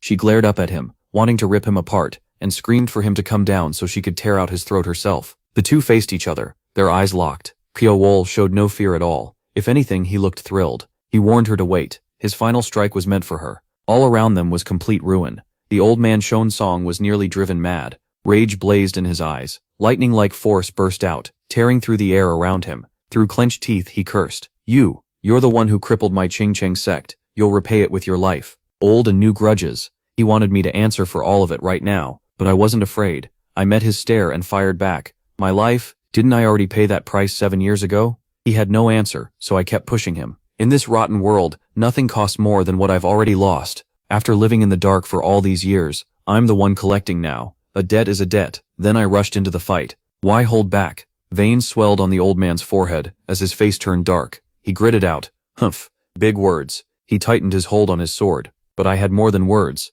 In one instant I was charging forward, and in the next I was dropping on him from above. The two of them crashed together in a fierce clash. Neither side gave an inch. Even Xiong had to admit, Piao Wu had changed completely, except for those same eyes. With red eyes and a smile, he told the old man, "You've changed too, except for that look. You still regret not killing me before. This time, I won't make it easy." Then the old man unleashed a storm of blows with the Azure Cloud Galaxy Sword. Piao Wu answered with his white snake technique. He moved through the air like he was gliding, slipping past every attack. Their weapons slammed together again and again, sparks bursting out. It had likely been years since the old man had met someone this strong. He even admitted Piao. He no longer felt like an assassin, but inside, he was shaken. Had 7 years really been enough for his martial arts to rise to the level of Sichuan's top masters? Still, he couldn't hide his excitement. It had been ages since battle stirred him like this. What exactly had Piao Wu gone through in those 7 dark years? Then the old man's heart suddenly jolted, and his eyes widened. For some reason he saw someone else's shadow in the protagonist. At once, old hatred, pain, and regret came rushing back. If he failed to take revenge today, he felt he had no right to live. It was time to use everything he had. The old man raised his huge blade and challenged him directly. Try dodging this. His whole body shot forward. Piao Wu, though, was ready for anything. His eyes flared red, and his pupils narrowed like a snake's. Their fight grew so fast that no one watching could follow it. The old man felt sure of one thing. No one could take the 13th style of the Azure Cloud and stay whole. Piao Wu should have been torn apart, but that didn't happen. Piao Wu stood there like a god, and worse, he had stopped the old man's sword with only 2 fingers. The old man froze, his mouth hanging open. What he saw as a divine strike meant nothing to him. The massive sword he took such pride in shattered apart. The protagonist laughed, stared him straight in the eyes, and used the secret art of the hungry ghost prison. Break. In an instant the sword burst into countless pieces. Chaiyang Song staggered back, unable to speak. His master's sword, passed down for generations, had survived endless battles without even a scratch. Even his ancestors rising from the dead would have been less shocking. How could you? Before he finished, he coughed up a huge mouthful of blood. Even the protagonist was surprised. He hadn't done that. He hadn't even touched the old man. It wasn't him at all. The one who had stabbed the old man was the treacherous old crone from the Imai sect. That strike was brutal. The old man fell on the spot. In disbelief, he turned to the old woman. Grand Mistress Juhua. Piao Wu had already expected something like this. He could smell a dirty trick from far away. After landing the fatal blow, she said, "You've done enough, Master Modong. Leave this one to me." But the old man forced himself back up, glaring and cursing her for stabbing him in the back. How shameless could she be? And yet she didn't care. A sneak attack? So what? In this world, only victory matters. Blame yourself for failing to stop it. Chang Song turned red with fury and spat out a curse. So the Grand Master of Mei feels no shame at all? He was right. Even her own disciple Xiao Lan stared in shock. She had never imagined the head of her sect could be this vile. But the old woman didn't care. She pointed upward, and boasted that all anyone would remember was Mei's great victory, and its rise over Sichuan. Everything else could be taken to the next world. Rage burned in the old man's eyes. Forget killing Piao Wu. Now he only wanted that cursed old woman dead, but his body had no strength left. He could only speak, "Mei will be destroyed because of you." The old hag let him rant, then coldly asked if he was done with his last words. He should worry about Qingsheng sect instead, because from now on Mei would stand forever. A huge aura burst from her, as she rose into the air to finish him. "Without a pillar like you, Master Mudong, Qingsheng will collapse." Qing Song was beaten down, flat on the ground, and unable to move. His disciples screamed in terror, barely holding themselves together. "Master, damn it, how can this happen?" After dealing with the old man, Grand Mistress Juhua turned at once to Piao Wu, her eyes full of disgust. She looked ready to rush over and devour him on the spot. "Before we fight, I want to say something. I'm actually a little thankful to you. You shook my sect to its core, but you also gave us a chance that comes once in 100 years. Chance." As she said that, she pulled her sword from the ground. "I'll make you suffer so badly you won't forget it, even after death." Facing the mad old woman, Piao Wu didn't flinch. He only smiled and mocked her. If not for her greed, he could have kept wandering the world in peace. He wanted that quiet life to go on. Instead, her ambition turned him into a ruthless killer. He told her to look closely at him. This monster was her doing. She had nothing to say back, so she only lifted her weapon to stop him. His eyes burned red as he taunted her, asking how much stronger he'd become. Then they rushed each other, trading blows at lightning speed with neither side giving in. Even after a long clash they were still deadlocked, though Pai Yu was fighting her weapon with his bare hands. Still, he had the edge. One punch smashed the ground, and threw up a huge cloud of dust. Xiaolan could only stare through the haze, drenched in sweat, wondering what was happening. Master, but the old hag was still standing. She looked almost impossible to put down, and even smirked as she told him that wasn't enough. Then she rushed him again, and this time their clash exploded even harder than before. He stood untouched in the flames, his hands moving as shining threads began to obey him. They shot out at once toward the old woman. Even worse, he could attack without moving from where he stood. It was the first time Great Master Juhua had been pushed this far, and it was already too much. By the time she sensed the danger, she was too late. She poured out all her internal energy just to barely dodge, then forced out a stiff smile and asked if that was all. He hadn't even used a second strike. Without smiling, he simply told her to look closer. Her face went blank, and she glanced down, confused and panicked. At some point his threads had spread into a giant trap beneath her feet. He yanked them, threw off her balance, and pulled her into the air. But he wasn't done. Pai Yu still had his trademark move, heart speed mixed with black lightning. At her level she had no real way to stop it. Heart speed sharpened his thoughts, while black lightning boosted his body. His whole form blurred into shadow, then appeared right in front of her. Startled, the hag blurted out, "You thought I couldn't see you?" Only he knew his speed had reached nearly the speed of sound. Great Master Juhua was beaten senseless, coughing up blood. She crashed to the ground, glaring at him in pure rage, but she couldn't do a thing. Her disciple ran over as fast as she could. "Master," she cried, stunned by what she saw. What did he do? Why couldn't she even follow his attack? She was shaken and helpless, unable to understand it, and this was only his first move. If so, then Mo Xiao had actually gotten off easy. She couldn't understand how a monster like this could exist. If this went on, she'd end up just like Master Mu. Now that the old woman was badly hurt, there was little left she could do except yell for her disciples. Black Cloud Guild Master, deal with him. Even while half dead, she was still barking orders. The two disciples froze in fear. It was shameful not to fight, but even scarier to step in. In the end they gave up thinking and charged anyway. Pai Yu looked at them with disgust. He mocked the old woman for trying to buy her life with theirs,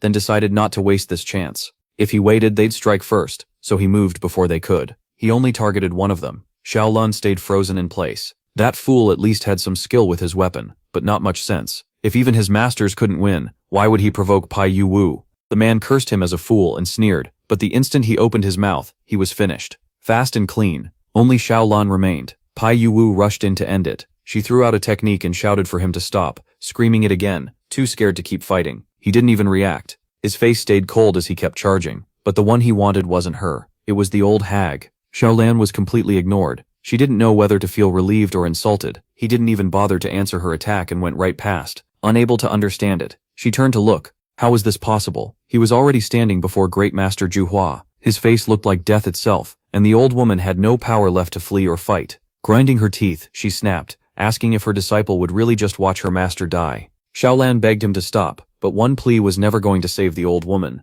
After a crushing blow, Great Master Juhua didn't die right away. In her last moments, she saw black snakes wrapped around her, and the biggest one, a white snake with glowing red eyes, was ready to strike. Since she couldn't resist, she just stood there and cursed him. She screamed that without him, all of Sichuan would already be hers, then died right after saying it. One clean slash took off her head. Pai Yu was left speechless. Was that really her final sentence? After more than 10 years, he finally felt some peace. Now she was truly out of his life. That one was finally finished. Only the old man remained, and he was already close to death. Since Pai Yu still hadn't touched him, the other disciples stopped fighting. Staring at the old woman's corpse, they couldn't believe it. How could this happen? Great Master Juhua had fallen so quickly. Was he even human? He didn't even look that old. The people around Pai Yu started whispering that he really was the Grim Reaper. Hearing it annoyed him, and he shot them a sharp look. No one could believe it. How were they ever supposed to capture him? Not one of them dared challenge him now. Some shook so badly with fear they couldn't even move. In the end they broke and fled in every direction, too scared to stay. Since they hadn't attacked him, he let them go. Tang Xiaolan stood there, thinking they'd all been wrong. They were completely outmatched. Their contempt had given an assassin like him the perfect opening. He'd already killed the Qingcheng leaders, and now Sichuan was nearly his. She had no idea what to do. Closing her eyes, she tried to steady herself. What would happen to the MA sect now? At the very least Master had. Then Pai Yuwu turned, and their eyes met. This woman had also played a big part in ruining his life. Before anyone else could act, the old geezer moved again, his body turning blood red. Even injured that badly, he was still stubborn. He forced out every last bit of strength, muscles swelling as he roared. The disciples had no clue what he was trying to do. Perfected Master Mudong? One of them ran over in panic, asking if he was all right. The old man said nothing. He grabbed his sword and marched straight at Pai Yuwu. That savage aura made everyone realize it was demonic energy. There was no doubt left. Had a Qingcheng elder really learned demonic arts? Pai Yuwu saw it too, as he dodged the attack. The old man's style had changed. Reckless, desperate, and strangely familiar. For a moment it reminded him of himself.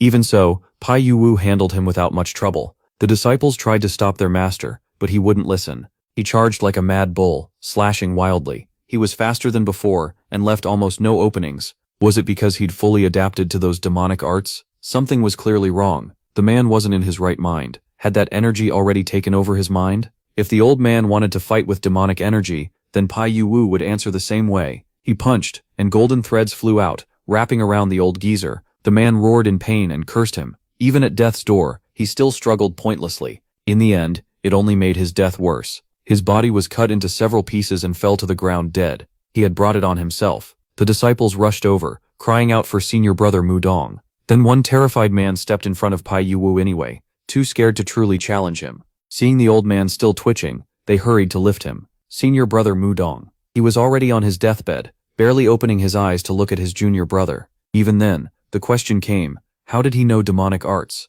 I truly don't know. He trembled with grief and anger. After those final words, he still tried to speak, but then he too shut his eyes and died. Everyone watched in silence. Senior brother, what a fool you were. Had he done all this to restore Qingcheng's lost honor? Master Wudong of Qingcheng had learned demonic arts, while Abbess Juhua of Ma had stabbed Qingcheng in the back, and in the end, they still failed to bring down that assassin. Everyone there understood that much. From that day on, Sichuan's balance of power was bound to change because of this man. Pio Wall stood there like the one who had rewritten it all. The battlefield was left in ruins, and not a single person dared step up and challenge him. Then Tang So Ran walked over to Pio, the protagonist. She came with real respect, bowed her head, and spoke carefully. If great hero Pio allows it, Ma wishes to take our sect leader's body back to Mount Ma. She understood the situation, but others did not. One Ma disciple suddenly shouted that it was impossible. They couldn't bargain with the man who killed their sect leader. That outburst clearly annoyed her. She turned and shot them a killing glare, and the whole group went quiet.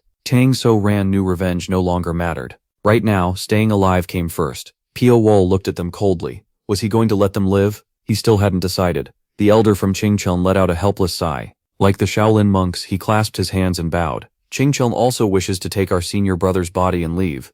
Everyone could only stare. The people leading Emie and Qingcheng were lowering their heads at the same time. If this fight kept going, both sects would be crippled for a long time. The question was simple. Would the assassin accept? Pio Wol wasn't naive. He gave his warning first. If they left, and later came back for revenge, they would face the consequences. The killing intent in his voice made that crystal clear. No one dared argue after that. Tian So Ran swore Emie would not seek revenge against great hero Pio. The Qingcheng elder also promised they wanted no more bloodshed, and wished to end the feud here. But Pio Wol didn't buy words so easily. Anyone can make promises. Why should I trust you? Tan So Ran answered at once. She said she would earn that trust through her actions. The old man followed up, insisting Qingcheng would never go back on its word. POMC studied them in silence. Then he finally relented. Letting people live was still a kind of mercy, and with that, the revenge he had carried since childhood was at last complete. After that day, Sichuan fell into a quiet lull. Emie and Qingcheng both stopped fighting for power, and the other sects shut their gates too,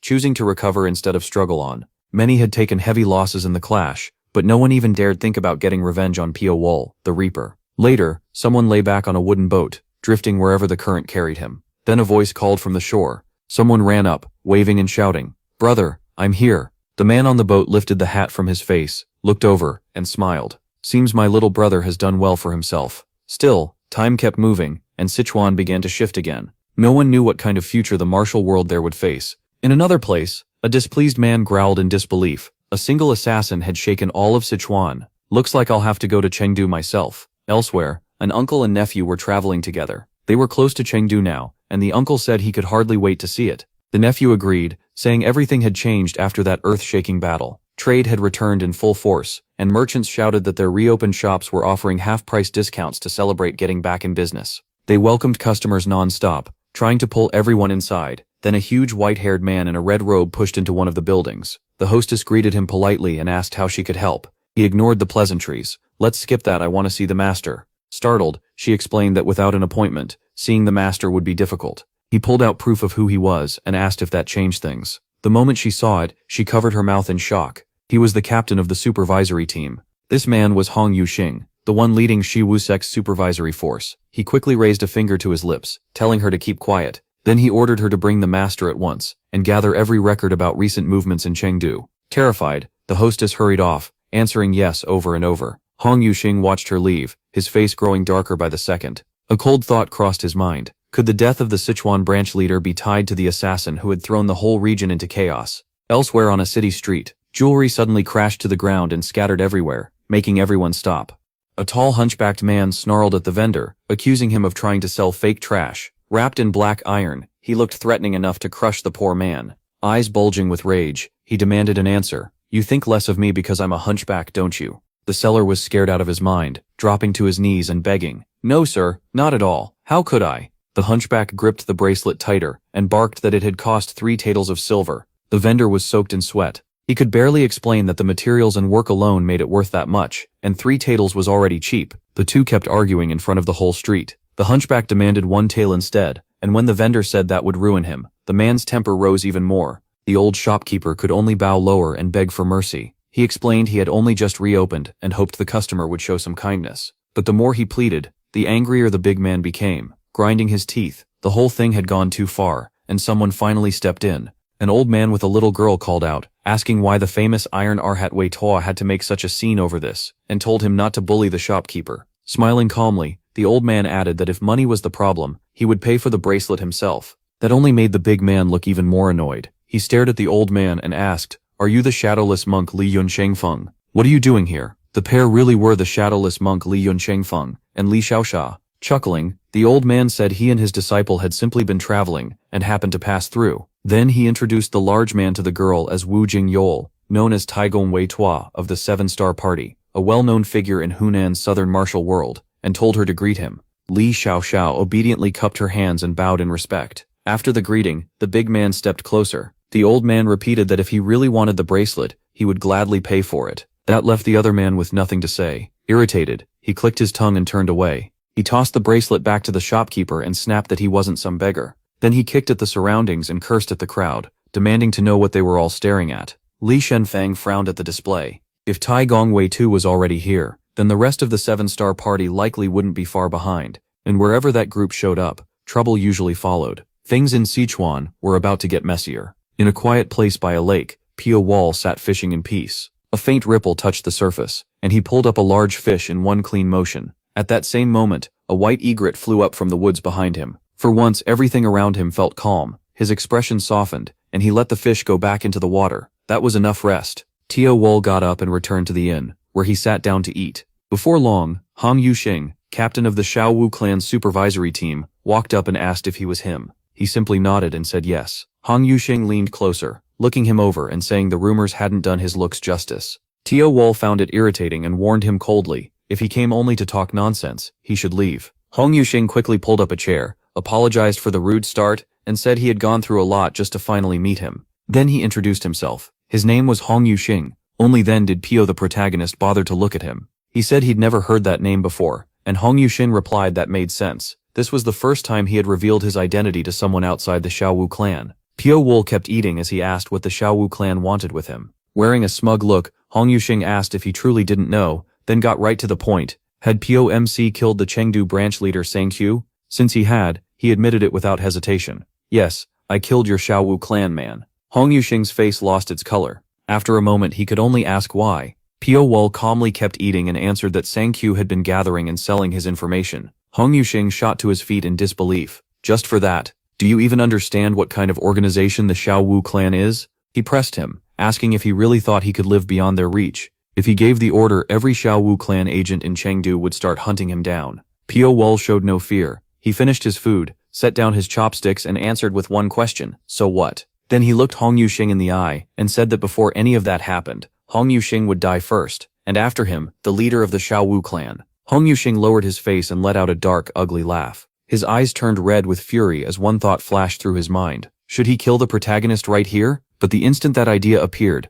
MC's eyes sharpened, and bright strikes flashed through the air in an instant. Hong Yuxing froze, not even understanding what had happened. Then he felt the cut on his cheek, and blood began to run. He warned, "Before your head comes off, don't show killing intent in front of me. I'm very quick to notice it." That left Hong Yuxing scared stiff. He couldn't run, and had completely lost his nerve. The Xiaowu clan means nothing to me. It has nothing to do with me. Before leaving, he gave one last warning. If they kept following and bothering him, he'd kill every one of them. Elsewhere, a forge rang with non-stop hammering. Zhang Xiaoyu was hard at work, breathing heavily, and scratching his head when he noticed Piao Yue at the door. Since the blacksmith was working so hard, it looked like business was going well. The moment Zhang Xiaoyu saw him, he smiled. "You're here." Leaning on the doorway, our guy smiled back. "You looked busy, so I didn't want to interrupt." Glancing at the fresh weapons, he said they looked solid. The blacksmith proudly replied that he'd been getting plenty of orders lately. He thanked him too. Without Piao Yu, the forge wouldn't still be running. Then he asked why he came. "Did your ghostly flight dagger break?" Piao Yu shook his head. He wasn't here for repairs. He wanted to order something. Raising his arm, he said he needed a bracer for protection. That caught Zhang Xiaoyu off guard. "A bracer?" He looked puzzled, then muttered that it sounded simple enough. After thinking it through, he said he'd make one light but strong. It would take about 5 days, and our hero agreed at once. That night, Zhang Youyu kept thinking about the request.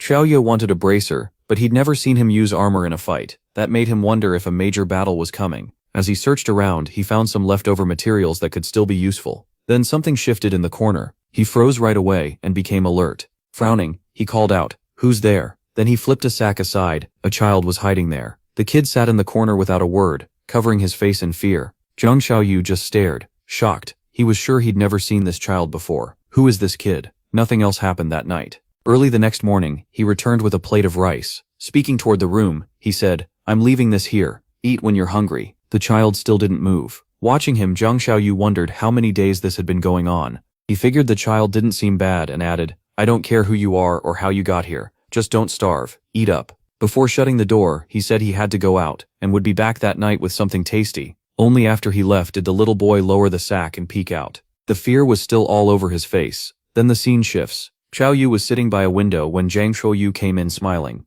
"I brought what you asked for." It was exactly what our hero wanted. He put it on right away. The bracer fit well and didn't get in the way at all. It was made so well that he could move easily, and with internal energy, it could block certain weapons. After testing it, he looked pleased. "Excellent. You're a talented blacksmith." The praise made Zhang Xiaoyu beam with pride. "Of course, I put everything I had into it." Then he suddenly remembered something and started digging through his clothes. "Brother, take this." Our hero looked at the thin strand in his hand and asked if it was silver thread. The blacksmith proudly explained he made it from the leftover bracer material. It was stretchy, durable, and should be useful. Xiaoyu accepted it gladly and said he'd put it to good use. After handing it over, Zhang Xiaoyu quickly said he had to go. Xiaowul was surprised by how fast he was leaving. Zhang Xiaoyu finally admitted he had a guest at home and needed to check if they were still there. The other man seemed to understand there was more to it, but since Zhang Xiaoyu didn't want to explain, he let it go. On the street, a few men were talking. They still hadn't found the person they were after. They were sure the target had entered the area, but they'd lost the trail, and it was driving them crazy. One of them complained that trusting the lower 5 clans made everything harder. Another said they had to keep it secret, and those lower 5 clans couldn't be trusted. Just then, Zhang Xiaoyu passed by as they kept talking. They wondered if the others had arrived yet, guessing Iron Duke Wei Tuo probably had. Zhang Xiaoyu paid them no mind, and instead wondered if he should stop by the market before going home. At the market, a huge iron ball slammed down. The people nearby were terrified. It belonged to Wu Jing Yale, who had already been beaten badly. Red-faced and furious, he ground his teeth and cursed. The one who had done this to him was Pure Woe. Even after getting crushed, the fool still tried to get up and challenge him, shouting, "Do you even know who I am?" The protagonist looked at him like he was nothing. "Why would I?" Humiliated in front of everyone, the man exploded in anger and cursed back. But before he understood what happened, a crimson chain had already wrapped around him in a tangled bind. Annoyed, he grabbed the giant iron ball and hurled it straight at Pio Wol. POMC didn't move, almost like he wanted to see what the man would do next. Right then, a woman's voice shouted for him to stop, and Wu Jing Yale actually froze. He turned around angrily to see who had interrupted him. It was the same 2 people who had been talking on the street earlier. The woman was from the 7 Stars sect, the Blood Flower, and the man with her was 7 Stars Hall Master, Swift Wind Fire Dragon Sahek Dong. He stepped in and said he'd handle this. Wu Jing Yale protested that he had to kill Pio Wol, but Sahek Dong stopped him. Iron Duke Wei Tuo, look carefully at what's in front of you. Only then did the idiot notice the thin white threads. If he took even one more step, his body would be cut into pieces. Pio Wol had nearly killed him already. He clicked his tongue, disappointed. Sahek Dong said he didn't know what happened between them, but this young man had struck hard. Then he sent his own killing intent toward him, and warned that touching his sworn brother meant offending the 7 Stars sect too. Without a good reason, he wouldn't let this go. Pio the protagonist wasn't scared at all. His eyes still showed nothing but contempt and irritation. The two men stared each other down. Then the woman behind them stepped in and asked him to stop. She said it was obvious who started this, and someone only gets that angry when the other side acts recklessly. She clearly had some sense, but the big brute was still mad and snapped at her. Calmly, she asked if she was wrong. Pointing out that he had gone pale and couldn't even argue back, she stepped forward with a smile. She apologized for her brother, introduced herself as Jo Seo Dong, and politely asked for the young master's name. Since they were being reasonable, Pio Wol finally answered. Hearing his name, her eyes lit up at once. She praised the name, then offered compensation for what happened, and suggested they settle it peacefully. MC looked them over, said nothing, then flicked his sleeve and walked away. The three of them were left standing there, stunned. At the same time, the mood in the capital felt tense. The woman warned the other two not to make trouble before they understood the situation. They still had a mission to finish. That evening at Zhang Yaoyu's house, the young boy was finally eating well, while Zhang Yaoyu watched from the doorway. Meanwhile, Water Lily Pavilion glowed with lamplight, as Pio Wol got straight to the point. He said he wanted information on the 7 Stars Hall. The person he asked was Hong Du-shin. Confused, the man asked why he wanted to know about a place where people killed each other over nothing. Pio Wol said there was no special reason. Hong Du-shin refused right away, asking if he had a death wish. Just a few lines in, the mood had already turned tense. Still, the man wasn't intimidated. He laughed and said it wasn't that simple. The lower 5 clans had procedures, and he couldn't act however he wanted. Then his eyes sharpened. He said he had one question of his own, and if he answered it, he'd investigate. With little choice, he agreed. Hong Du-shin was surprised he agreed so fast. Then he asked what ultimate goal the protagonist had after gaining such powerful martial arts. The answer was simple. He had no goal. Hong Du-shin could hardly believe it, and pressed him, asking if he truly didn't care about becoming the undefeated fighter of Sichuan.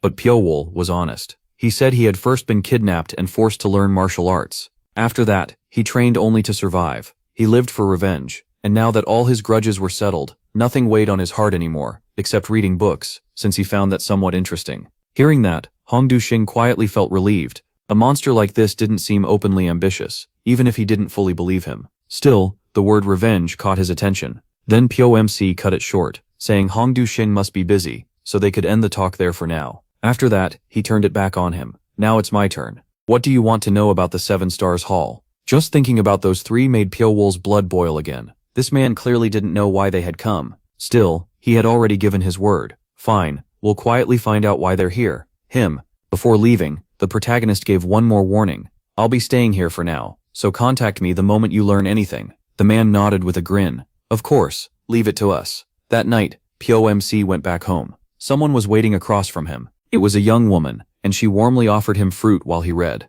She urged him to try it, saying she had it brought straight from the merchant guild, so it was fresh. But right after speaking, her body suddenly sagged to the side. Pio Wol instantly sensed something was wrong. His eyes widened, and he quickly got up, just in time to catch her. An intruder had arrived and knocked her out. The stranger casually mocked the place, saying it felt too rustic to live in. Turning around, Pio Wol answered coldly that living deep in the mountains could be peaceful. The intruder laughed and agreed. To some people, a quiet life like this was paradise. Then he asked if he knew who he was. Pio Bei the protagonist had too many enemies to guess. Still, the man noticed how calm he was. MC told him the reason was simple. If the man meant to kill him, he would have attacked already. The old man stepped closer, laughing that he was reckless. No wonder Mudong was so fixated on him. Pio Wol quickly figured it out. So you're from Qingcheng. The man revealed he was Mudong's martial uncle, Qingcheng's top swordmaster, Taoist Wu Ye. Since he showed no killing intent, the protagonist skipped the games and asked directly, "You're not here for revenge, so what do you want?"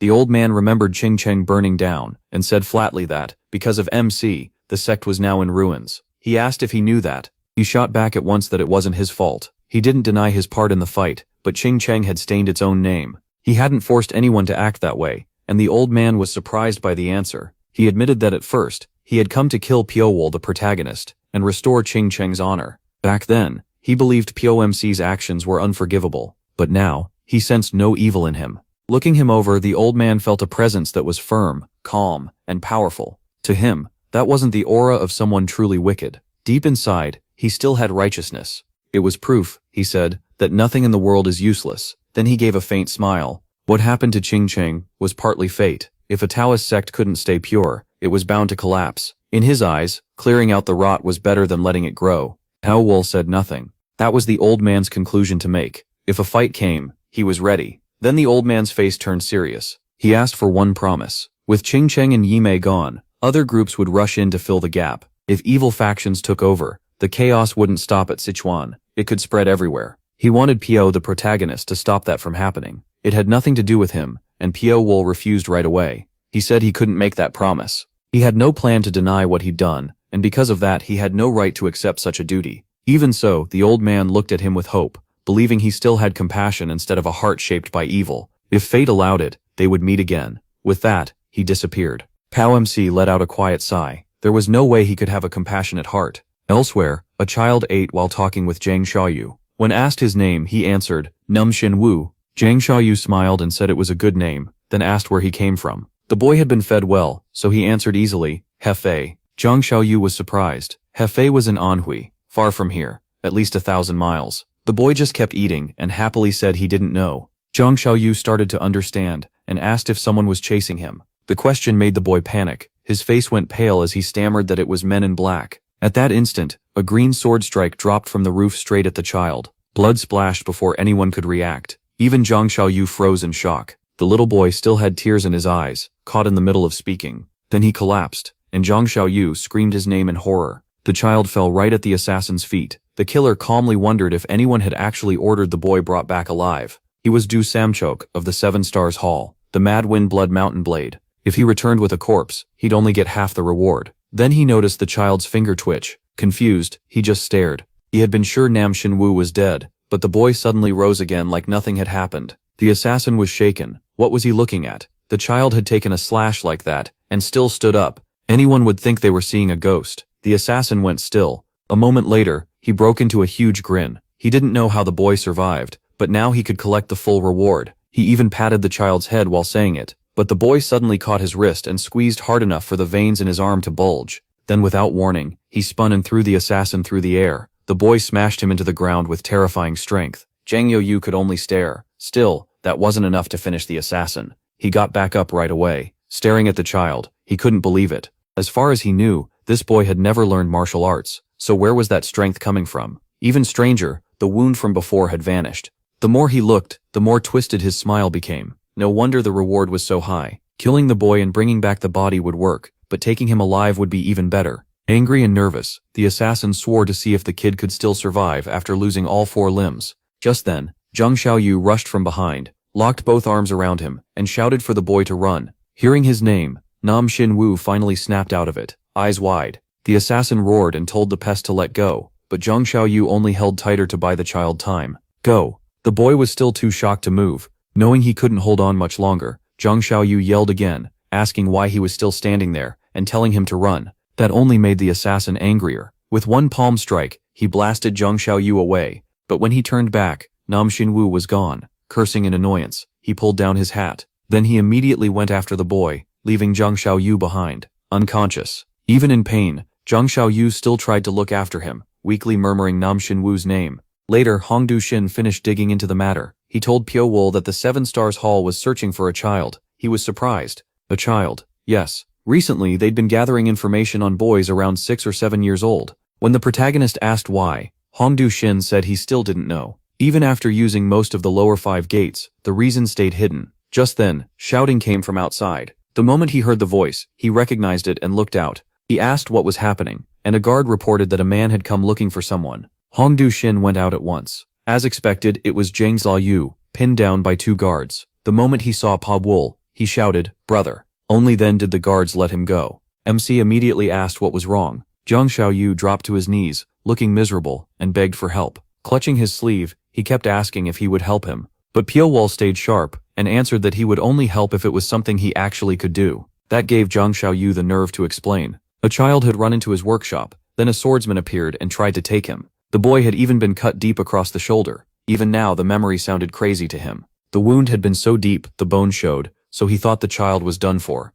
But after a moment, the boy stood up again. Hearing that, Hong Du-shin stepped in. He asked if the swordsman could be the Seven Stars Hall's Crimson Mountain Stormblade, and then pressed for details about the child who survived the shoulder wound. How could someone live after a fatal slash like that? Was it some kind of resurrection? Could it be tied to the Demon King? The Demon King had once thrown the martial world into chaos. Decades ago, he became famous for monstrous healing. No matter how badly he was hurt, he always survived. Eventually, a rumor spread through the martial world. Anyone who uncovered the Demon King's secret could gain immortality. And now, it seemed a clue to that secret had finally appeared. Elsewhere, the streets were burning as people screamed for help. Through tears, they cried that people were still trapped inside. Lu Sui-rong was there too. Even with the fire right in front of her, she stayed calm and kept searching, sure that the brat had run this way. She thought to herself that Sichuan wasn't her territory, so moving around here for long was hard. If the lower 5 gates had helped her, she would have caught that child already. Just then, someone called out from behind her, "Sister, what are you doing here?" It was Zhao Wen, a wanderer from the Seven-Star Hall. Bang glanced at him and scoffed. "What else? I'm hunting that little brat." He looked over the flames around them and guessed the boy had already escaped Chengdu. The woman played innocent. "Oh no, was I wasting my time then?" He turned and asked why she burned Chengdu at all. He also worried the other sects might show up, but she had already planned for that. With a sly smile, she said they wouldn't come. They were all too busy fearing Piao Wu. Zhao Wenban didn't buy it. Grinding his teeth, he called it nonsense. In his eyes, there was no way Chengdu's sect fighters feared some nobody. Trying to look impressive in front of her, he puffed out his chest. If that guy met him, he'd cut off his head with the Bloodwave saber before he even knew what happened. One bragged, and the other humored him. She said she'd look forward to it, and he proudly promised to bring her Piao Wu's head as a gift. She laughed and teased him for always talking so big. He had no idea he had just cursed himself. A moment later, Piao Wu appeared, and a white thread wrapped around his neck. In an instant, it yanked him into the air. Lu Shurong spun around at once. Her eyes went wide,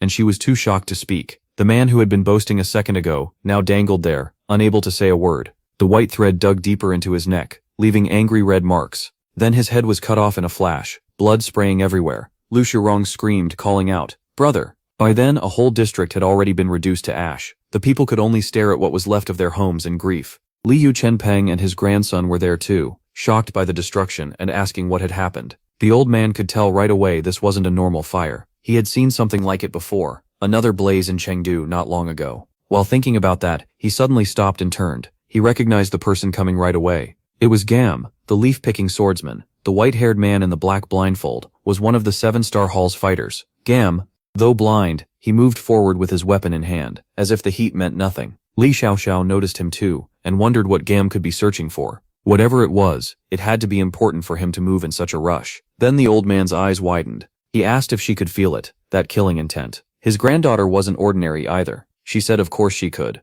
It was obvious. So the two decided to follow him, but after only a few steps they lost him. He was just gone. They couldn't understand how he vanished so fast, or if he had noticed them. Then both froze when they saw blood spread across the ground. Not far away was Gam's corpse. Grandfather and granddaughter were horrified. They had only lost sight of him for a moment, yet he was already dead. Her face turned pale. A master like Gam had been killed in an instant. Even after seeing the body, the old man couldn't tell who did it. All he could do was mutter that a terrifying assassin was hiding in this world. Still, he had a guess. Maybe it was him. Li Xiaobo understood at once. She meant the one who had thrown Chengdu into chaos and faced all the sects of Sichuan alone. The old man admitted he had thought that story was exaggerated, but after this he had no choice but to believe it. Shivering, he said Sichuan was about to face a disaster. By the next morning, the nightmare had ended, and deep in the forest, someone was gasping for breath. Clawing at the grass and crawling forward was the boy Nam Xinwu. He was drenched in blood from head to toe. The assassin chasing him watched with interest, amazed at what he was seeing. He pulled the throwing knives out of the boy's body. The child shook all over from the pain. Soaked in blood, he groaned on the ground,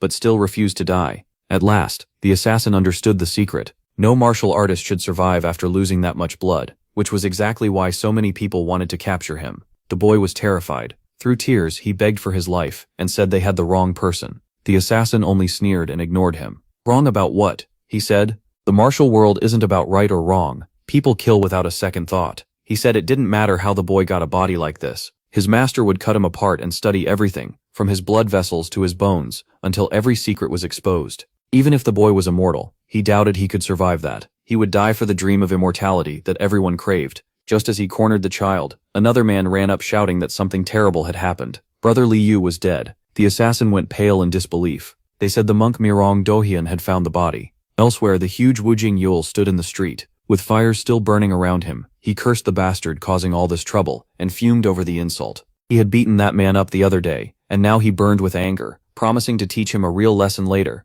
At the same time, Lu Shuom was fleeing across the rooftops. A black shadow chased right behind her, moving even faster. The big man still recognized who it was. It was Pu Wool. He wondered where he was hurrying off to, and why he was staying to the rooftops. Something had clearly happened. Unsure what was going on, he decided he should follow, but before he could move far, he was attacked. White threads suddenly coiled around his neck. He had no time to react and grabbed at the chain on his body in panic. Desperate, he tried to hurl his giant iron ball at Pure Wool. It never had a chance of hitting. The killer stood firm while the man froze. His throat tightened and his eyes bulged with terror. Once he saw it was our hero, he exploded in curses. Pure Wool answered with nothing but a blade-sharp stare. Not long after, his corpse was found in a pool of blood. The same old man and young girl discovered it first, and Li Xiaobei pointed at the body. At once, the old man knew who it was. It was the blacksmith, first the great hero Gam, and now him. The old man wondered if the same killer had done both. Was someone targeting the Seven Stars Hall? The two could only guess. Maybe the Seven Stars Hall had made an enemy. Could it be the 100 Ghost Union?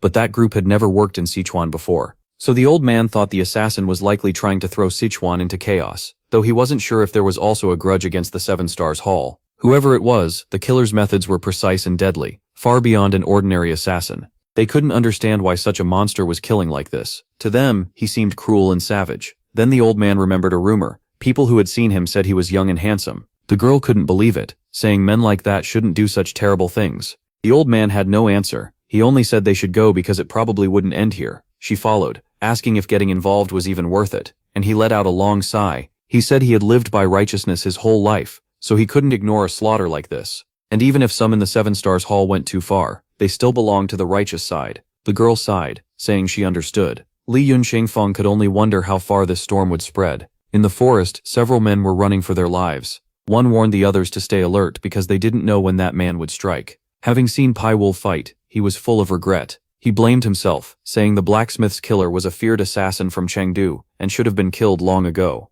He had only wanted to distract Qing Cheng and Ma Shai, but never imagined it would cost his brothers their lives. Now the situation was a mess. Another man, unable to make sense of it, asked why they were being targeted. Was it because of that earlier fight? If that were all, things shouldn't have gotten this bad. The group traded uneasy looks. They were sure it had something to do with that child. Even scared, they tried to calm each other down. One reminded them that for a true man, waiting 10 years for revenge wasn't too late. As long as they got the reward money, killing Pai Wool later would be easy enough. They just had to survive for now. Their thinking was almost strangely hopeful, and they all agreed. They swore they'd pay back today's humiliation someday, and shouted that they'd follow their leader. Running ahead of them, Lu Xurong laughed to herself. Men really were foolish, though a little cute. After they ran for a while, things changed. The white-haired man suddenly stopped and looked around, saying something felt wrong. The young woman turned to him, confused, but he was sharp. He had noticed the forest growing darker. The whole group tensed up at once, but they were already too late. Death had reached them. One of the men froze, his face draining of color. He tried to yell for the others to run, but his legs wouldn't move.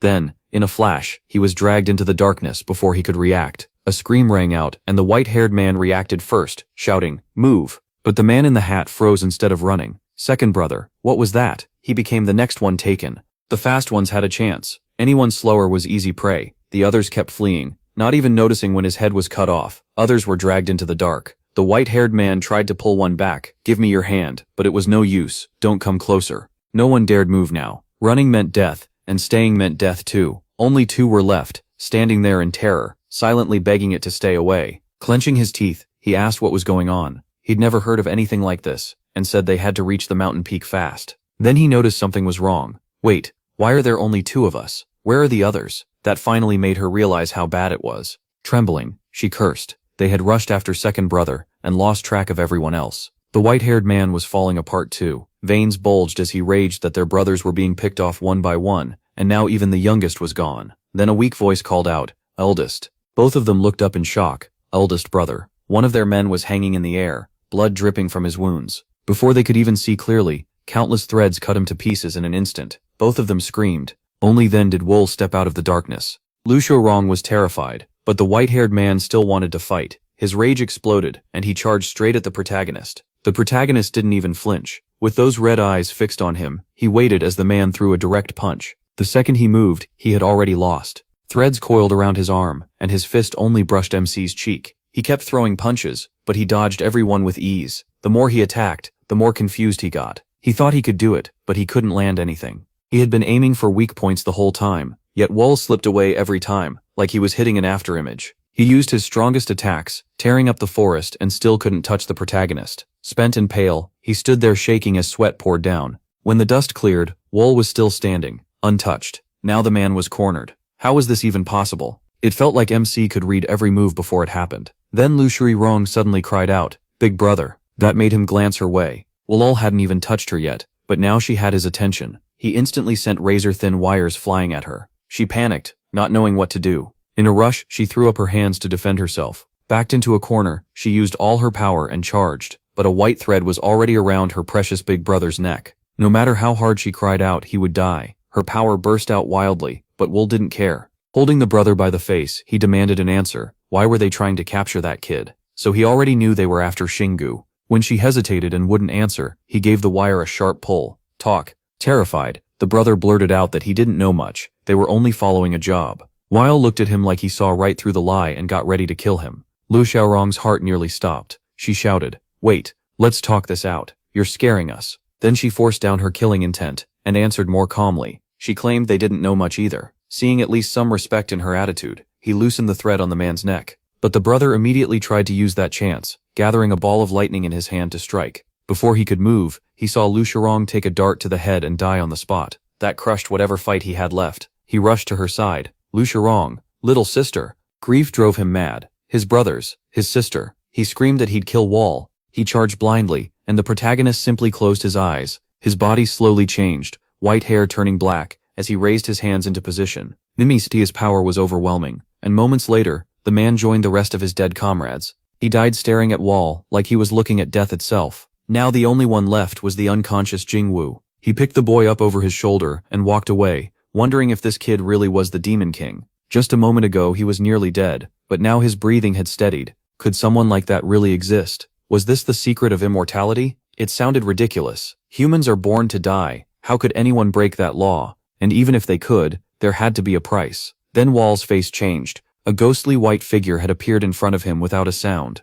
Who was this? He was right there, yet the protagonist hadn't sensed him at all. For the first time, an enemy made him feel that kind of danger. He gently set Xingu down and watched. Wobble stayed still, studying the stranger first. Then a fierce gust shot right at his face. This was no normal wind. It moved like a dragon and carried terrifying power. Since the man had started the fight, MP struck back. He unleashed his own power, summoned a giant white snake, and sent it at the stranger. "Show yourself. Let me see who you are." Now Wobble got a better look. The man's cold, arrogant face twisted into a sneer, and his shining aura made the snakes useless. Mocking him, the stranger asked why he was copying someone else's technique, and while he summoned snakes, this man called forth a huge black dragon. He was on a completely different level. A chill ran down the protagonist's spine. This was no ordinary master. If Wall couldn't kill him, he'd die instead. The man barely moved, yet his whole body was perfectly guarded, giving MC almost no opening. His techniques were strange and brilliant, like nothing of this world. He stared in disbelief. It had been a long time since he felt this threatened.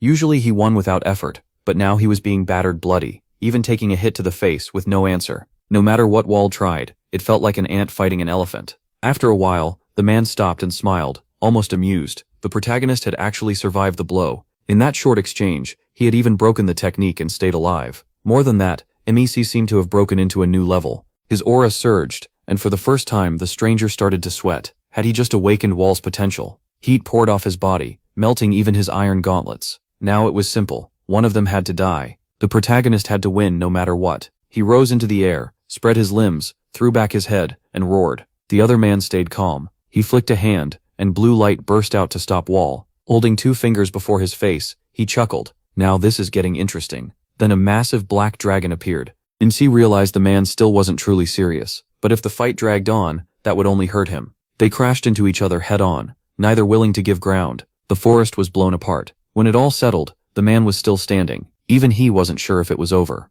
Then a flash of gold appeared. His face paled as he turned at once. A thin golden blade of light shot up from the ground under his feet. He barely dodged it. It was close, Frowning, he gritted his teeth and flew high into the air. Up there he could finally see everything clearly, and it was shocking. Wall was still alive, sitting there bloodied and battered, but staring up with blazing eyes. The man frowned, stunned that he had survived and even launched a counterattack. He had never seen anyone like this. If the protagonist kept growing, who knew what he'd become? Maybe this was the best chance to kill him. There was no fear in Wall's eyes, but the man had to think carefully. Trying to kill him might get himself hurt too, and he was too old to ignore that, so for today he decided to let it go. Then he reached toward Shurdutz and thought how impossible it is to predict heaven's will or fully understand the human heart. I still don't know if what I chose today was right or wrong, but when I saw him reaching for the boy, his eyes went wide. He shouted for him to stop. Even if it killed him, he wouldn't let that happen. Losing the boy now was too much to bear. In desperation he yelled, asking where he was taking him. The man held the child in his arms. He didn't look like he wanted to hurt him.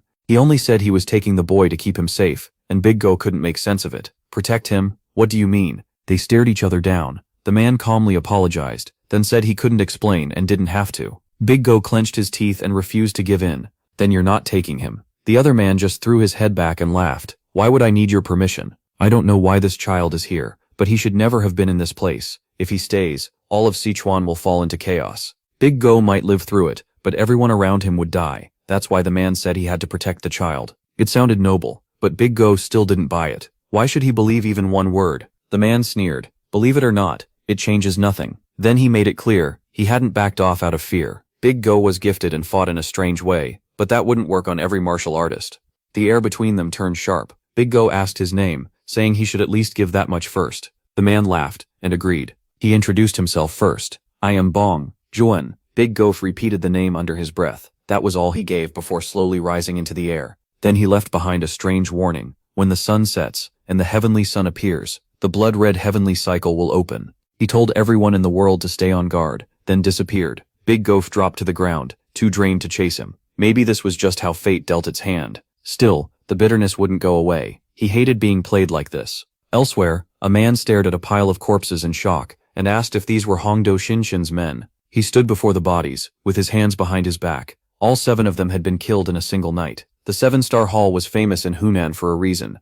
A 7-man sect doesn't earn that kind of name lightly, yet they were wiped out almost instantly. He couldn't believe it. How strong did that person have to be? No matter how powerful someone is, there should be a limit. With a monster like this appearing, he feared a storm was coming to the martial world. He ordered his men to study the bodies and learn what kind of martial arts the killer used. They answered at once, yes sir. Then he heard the other person was at the workshop, the one run by the Tang clan descendants. The old man beside him repeated it thoughtfully. So he gave another order. Look into the connection between them and miss nothing. They might not be able to control that man, but information on him could still bring profit. The old man cupped his hands and bowed. Back with Big Go, Zhang Xiaoyu asked if that man Bang Jun had really taken the child to protect him. Big Go told him everything. From what he saw, the man didn't seem to be lying. The young man let out a deep sigh. Since last night, everything had turned upside down. The 7-star Hall set a fire that destroyed a third of the slums. Chengdu was getting more chaotic by the hour, and the people were terrified. He couldn't believe they caused all that over one child. What kind of secret did that kid have to draw in people like this? Then he repeated the name the man used, Bang Jun. Pai Yuwu. Pai Yuwu immediately sensed something off and asked if he knew who that was. He answered honestly, of course he did. That man was said to be as strong as the heads of the 2 powers, the 3 sects, the 3 manners, and the 3 factions. Even kids had heard of him. Big Go, though, had no idea what any of that meant. He realized how little he knew about the martial world and asked for a full explanation. The young man looked confused for a second. Then he admitted he didn't know everything either, but started anyway. The 2 powers were seen as the strongest forces in the martial world. Even though they had existed for less than 100 years, the achievements of their masters made them the top sects. They were the Guamu sect and the Chomu Manor. First came the Guamu sect. It was founded by the great hero Liga, the man who ended the Great Demonic War. Because of his fame, the sect rose to the top. Now it was led by Li Zhong, Liga's son. Chomu Manor, on the other hand, was founded by another great hero, Zheng Chongka, the man who killed the Divine Demon Alliance Lord. With its wealth, Chomu Manor drew in many followers and became a major power. After that came the 3 sects, Shaolin Temple, Wudong Sect, and Huishan.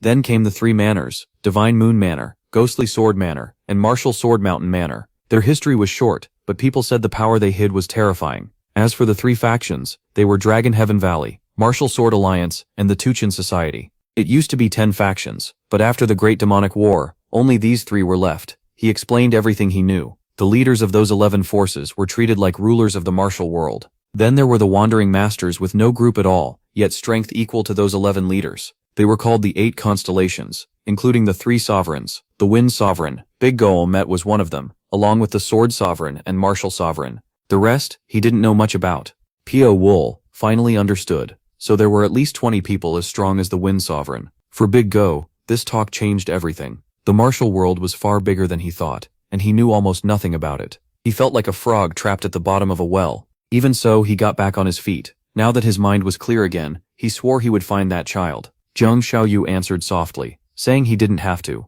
Big Go truly wanted the child safe. He saw himself in that boy, but maybe the child really didn't belong here. Maybe it was better to let the Wind Sovereign take him. After saying that, he gave a bright smile and looked up. He apologized for Big Go getting hurt because of him, and thanked him for all his effort. Hearing that, Big Go decided to let it go. It wasn't like he cared that much about the kid anyway. More than anything, this whole mess had taught him a lot. What really interested him now was how many hidden masters were out there. He might have lost this time, but next time could be different. In the martial world, strength was the only way not to get pushed around. Right after that, he got ready and set out. First, he needed a way to slip past the surveillance of the Jie woman. He trusted his ability to hide, but that wasn't the best answer. Changing his identity would let him move more freely and gather information. So he headed straight to one place. It was the Qingfeng grounds. It had been a long time since he'd come back. Bai lowered his hat and smiled. The leader of the Blood Spirit clan had to have hidden something here. The place had been left empty and ruined. He walked through the corridor, filled with old memories. He could almost picture his younger self running through the courtyard.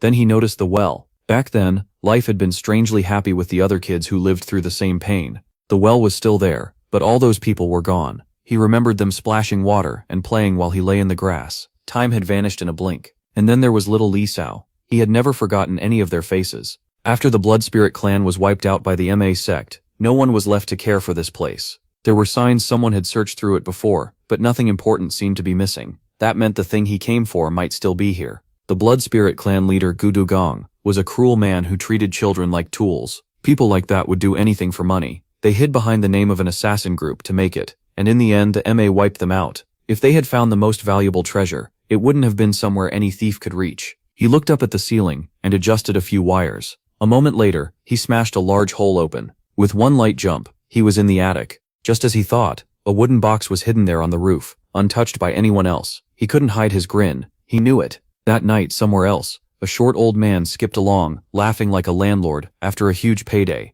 All he cared about was where he'd go have fun tomorrow. But the second he opened the door, he found a man sitting inside, waiting for him with a face dark as soot.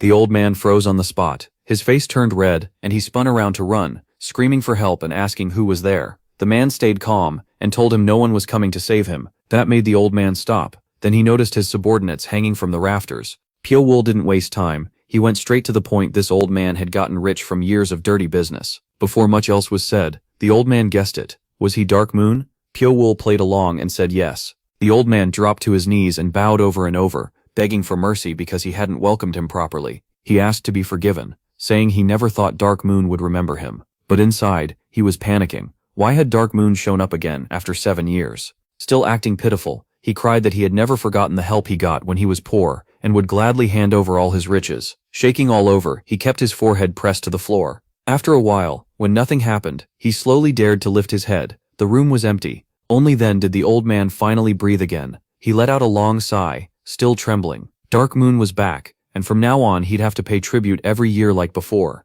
That night, Wall moved from one house to the next, gathering huge amounts of money. Just as he thought, Gorao had hidden assets in many places for emergencies. There were still plenty of stops left, so MC knew he'd be busy. Somewhere else, Yong and his niece stared at the damage in front of them. The old man blamed himself, thinking he should have stopped the Seven-Star clan. Soha quickly told him it wasn't his fault. The Seven-Star clan wasn't the kind of enemy you fight without a plan. She added that she still admired his sense of justice and knew he was a good, honorable man. Her words warmed his heart. As people rebuilt after the fire, the old man made up his mind. He said he'd stay with the followers and search for the killer, since that man could threaten the whole martial world. So Kaon needed to go home. Being told to leave in the middle of everything, the girl protested right away and asked why she had to, but he stayed firm. This man was dangerous, and if she got hurt, he could never face her mother. Seeing how serious he was, So Kaon finally gave in and agreed to return home. He thanked her and apologized for not being able to keep his promise to show her the martial world. So Kaon took it well. She said it was fine, They could finish that trip next time. For now she'd go home,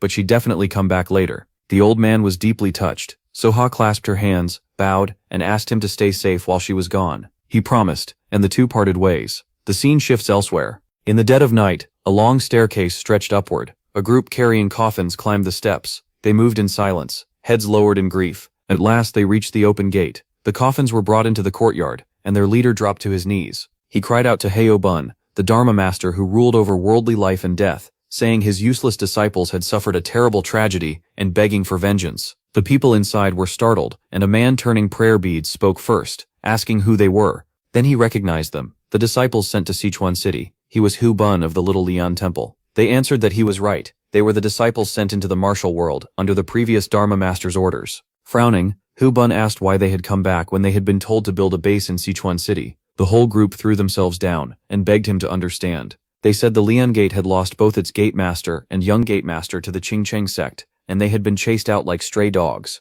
Wailing, they begged him to avenge them. Hearing that, Heobun's eyes went red with rage. The Qingcheng sect. He clenched his fists so hard, the prayer beads burst apart. Furious, he swore he would never let them get away with touching the Little Lian Temple. Then he named someone. Shimon. He declared that Shimon would handle it, and made his vow on the spot. The Qingcheng sect would pay for this. Time passed, and later on a crowded street, two men talked while walking. The winter snow had been brutal, but things were warmer now. The roads were clear, and trade could finally start again. Zhang Bao happened to pass by, and sighed in frustration. He couldn't catch even a glimpse of that man's face. Thinking out loud, he wondered if the man had left the city after that day. Otherwise, why had everything gone so quiet? He didn't notice a young man passing by had heard him. That young man's eyes lit up. Then a carriage rolled past and a voice called out from inside. Soha, who had been away for some time, jumped down with a bright smile and ran over. Only when she threw her arms around him did Yong realize who it was. Surprised, he asked why she was here. Soha sweetly told him he still hadn't returned, so she came to find him, and was glad he was safe.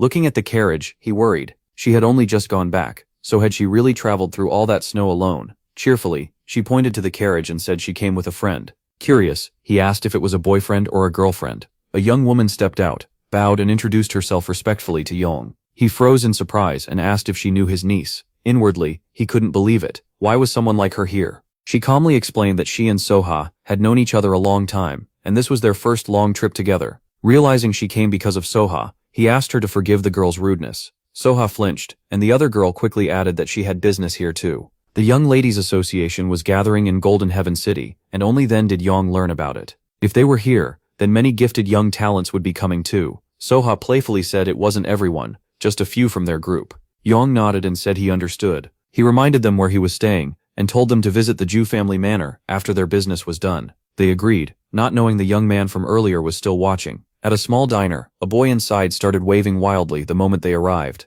It was the little boxing king Song. Wall, Soha, and the other girl greeted him with smiles. He teased them for roaming around as freely as ever, and guessed they'd arrived long ago, and already met up. Grinning with his chin on his hand, he started going on about the local courtesans, but the girl cut him off at once and told him to shut up. Socha looked around and noticed the others were missing, so she asked where they were. He said she and the other girl were early, the rest should arrive soon. Right then, a young man walked in, and he pointed him out at once. This was Nyung. The others greeted him warmly, calling out to him again and again. With him came another man, the leader of the Kim Tian Association, Jinok. Everyone was happy to reunite, and traded cheerful greetings, saying they had all only just arrived. Suddenly, Jinok stiffened and grew alert. The girl noticed right away, and asked what was wrong. He carefully scanned the area, and said it was nothing. He just felt like someone was watching them. Song only smirked and acted proud, joking that of course people stared at them. Still, Jinok was right. Someone really was watching nearby. It was Wall. He soon noticed the Kim Tian Association group leaving, and heading toward a butcher shop. There, he gently touched one of the live cows. They reminded him of his own days in captivity, unable to control their fate. While he was thinking, an old man walked over with a smile and asked if he was late.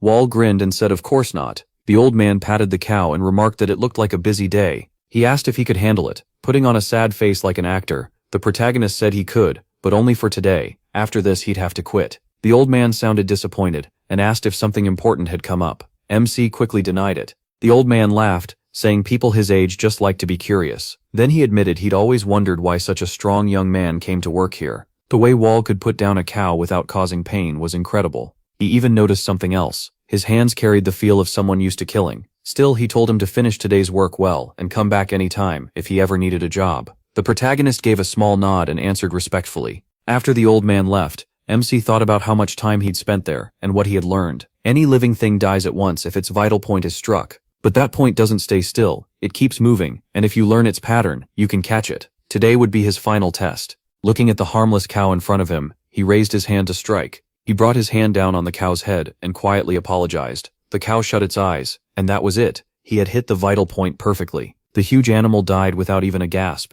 If that kind of strike landed on a person, it would be terrifying. Pio Wool's test had worked. His red eyes gleamed as he thought, I finally did it. Elsewhere, Hong Do-jin lounged inside a big house, surrounded by crumpled papers. He let out a bitter sigh. Being stuck here all winter with nothing to show for it was driving him crazy. Then a voice called from outside. Sir Chief, what is it? A guest had come to see the branch manager, but the branch manager couldn't receive him. That instantly got his attention. Sitting up with a grin, he asked who it was. The reply came back. It was the Iron-Blood Martial Wanderer, young Master Jin Gungo. Not knowing why such a person had come, he hurried out with a practiced smile. Sorry to keep you waiting. I'm the branch manager of the Hanggu sect in this city. The visitor introduced himself as Jin Gongo, and Hong Do-jin's eyes widened. Jin Gongo looked him over and asked, almost in disbelief, if he was really the branch manager. It was a clear insult, but Hong Do-jin forced an awkward laugh. Jin Gongo didn't soften his tone. The feeling in this branch was very different from the others he had seen. Hong Do-jin had no answer. Was every branch shaped by its manager, or did he just still look inexperienced? He hated it, but all he could do was keep smiling and pretend it didn't bother him. That cold stare felt sharp enough to cut through him. At last, Jin Gongo got to the point. He was looking for someone, but didn't know the person's name. All he knew was that a huge incident happened in Chengdu last year, one that devastated the Chengdu and Ma sects. So many people died, and he had heard it was all because of one man. He wanted to find him. Hung Chengdu knew right away he meant Piao, though he couldn't guess why. After destroying Seven Stars Hall, he had disappeared completely. Wanting to protect him, Hung Chengdu said only that the man was no longer in Chengdu, but he had his own guess. With movement like a ghost, the protagonist would be nearly impossible to notice, even if he stood right beside you. Finding him would not be easy. Before he could say more, a heavy pouch of money landed on the table. Jin Gongo was clearly serious. If the sect claimed it could find anyone, then would they accept the job? This was just the advance. Hong Sindu was already planning to search for Pyo Wool, so getting paid for it was even better.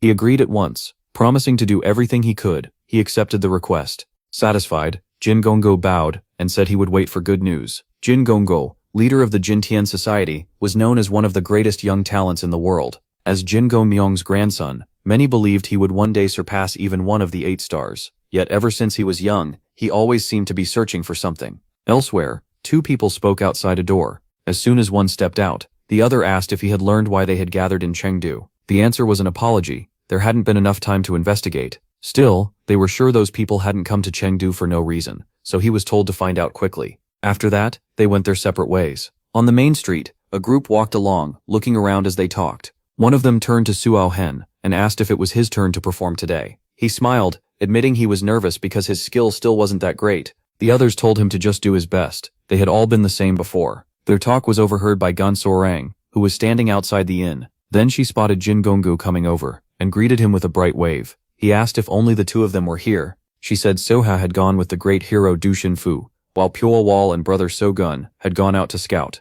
That excuse sounded suspicious, and both of them knew it. She just laughed and said that was all she knew. Then her expression turned serious as she asked how the search was going. Jin Gongu admitted it wasn't easy. As for whether that person was tied to them, he still didn't know. They would have to keep digging to learn the truth. If there was no connection, that would at least narrow things down. For now, he suggested they relax a little and clear their heads. She brightened and, blushing a bit, brought up a show at Tianyang Music Hall. Since he had nothing else to do today, she urged him to come along. He agreed, so they really did go enjoy the performance. Pyo Wall was there too, hidden among the musicians and playing his role without a flaw. As they watched, one of them said his technique wasn't especially fancy, but the music felt alive, and every note was exact. The performer's will came through clearly. It even seemed like he had only started learning recently. If he had begun earlier, he could have become a great master musician. But Jin Gongu frowned. He didn't know much about music, yet something felt off. The energy from that man wasn't like a musician's. It felt more like a swordsman's. He imagined that same arm holding a sword instead. That thought alone made his energy stir. Ganso Arang noticed at once and asked what was wrong. Unable to calm himself, he stared at the man on stage with wide eyes and a flushed face, then asked if she knew who he was. Confused, she asked if there was a problem. He said he was only curious. Wanting to help, she stood right away and said she'd find out. He told her he was counting on her. He was deeply interested in this man. The feeling was familiar, just like the one he had sensed at the inn. Paya Wol felt that gaze too. He slowly looked up and swept his eyes across the room, while his hands moved faster across the instrument. The music spread through the hall, and even the flute players struggled to keep up with the pace. The crowd was completely drawn in, applauding without stop, everyone except one man, who sat frozen in shock. A little later, Gonso Orang came back and said she had learned who he was. His name was Im Su-han, a Chengdu native who inherited a large fortune and grew even richer through smart business. After making enough money, he chose to follow his passion. Jin Gunggu still looked doubtful and asked if she was sure he was really from Chengdu. She said she had asked many people and checked again to be certain. He rose to his feet, saying he'd know for sure once he met the man himself. She could only stare in surprise as he walked straight over to Paya Wol and bowed. He praised the performance and introduced himself as Jin Gunggu. Then Im Su-han returned the bow with a polite smile, giving away nothing, and thanked him. Jin Gunggu said he had been so impressed that he came over at once, then asked him to forgive the interruption and join him for tea if he didn't mind. After that meeting, the man went back home, already having a fair idea of what was happening. Their talk had seemed ordinary, but Jin Gunggu's eyes had studied him closely. Praise for the performance was only an excuse, so what was the real reason? He thought back to how sincere Jin Gunggu sounded when he said he was glad they had spoken and hoped they could talk again. For now, he decided there was still time to learn Jin Gunggu's true aim, better to let him come closer and watch. When he reached home, the door was already open for him. An old man came out holding something, and bowed. Surprised, he asked what it was. The old man handed him a wooden tablet, and he understood at once. The Thunder Sound sect was making a suspicious move. Its sect leader and young sect leader were both dead, and the sect had nearly fallen apart, so why act now? He decided he needed to watch them closely. Then the story shifts to another place, where a huge crowd stood gathered with torches in hand. One man frowned deeply. Everyone believed the Thunder Sound sect could never rise again, but O Tang Hai refused to accept that. His hand shook with anger as he swore he would never bow to the Qingqing sect, even in death. He still couldn't forget that they were pressured so hard by Qingqing, they couldn't even hold their sect leader's funeral, and even now, Qingqing would not admit any fault. The more he remembered, the more furious he became. That debt had to be repaid, and for that reason he had brought a certain man into the martial world, Hu Kam. The man looked terrifying, wearing a mask that showed only his eyes, one red and one black. He announced that in 3 days, they would head for Mount Qingqing. Startled, O Tang Hai turned and asked, "Just the two of us?" Asked what had been prepared, so he could know how to move. The other man brushed past him and coldly said he didn't need to know. He wanted to protest, but another man cut in first. That man snapped, telling him to stop talking nonsense. They hadn't come 1,000 miles to Xiaobei just to hear useless words. The remark set Hu Tam off at once. His eyes widened as he turned toward the speaker. Then he vanished in an instant. It happened so fast, no one could react, and he suddenly appeared right behind the man. Hu Kam seized his head with one hand and twisted hard, breaking his neck on the spot. The man didn't even get a chance to scream before he was killed. The others were shaken senseless, trapped between fear and madness. After that, Hu Kam leaned toward the group and gave them a warning. Insulting him meant insulting the Dharma sect, and the Dharma sect never forgave that. After seeing that, no one dared challenge him again. Later, members of the Seo Moon clan were relaxing in a tea house. One of them laughed and said a few rounds of go, after a long trip, was the best way to rest. An old man raised his teacup and asked the young master why he had come here. Acting carefree as ever, he replied that he had an appointment, and today was the last day he could relax and enjoy himself. While he was having fun, a graceful young woman passed by his table. She worked for Pyo Wol, and her beauty immediately caught everyone's eye. Xiaomun Heibong was smitten at once. A bald old man at the table praised her, saying Xiaomun Heibong looked especially lovely today, and reminding him she owned the Celestial Fragrance Pavilion. The second he heard that, Xiaomun Heibong jumped up and boldly grabbed Xiaomun to stop her. He asked if she was the owner of the place. Startled, she answered yes. He immediately started throwing out cheap flirt lines. Calling her different and beautiful, he kept pressing her. Uncomfortable, she pulled her hand back and politely asked him to let go. He refused, and told her to drink with him. When she begged him not to do this, he only pushed harder. Since she knew who he was, he said she should know his nature too. He treated people well if they obeyed, and badly if they didn't. But Xiao Ren stayed firm. Even if he forced her, her answer would not change, so he should let go. That only made him threaten her. If she kept refusing, today would be the last day of the Celestial Fragrance Pavilion. Xiao Ran had never met someone this vile before. Gentle by nature, she could only stare at him in shock. Thinking he'd scared her, he repeated that he could destroy the tavern. Cold sweat broke out on her back as she wondered what to do. Then someone walked up and called to Xiao Ran. The moment she saw who it was, she let out a breath of relief and bowed, greeting her master. Piao Wol had returned. Now she wanted to see if that bastard could still act so arrogant, but he wasn't scared at all. Resting his cheek on one hand, he smirked and asked if this man was the tavern's real owner. MC stepped in front of Seo Ran, shielding her, and answered with a cold look that he was. The man asked his name, but Piao Wol ignored him completely, and said he didn't need to know. That open disrespect made him furious, while he only looked at him with contempt, and repeated that there was no reason to answer. Xiao Moon Haibong puffed himself up and said it had been a long time since he'd been this angry. A mere tavern manager daring to act this way was unbelievable. He demanded to know who he was dealing with, then declared that today would be the end of the Celestial Fragrance Pavilion. Showing off his weak aura, he bragged that he'd proved the gap between them. Piao Wol's face didn't change at all. He looked at the man like a spoiled brat who knew nothing of the world, and for the first time, the fool felt something was off. Ordinary people couldn't even stay standing under his aura, so why was this man untouched? Still, he laughed and rushed in to strike. He praised the protagonist's martial skill even as he attacked, but his punch only tore through an afterimage. In the next instant, Piao Wol was behind him, listing his sins, bullying his people and causing trouble at his business. To MC, that meant the man had a death wish. Now truly frightened, he hurriedly shouted for him to wait, but no one was going to wait for a coward like this. He needed a lesson he would never forget. With one move, he crushed the arm he used to punch and blasted him away. He flew straight out of the tavern, and Seo Moon Haibong was left flat on the ground, totally humiliated and unable to fight back. Piao Wol walked out and stood over him, looking down in contempt as the man writhed in pain. He couldn't believe it. He hadn't even used his trump card, yet he'd already been beaten. After the old masters vanished from Chengdu, he never expected someone this strong to still be here. Even then, he stubbornly tried to ask who the protagonist was. The protagonist only raised the hand wrapped in white threads and repeated that he didn't need to know. With a flick of his wrist, he left the man crippled for life. Once it was done, Piao Wol said nothing more. He turned back inside and told his servants to clean up. Seo Moon Haibong lay on the ground shaking in pain, unable to rise. The next day, in another house, Seo Ran sat gently on the bed while Piao MC rested his head on her lap,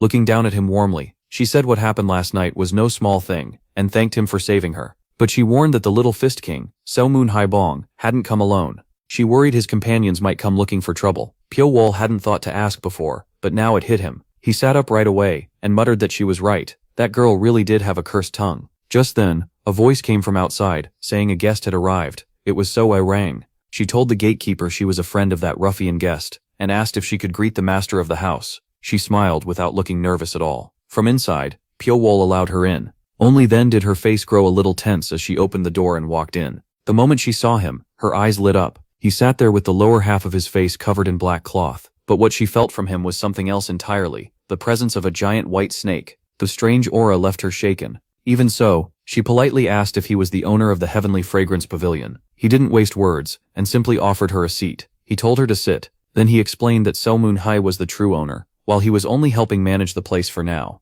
She took her seat and introduced herself as Seo Moon Hai 1, asking if he'd heard her name. Piao Wol closed his eyes and answered plainly, never. It hit her like a slap. Hiding her embarrassment, she laughed awkwardly and said she'd have to work harder. She had thought she was already well known in the martial world, but maybe her name hadn't reached this place yet. Inside though, she grew suspicious. Had this man never left Sichuan? She quietly looked him over from head to toe. One thing was clear, he was a true master. After the protagonist incident, she never expected another expert of this level to appear in Chengdu, so she tried again, and asked for his name. He made a sound, but before speaking, he remembered what Seo Ran had once called him, and made up a name on the spot. Piao Wol. She caught the meaning right away. Piao MC, the Lord of the Night. It sounded a little hard to believe, but she admitted it was a nice name. Then she finally got to the real reason she had come. She said she wasn't there, just because of that ruffian. There was something she wanted to ask. Was he the one behind the great disaster in Sichuan last year? His eyes sharpened at once. He asked why she wanted to know about that. She said it was simply something she was curious about. Piao Wol asked what it was, but she answered that she could only say it to the person involved. If he wasn't that person, then she had no reason to explain anything. He made it clear that if she wouldn't speak there was nothing left to discuss. Then he closed his eyes again. She had no more room to bargain. After thinking it over for a long moment, she finally stood up and left, promising herself they'd meet again. At the Qingcheng sect, a young disciple ran into the hall shouting that something terrible had happened. The two old men inside were startled and turned toward him. Master Wuryong frowned and demanded to know why he was making such a racket. The disciple could barely get the words out. He finally managed to say that people from the Thundersound sect were coming in large numbers. Soon the two sects stood facing each other. The man across from them cupped his hands and introduced himself as Wu Tang Ha, the new sect leader of the Thundersound sect. The white-bearded elder smiled and introduced himself as the sect master of Qingcheng. But Wu Tongha still had no idea what Hioam was planning, and his nerves were stretched tight. He didn't even know what he was supposed to say next. All Wu Tongha knew was Hioam had said, "In 3 days I'll climb Mount Qingcheng." But 3 days had passed, and Hioam still hadn't shown up. He kept thinking, how long can I stall? The stress made him dizzy. After a short line he went quiet, and Master Wuryong asked, "Sect leader, are you all right?" At that moment Wu Tongha could only think about the brutal deaths of his sect members. His face turned pale. After a long pause, he finally forced out, "I am the new leader of the Thundersound sect." Then he added, "I came to demand that Qingcheng answer for the death of our former sect leader." Mu Tong, standing behind him, suddenly shouted that the one truly responsible had already disappeared. Wu Tong quickly cut him off and told his junior brother to stop. Still calm, the old master stroked his beard and asked how they wanted Qingcheng to make amends. The reply came at once. Their sect had lost a great leader, so Qingcheng had to repay it with someone of the same rank. That demand stunned the sect master. "Take my life?" he repeated in disbelief. "What did you just say?" The Qingcheng disciples exploded in anger, unable to accept such disrespect toward their sect master. Curses flew from every side, with people shouting that the Thundersound sect had gone too far. Wu Tongha looked miserable, his face tight with panic, silently begging for Hioam to appear. He thought, "You told me to make a scene here, so where are you now?" Then a man stepped forward and said, "Wait, I am Li Baiyong, master of the High Heaven Martial Arts Hall." He moved between the two sides. Wu Tong turned, surprised to see him, and wondered why he had come at the worst possible moment. Still, he reminded everyone that Qingcheng had kept good ties with other sects for over 100 years. So no matter what mistake they had made, he said, such a wild demand could not be accepted. But Li Baiyong's eyes flashed with malice. He said the Thundersound sect's demand was fair, leaving Wuryong frozen in shock. Then another man stepped out and apologized for interrupting. He introduced himself as Hello of the Jingqing clan. His eyes looked just like Li Baiyong's, and he backed him up at once. Now the pressure grew even heavier. They all insisted the Qingcheng sect master should answer with his life. Wuryong was completely shaken, and had no idea what to do. The scene shifts to a ruined village, where Hong Yusong had arrived. Seeing it, he frowned and asked, how could this happen? Corpses were strewn everywhere. What happened here? He asked. Kneeling to inspect the area, he asked the man beside him if anyone was still alive. The answer was no. Hong Yusong then asked when it happened, and whether they knew who did it. It had happened that very morning, but there was still no word on the killer. The man added that they might never find the one responsible. Hong Yusong's face darkened, and he looked at him in confusion. When he asked what that meant, the reason became clear. All the dead villagers were holding weapons like knives, axes, clubs, and hoes. The wounds on their bodies told the same story. The more they checked, the stranger it looked. The villagers had apparently killed each other, and not one of them survived. Hong Yusong could only wonder what on earth had happened. Back at the Qingcheng sect, the crowd kept forcing the sect master. Again and again they shouted for him to take responsibility. Like puppets, they repeated the same words. End your life. Pay for what you've done. Wuryong's face went white as he stared at them in disbelief. He couldn't say a word. Mojong also realized something was wrong. He pointed out that Li and Hio seemed strange, like they weren't in their right minds. Wuryong agreed. Before they could react, someone else stepped forward, saying he had something to say. This time, it was one of Qingcheng's own men. Brian turned sharply and asked, "What is it, Cheongdong?" But the man suddenly started shaking. In an instant he pulled a knife from his sleeve, and rushed straight at Ryong. It was a killing strike from one of his own people, fast and completely unexpected. Caught off guard, Ryong was stabbed, and coughed up blood at once. Mojong screamed, "Senior brother!" After striking, the attacker turned and ran. Ryong, shaking in pain, could only watch him flee. Mojong stared in disbelief. He shouted at Cheongdong, demanding to know what he was doing. But the man answered with empty eyes, "If you do wrong, you must take responsibility." And he wasn't alone. More Qingcheng members had been controlled the same way. They turned on their own sect master, chanting for him to pay the price until everything fell apart. Something was terribly wrong with them. They weren't even aiming at one enemy anymore. The few still in their right minds rushed in, shouting to protect the sect leader, and asking what was happening. At the same time, the two controlled men barked orders for their followers to attack Qingcheng as well. The whole place sank into chaos, with people cutting each other down without knowing friend from foe. Wu Tongha looked around in panic, unable to understand how things had flipped so badly. Then Xuan's voice called from above, telling him to stop hesitating and attack. Only then did he notice Yusong standing on a rooftop in front of him. The man seemed to flicker in and out of sight as he watched the slaughter below. With glowing red eyes, he said that once conflict starts inside a great sect, it will crumble, and Qingcheng would be no different. He was right. Wuryong was badly weakened, and Qingcheng's disciples were tearing each other apart. Meanwhile, Jin Zhongguai and his group were in the forest when they noticed birds suddenly scattering into the sky. At first the others only complained about the noise, but Jin Jianguai immediately felt something was wrong and said they needed to hurry. The three of them took off at once. At Qingcheng, the fighting still raged. People kept trying to snap the controlled disciples out of it, but nothing worked. Modong gritted his teeth in regret. He blamed himself for not seeing through the strange behavior of the Thundersound sect and the other groups sooner. If those people could be hit by a controlling dark art, Qingcheng's own members could too. Because they were fighting their own people, the disciples held back and kept getting pushed back. If this went on, a figure suddenly shot overhead and slammed down with a punch that shook the ground. It was Jin Jianguai. He looked toward Mudong, who was supporting the wounded Wu Yong. Then the three newcomers cupped their hands and introduced themselves, asking forgiveness for stepping into the battle. Relief washed over Wu Yong's face. He recognized young Master Jin and thanked him for coming. Jin Jianguai quickly asked what was going on. Wu Yong could only sigh and say they didn't know. All he could tell was that some kind of dark art was controlling them, and he had no idea what the real plan was. Jin Jianguai Tao narrowed his eyes. Dark magic. Soon, someone else noticed a clue. Green veins around their eyes, squirming like tiny worms. That made him suspect a Grum curse. Modong was shocked. A Grum curse? You mean they've all been infected? Hearing that, Wu Tongha froze, his face filled with confusion. He seemed genuinely unaware, muttering that he couldn't believe their side had gone that far. Jin Jianguai caught that strange reaction right away. If this really was a Gui curse, he said, then the caster had to be nearby, and they needed to find and kill him. Tasks were split fast. One side would hold things here, while Jin Jianguai went after the sorcerer. He agreed immediately. Closing his eyes, he activated his special sight. His senses swept across the area as if nothing could hide from him.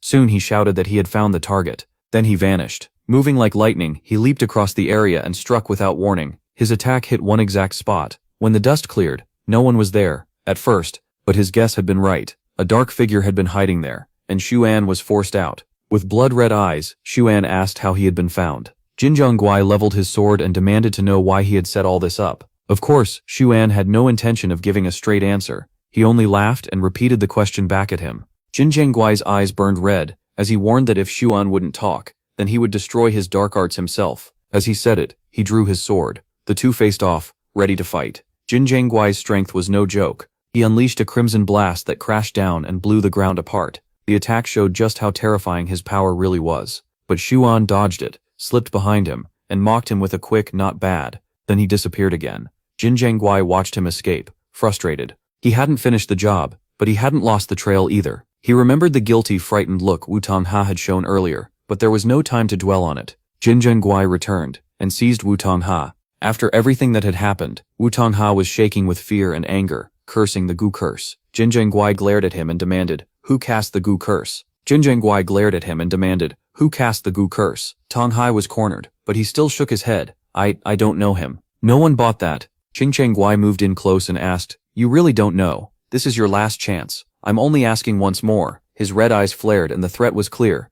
The man broke down, drenched in sweat, and finally told them everything. "He's from the Small Lian Temple." Mong immediately repeated it in shock. The Small Lian Temple. That was where the Lian sect began, so the curse user was likely tied to it. Mong quickly asked what the man looked like. Tanghai said that while chasing Jin Jianguai earlier, he only noticed the man was covered in bandages, so he couldn't identify him well. Still, he hesitated and asked if that person was really a disciple of the Little Thunderclap Temple. Before he could finish, a worm appeared at the corner of his eye, and it turned red at once. A poison curse had taken over his body. He let out a horrible scream, and couldn't say another word. Pain twisted his whole body. Blood poured from his mouth, tears ran down his face, and only then did he beg for help. The moment those words left him, he died. So Ao-Han rushed over right away. One touch was enough to confirm it. He was dead. So Gun realized just how cautious the enemy was. He didn't even trust his own side, which meant tracking him down would be hard. If they wanted the other sects to help, they first had to prove that man came from the Lesser Thunderclap Temple.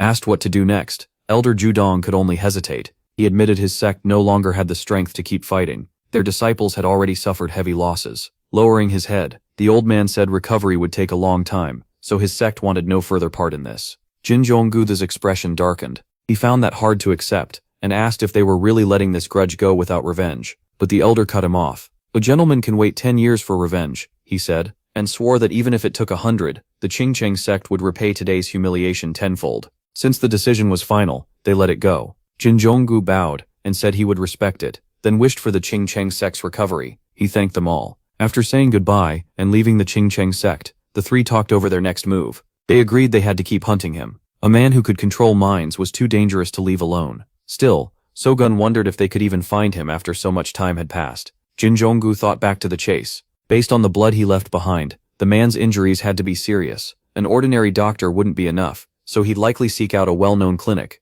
Jin Jonggu suggested asking the Hao Mun to help search. So Gurj immediately took that task. So Aohan added that he and his sister would explain everything to Soha, and the great hero Joshin Pa Wu, then work with them. He was sure Joshin Pa Wu would help. With the plan set, the three split up. After Jin Jonggu disappeared into the distance, the other two let out a sigh. One joked that this case probably wouldn't make them any money either. The other said this wasn't the first time, so it shouldn't be surprising. Jin Jeongguo might be a little foolish, but people with that kind of heroic heart were rare, and maybe that was why they followed him. Then he urged them to get moving too. The other agreed. For all their complaining, both of them wanted to see this through with him. Elsewhere, Sir Jiang was busy running the Qingshang house as usual. She sent off a customer with a bright smile, wishing him a safe trip. The man in the veiled hat said they should meet again next time, and the young woman blushed, saying she'd be waiting. She even called him my lord. It was obvious they liked each other, even if neither had said it directly. As the man walked away, he suddenly stopped. Jin Jonggu was standing in his way. The man recognized him at once. Jinjong, he greeted him with a formal bow. Jin Jonggu introduced himself as the iron-blooded martial artist, and asked if this was the master of the Tianshang house, Pu Wu. The reply came back cold and direct. What is it? That blunt answer caught him a little off guard. Still, he quickly said he had something he wanted help with. Then Jin Jonggu froze, eyes widening as he studied the man more carefully. He asked point blank if they had met before, adding that this wasn't the face he remembered. Right away he understood this wasn't someone to take lightly. More curious than ever, he pressed him again. Who was he really? Pale Wolf had no reason to answer, so he simply asked back who Jin Jonggu thought he was. That response felt a lot like So Aohan's style. Jin Jonggu said that before coming here, he had heard a story about a certain man, a lone wolf in Sichuan, someone who liked to toy with the sex. He hadn't believed the story at first, but now he asked if that was the person he was trying to find. Jin Jonggu nodded and said yes. Asked why, he answered honestly. He had been tracking an organization for a long time, and wanted to know if that man belonged to it. Then came another question.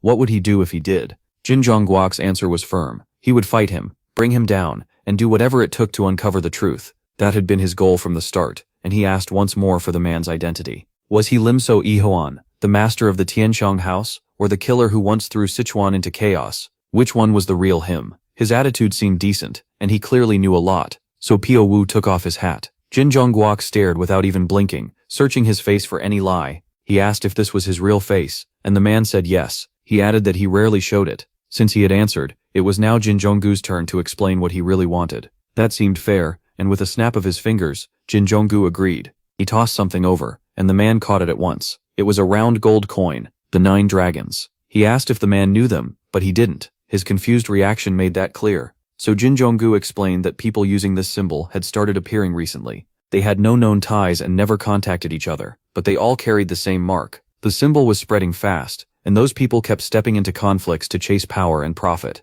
They weren't like normal martial sects at all. They cared nothing for fame, only gain. In some ways, they were built like merchants. The difference was that they also held overwhelming military power. So Jin Zhonggu asked again if he was part of that group. Looking him straight in the eye, the man said no. Jin Zhonggu's expression softened a little. When asked if he believed him, he said he did. And when the man asked why, Jin Zhonggu gave a simple answer. His eyes. Then he formally introduced himself again, and asked for the man's true name. Only then did he give it. Paya Wol. Jin Zhonggu seemed to like him right away. He even asked if they could become friends, saying rank didn't matter, but the answer came back instantly. No. Paya Wol walked right past him. He said Jin Zhonggu knew nothing about him. Jin Zhonggu just laughed, and took back the gold coin. Even so, he said he trusted his own judgment, and believed Paya Wol wasn't a bad person. Then his tone turned serious. A very dangerous man was hiding in the capital, and he needed help finding him. He had heard the man came from the Little Thunderclap Temple, and if no one stopped him, something terrible could happen.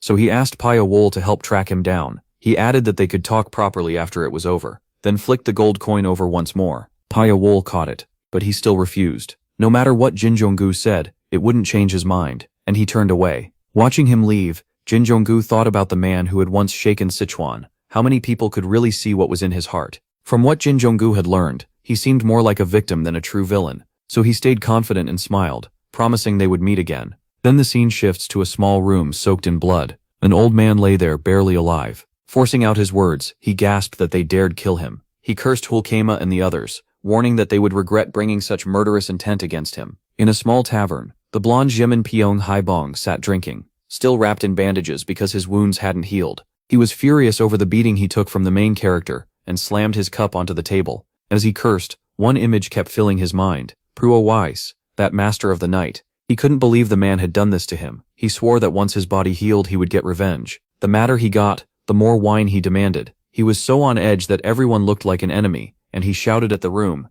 Then Hukema suddenly appeared behind him. Without saying a word, he tilted his head and grabbed Simon Pyong Haibong by the hair. Shaman whipped around in shock, yelling, "What the hell? Who are you?" The pull was so hard it brought tears to his eyes. Before he could do anything, Hukema took out a pitch-black pill. The people who saw it didn't dare get close. Just like that, Shaman Pyo Haibong was forced to swallow the pill. As soon as it went down, his mind was taken over, his eyes changed, and worm-like marks spread across his face. He was just a puppet now, and Shaman left at once. Jaman Pyong Haibong, no longer himself, kept mumbling about revenge. He swore he'd get back at the one who ruined him. Then the others in the tavern suddenly changed too, turning into walking puppets and laughing in a creepy way. Yeah, revenge. In a flash, the whole crowd rushed into the streets, smashing and attacking everything. The townspeople screamed in fear, begging for help and asking what they had done wrong. But no matter how they cried out, the cursed people didn't come back to their senses. They killed without hesitation, cutting down anyone who got in their way. Right then, Jinhyuk and his group arrived and started pushing back the crazed mob. He saw it right away.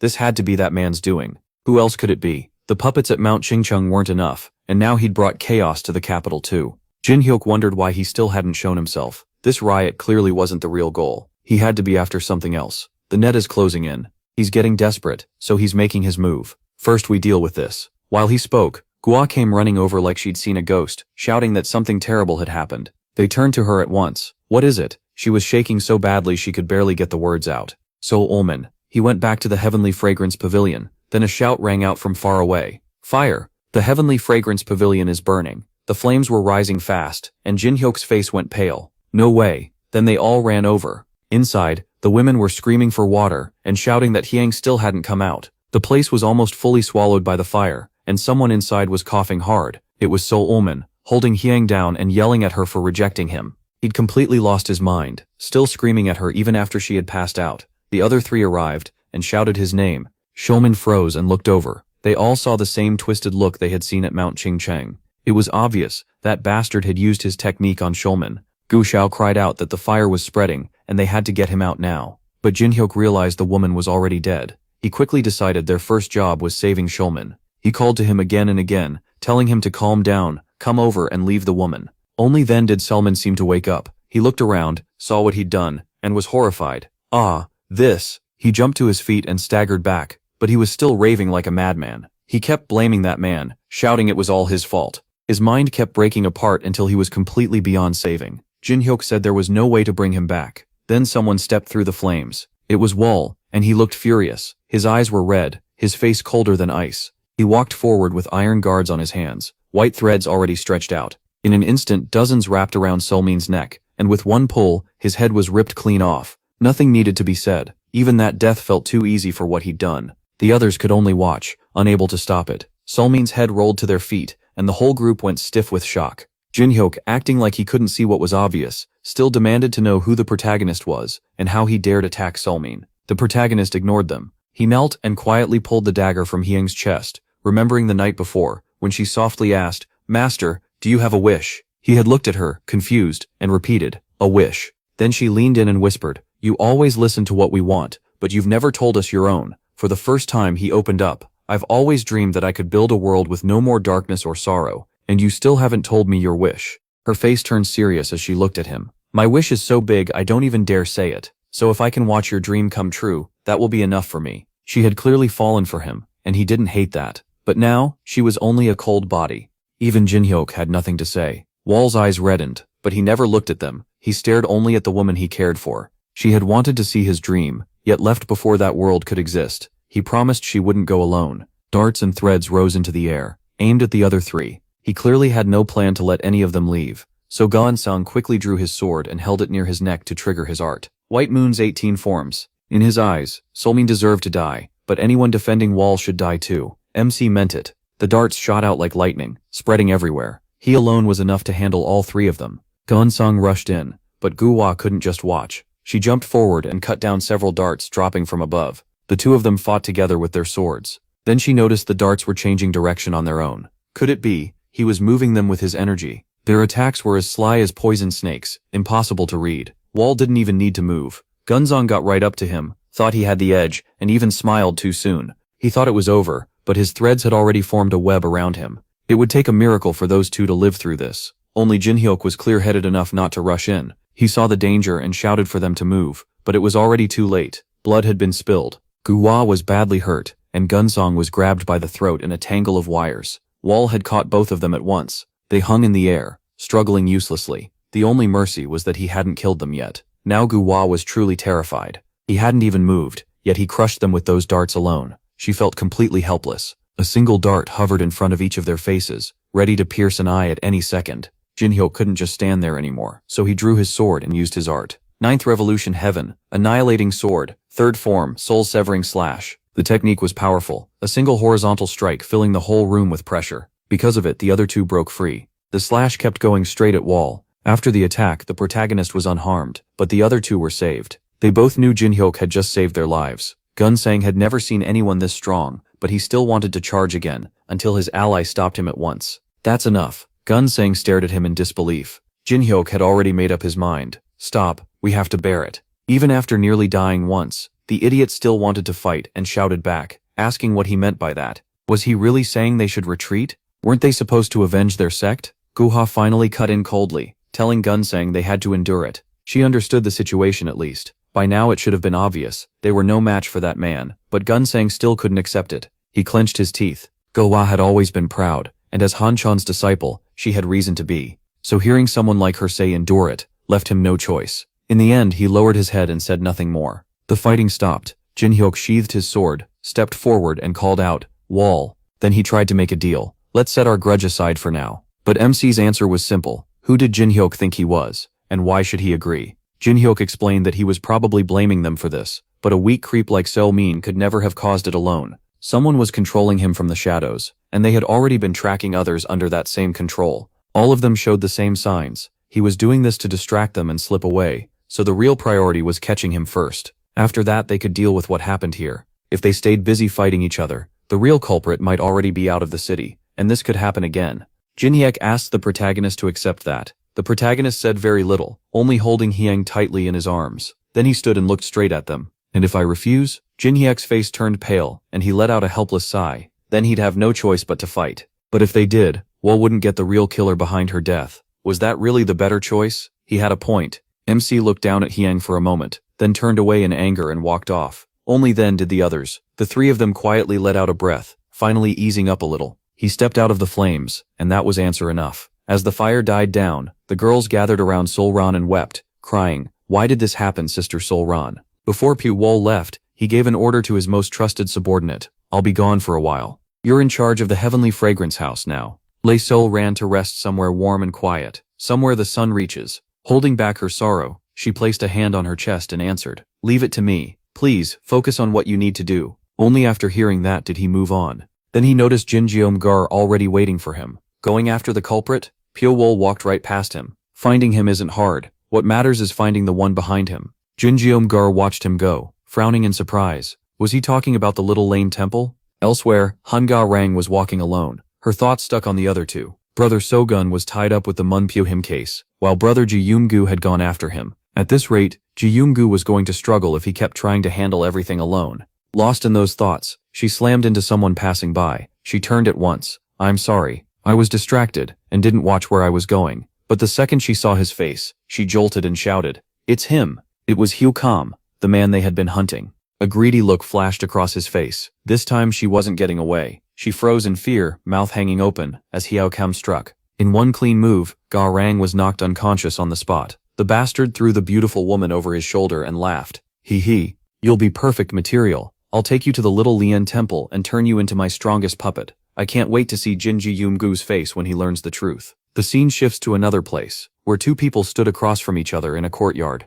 Pyo Wol told Jang So, "I need to leave for a while. I've already set aside what I need, and a servant will come collect it." Startled, the man asked, "Where are you going?" The protagonist answered with just one word, "Tibet." That stunned him. Getting there by land would take a month. What happened? Is this because of what took place at the Celestial Fragrance Pavilion? Men gave a nod. That's right. Hearing that, the man grew worried for him. He quickly handed over a large wooden box. Take this. I made it for you. It's called the Qifeng Ye. It resists water and heat very well. You once said you needed something like this, so bring it with you. He also pulled out another item. And this too, he said, offering a small black box he always carried. Pure Wool took it and asked, "What's this?" The man said it was white phosphorus powder. Throw it on a fire, and it becomes very hard to put out. The Tang clan of the forest made this for a long time. I only recently started refining it again, so there's not much. Use it only when you really need to. Everything he gave him was first rate. Puol clenched his fist and thanked him. I know. I'll use them well. It was only then that the man named Jingam Guol realized Gonso Arang had vanished. It's that woman you wounded, sir. She's not someone who would disappear without a word. Men was sure he had nothing to do with it. I haven't seen her since then. The man understood he had the wrong idea and quickly clarified. That's not what I meant. So Arang's disappearance is probably tied to the same string of incidents. That guy was hurt by me before, so revenge is likely why he did this. He controlled So Mun Haibong and took So Arang. Then he asked sincerely, "Please help me." He said it so plainly. "Help me, even though I killed Puol and nearly killed your comrade." But he still believed So Mun Haibong was the one who wrecked your property and attacked your people, and that my comrade rushed in without looking into it. This is urgent, so let's set that aside for now. He must be heading back to the small lane temple. I can't chase him alone, so I have no choice but to ask for your help and owe you for it. He kept pressing men. Can we track him together? Puol MC finally agreed.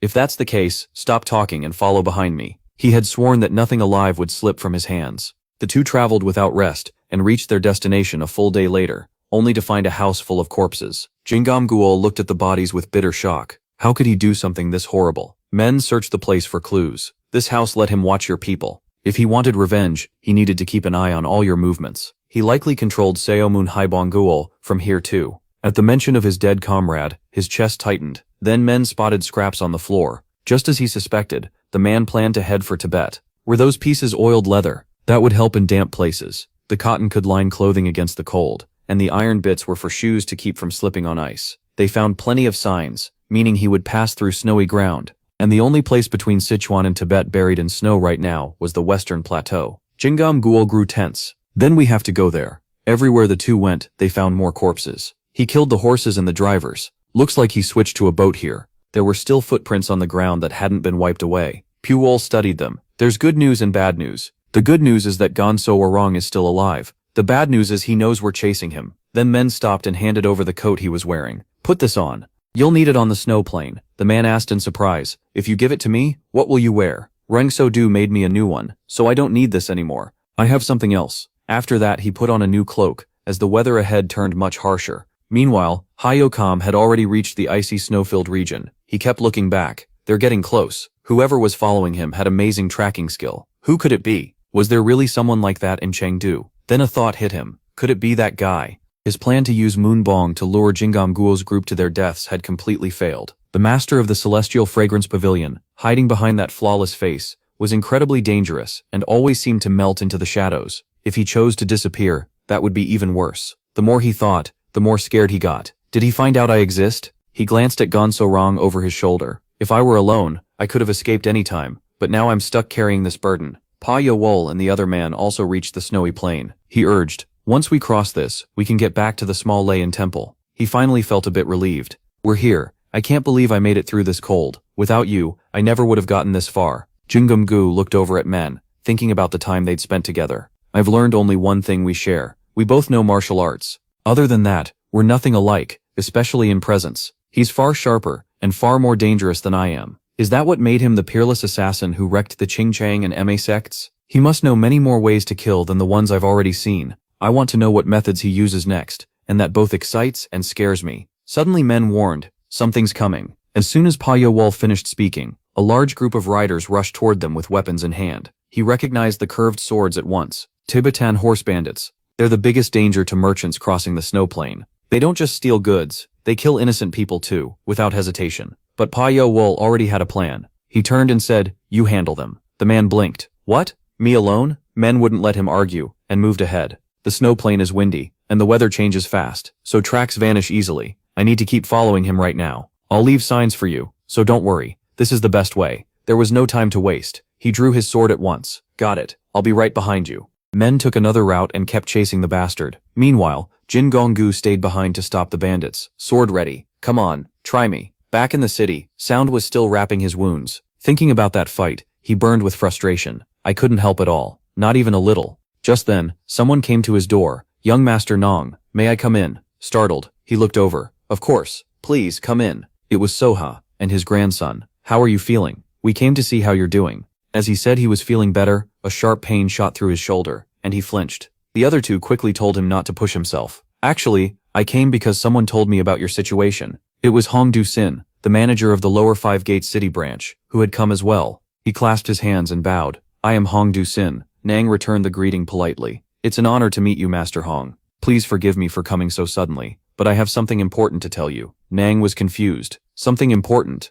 Hong Du-sin got straight to the point. Hong Du-sin got right to it. The assassin traveling with Jin Hyuk is extremely dangerous. We at the Lower Five Gates have tried to learn about him, but we still found nothing clear, so if you have any clue about him, tell me. If not, the danger he brings could spread across the whole martial world. He then pressed him about the attack. Hong Du-sin leaned in, eyes sharp, urging him to tell everything he knew about Wall, but the answer wasn't what he wanted. The young man lowered his head and said he would help, though he doubted it would amount to much at all. Hong Du-sin's face fell. What do you mean? The others exchanged looks. Even now I still don't know what kind of technique he used against me, and I still have no idea how to stop it. He's the first person who ever made me feel like this, mysterious as death itself. Out on the snowfield, Wall had caught up to Hyuk. He stayed right behind him without a sound.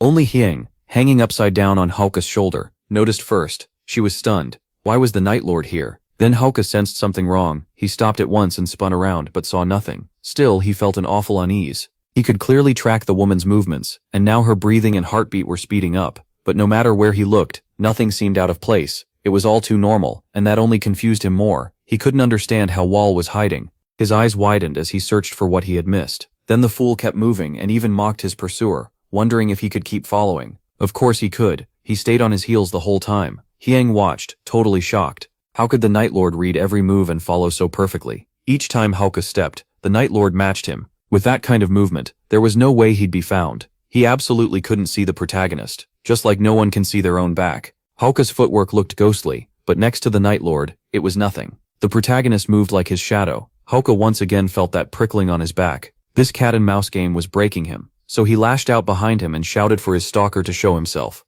The fear was starting to set in, and he tried to guess why he was being followed. If this was revenge for Heavenly Fragrance Pavilion, MC would have attacked at once without hesitating. So why keep lurking like this? Then it hit him. It was because of Hyang. Since she was in his hands, Wall couldn't strike freely, and was just circling him. He finally understood. Fine then. In one quick move, he hurled the girl into the air. So Hyang was terrified, bound, gagged and helpless. She had no idea what would happen next. The bastard waited, sure he would reveal himself, and shouted another challenge. But he still saw nothing. Then Hauke began summoning his demonic fire. At that very moment, several blades appeared from nowhere, and pierced his hand in an instant. Blood sprayed out. Pain shot through him, and his spell died before it was finished. Hyang squeezed her eyes shut, expecting to hit the ground, but nothing happened. Hauke stared at his shaking hand, and knew for sure now, Wall was there. Where are you hiding? Panic took over. He decided he had to reach the Lesser Thunderclap Monastery right away. Even then, the protagonist stayed close behind him. The moment he made up his mind, he dashed off, dropping everything else.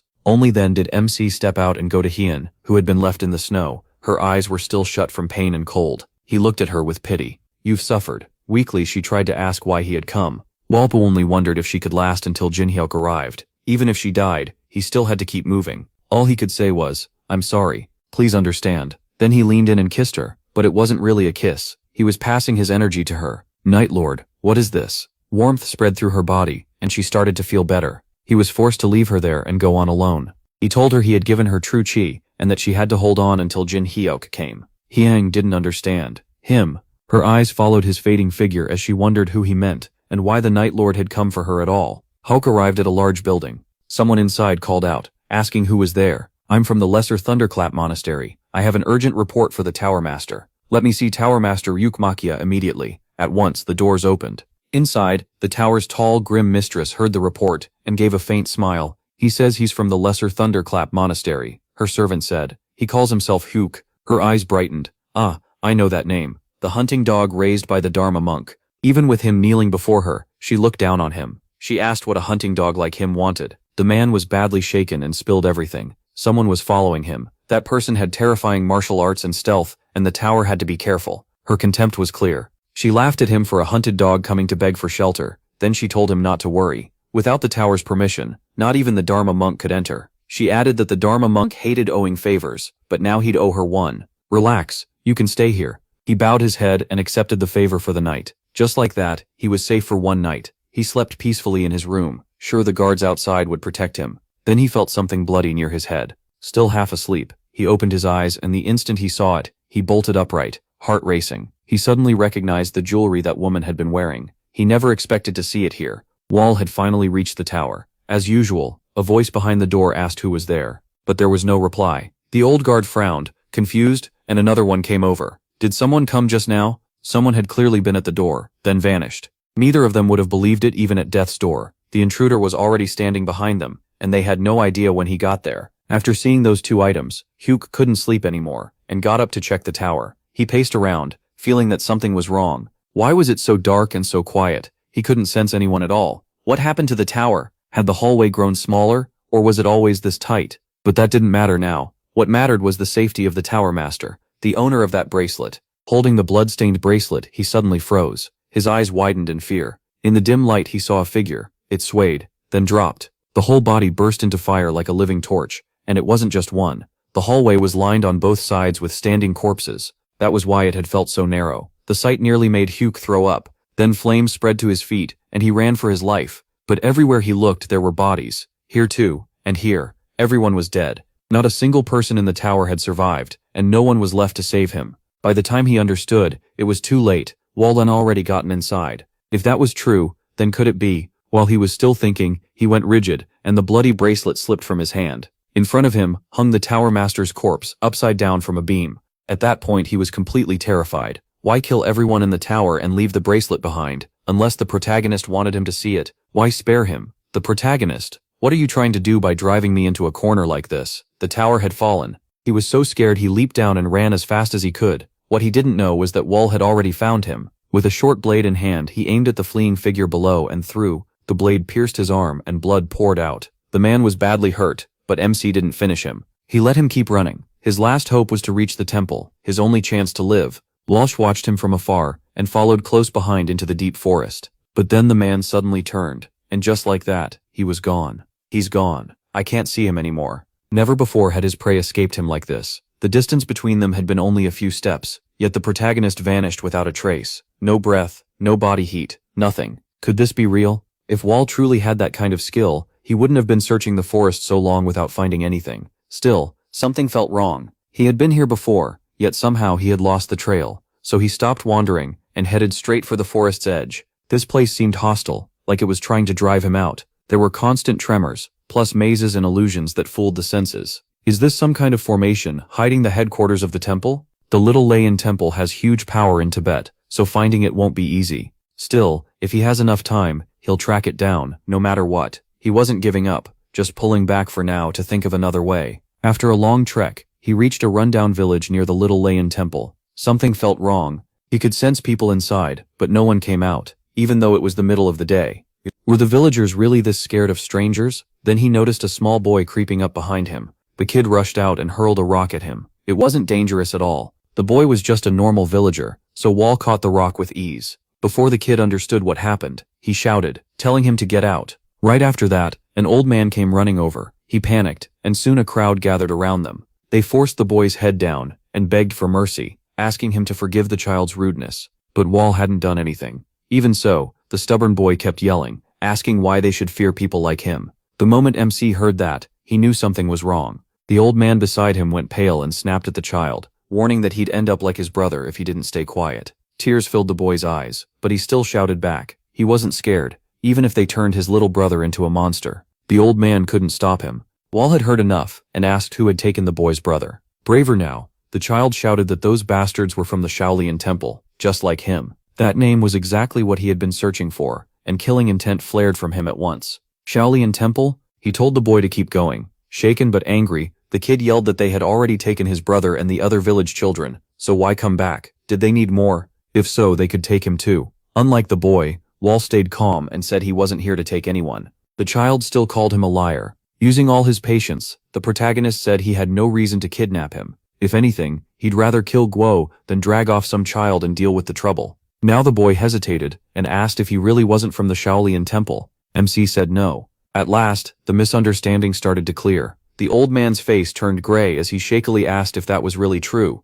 Walso cut him off coldly. Ask one more question, and he'd face the consequences. The whole crowd dropped to the ground, crying and begging forgiveness. They said the Shaolin Temple had taken so much from them that the village had become empty and broken. Just a few years ago, it had been full of life. Even though they lived near Nanmu Forest, inside the Shaolin Temple's territory, they had nothing to do with it. They had once been thankful for its name, since it kept bandits away. Then one day monks from the Shaolin Temple came and took every child in the village. No one knew why. Only one child was spared, because he happened to be away that day. Years later, they saw the missing children again, and realized the little Li Yun Temple was carrying out something horrible. They released the children and ordered them to fight each other. If they refused, their parents would die. If they lost, their parents would die too. It was a battle fought with their families' lives on the line. So the children attacked one another. The loser was killed, and their parents were murdered as well. That cruelty stripped the children of their feelings until they couldn't even know their own families. Worse, they were made to kill their parents with their own hands. The old man revealed that the arm he lost was cut off by his own son.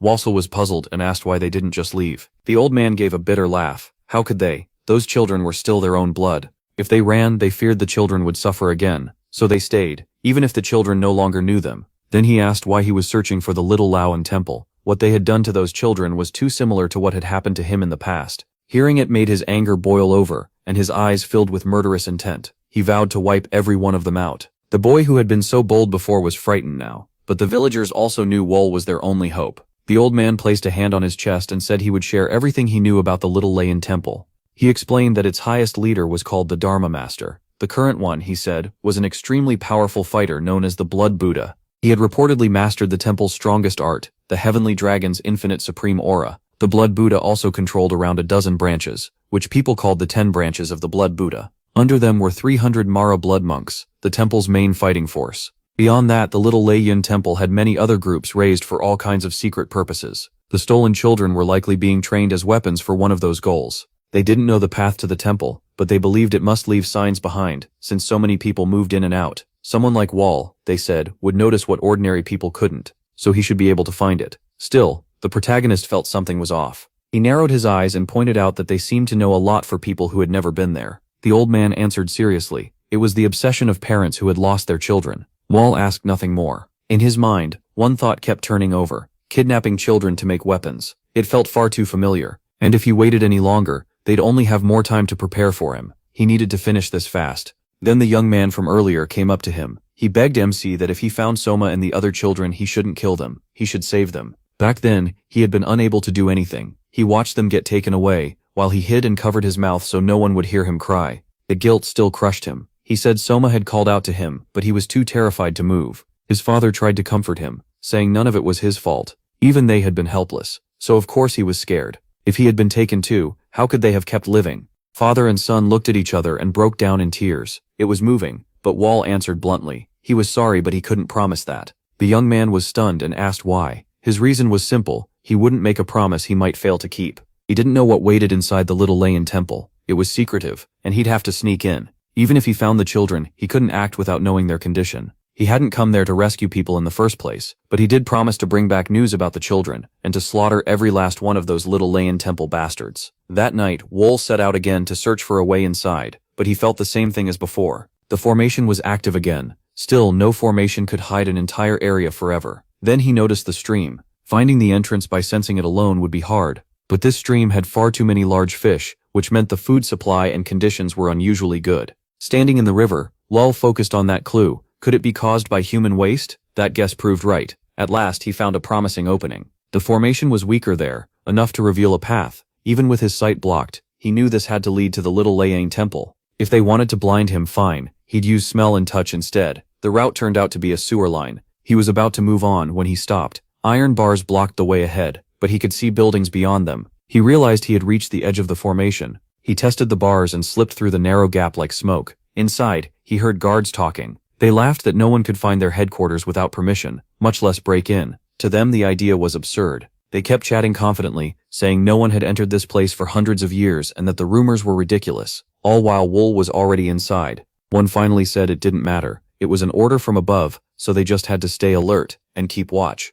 Hearing that, the protagonist immediately thought of Hike. Had that guy bragged about him or something? Meanwhile, inside the tower, Hike-bun asked with a pounding head if Hike was really claiming an assassin had chased him so badly he had to run for his life. Kneeling on the floor, Frufta groveled and apologized, saying yes, that was exactly what happened. Frufta Bryn trembled with rage, clutching his prayer beads. How could that make any sense? He was chased by an assassin, yet never even saw his face, and now he was warning them to be careful? Frufta Bryn glared at him, and demanded to know why he hadn't killed the man, instead of leading danger back here, after all the support he'd been given. Hukum had no way out. Clutching his chest, he begged, Dharma Master, please give me one more chance, just a little time, and I'll deal with him myself. Then he smashed his forehead into the floor again, pleading for trust. Hukum-bun didn't know what to say. The story sounded crazy, but Hukum had no reason to make it up. Then the man sitting nearest the old master spoke. Grandmaster, Hukum was followed. Yes, but he still got revenge on Ching Cheng. We should judge reward and punishment fairly.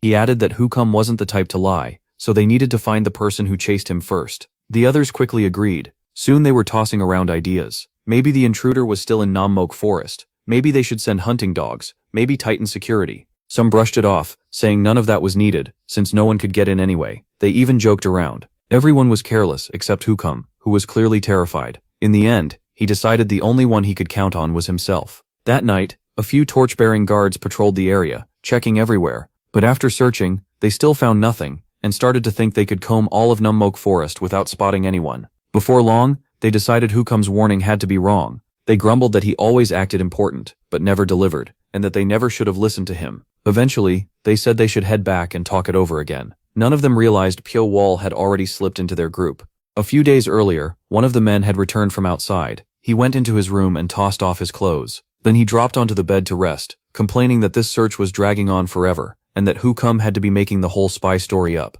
Mid-rant, he suddenly froze. On the ceiling was a dark shape with 2 red eyes. He'd been chosen by Pyo Wall, and his luck ended there. White threads wrapped around him so fast and tight he couldn't even cry out. He could only stare, unable to move. After a long pause, one word finally came out. Monster. Pyo Wall took his place, and wore his identity for days without anyone noticing. The others saw him and said, Isn't that senior brother De Youngmook? Didn't he go search the forest? They asked why he was back so soon and what he was doing there. He answered that this was the only place left to check. Since hardly anyone came there, he claimed he was only stopping by to be thorough and to deliver a message. Today's search was over, so they could all leave. With his act flawless, he casually went inside to look around. A nasty smell hit him at once. He wondered if this was some kind of storage room, or a place for making medicine. But this wasn't just rot, the smell was something else. He tracked it to one spot. The strongest odor came from a hole in the wall. Leaning in, he sniffed and realized it reminded him a little of spoiled food, but not quite.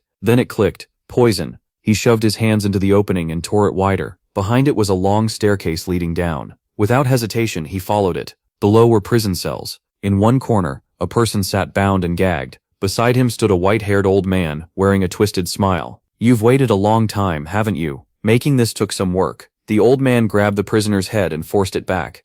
Then he poured something into his mouth, saying 1 drop would be enough. Just 1 drop. The old man laughed like a madman, excited to see what would happen. The prisoner's whole body twisted in pain. Blood burst out as the change began. Large boils swelled across his skin, a fate worse than death. His hands shook hard, then fell still. He was dead. Watching the poison work, the old man roared with joy. I did it. 1 tiny drop can kill 10 top martial artists. If I offer this to the Grandmaster, he'll be thrilled. But I like it too. Pyo Wall stepped out. That poison looks useful. The old man spun around, amused. He admitted he could usually sense anyone coming, but hadn't felt MC at all. Still not realizing who he was really looking at, he raised the vial. Shaking it proudly, he asked if he liked it. Instead, Pyo Wall looked around and asked what kind of poison it was. The old man said it had no name yet, but it was finally complete. Anyone struck by it would die within 7 steps. Pyo Wall, the protagonist, smiled. Sounds strong. Then he offered a name. How about 7-step soul, chasing powder? The old man loved it at once, and repeated the name with delight.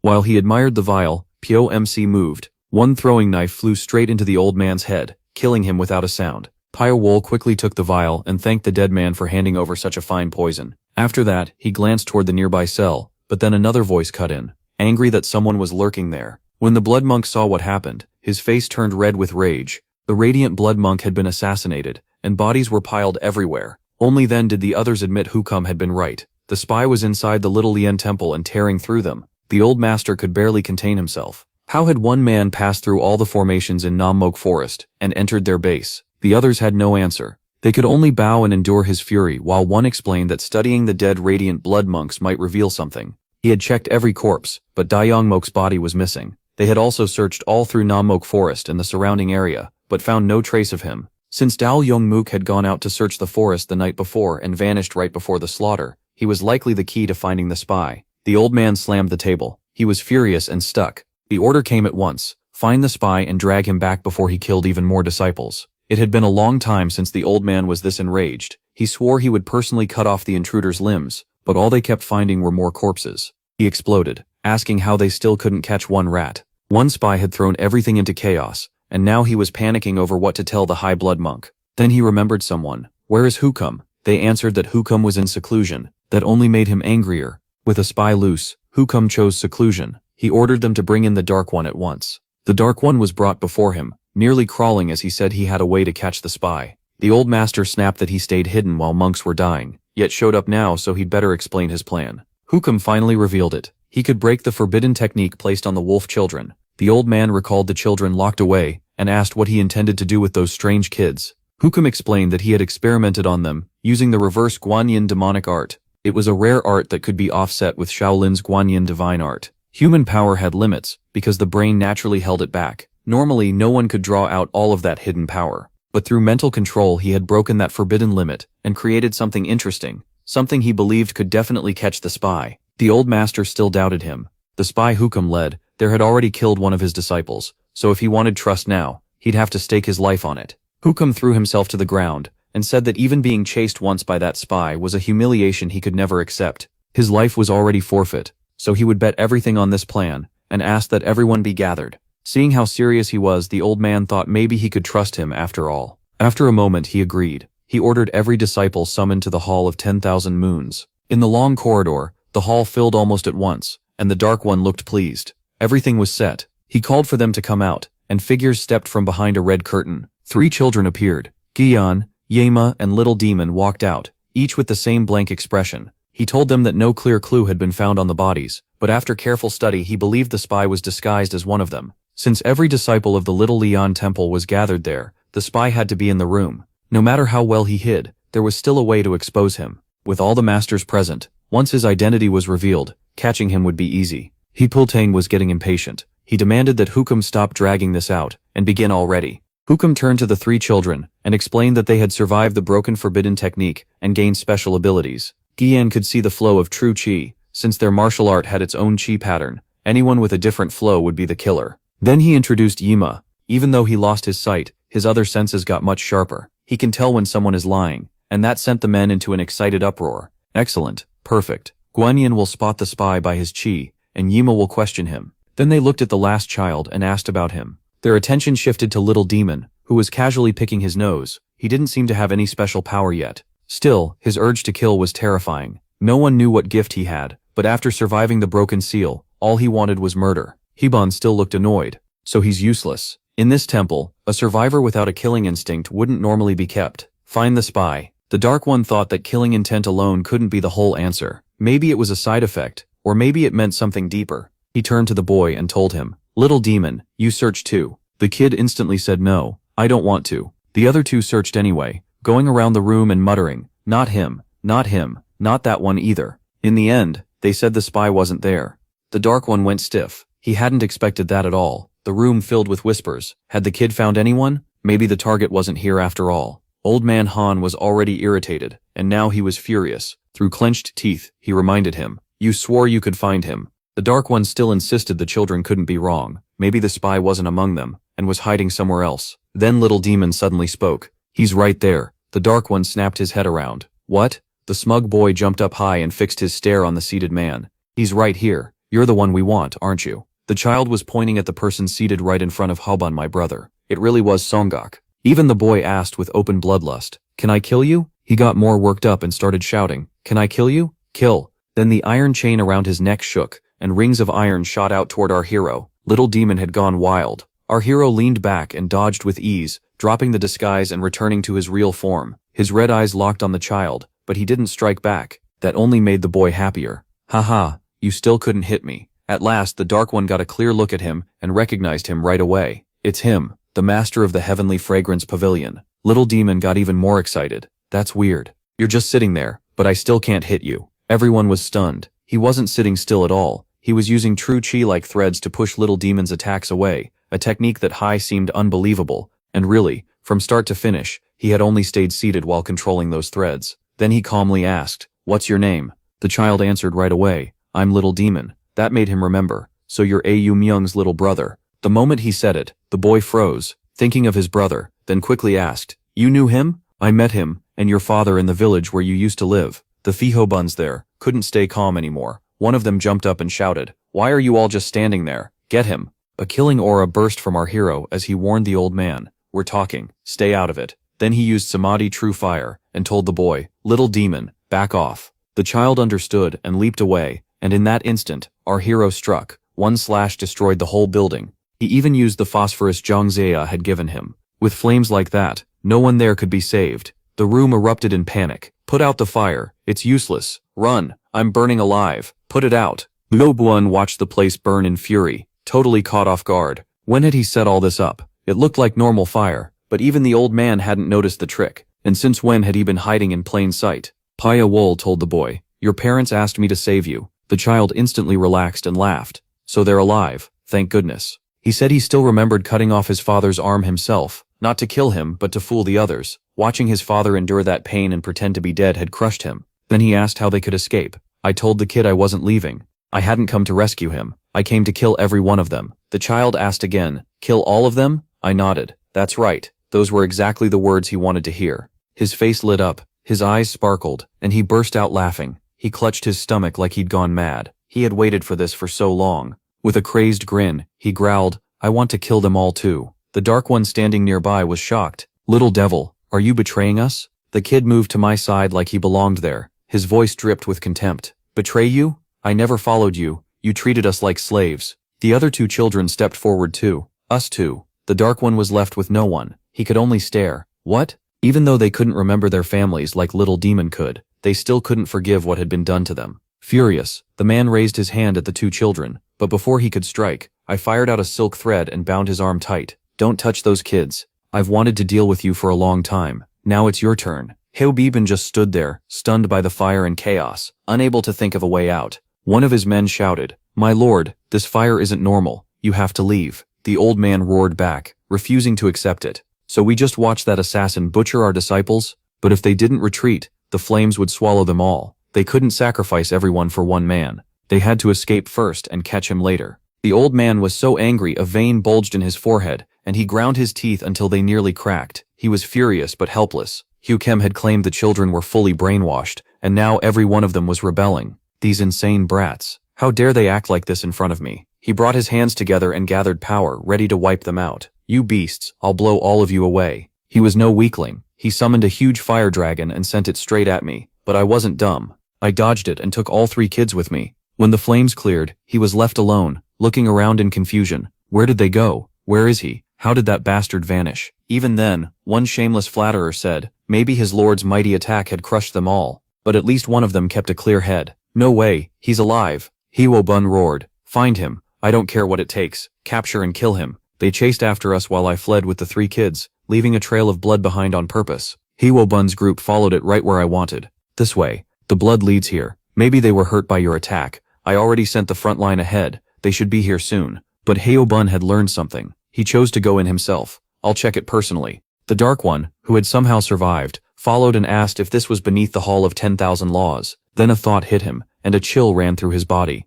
"No, don't. This place is dangerous. It's the Poison King's research lab." But he was too late. Poison gas poured out, and everyone who breathed it in dropped dead on the spot. Only Heo Bun could endure it without covering his nose. For the rest, he shouted, "All of you, stop breathing now." The old man, now even more enraged, pushed his internal energy to the limit and attacked wildly. "My lord, wait, don't breathe until you've blocked all the poison gas." The old man couldn't even fight properly. He had to absorb the poison to protect his men, and his hands started shaking from the strain. Then, dark red streaks flashed past him in an instant. He froze. "What?" The 3 children appeared together, wearing smug smiles, just like he said. The boy grinned from ear to ear. The wait had felt long to him. On the way there, he kept asking, "Big bro, when do we get to kill them?" Pyokol had calmly told him, "Just listen. They'll follow the blood and think it's mine. They won't guess it's leading them to their grave. I won't let them die fast. I'll drag them into a trap and let poison eat away at them." That made the kid mad. Then I won't be the one killing them. So I had to calm him down.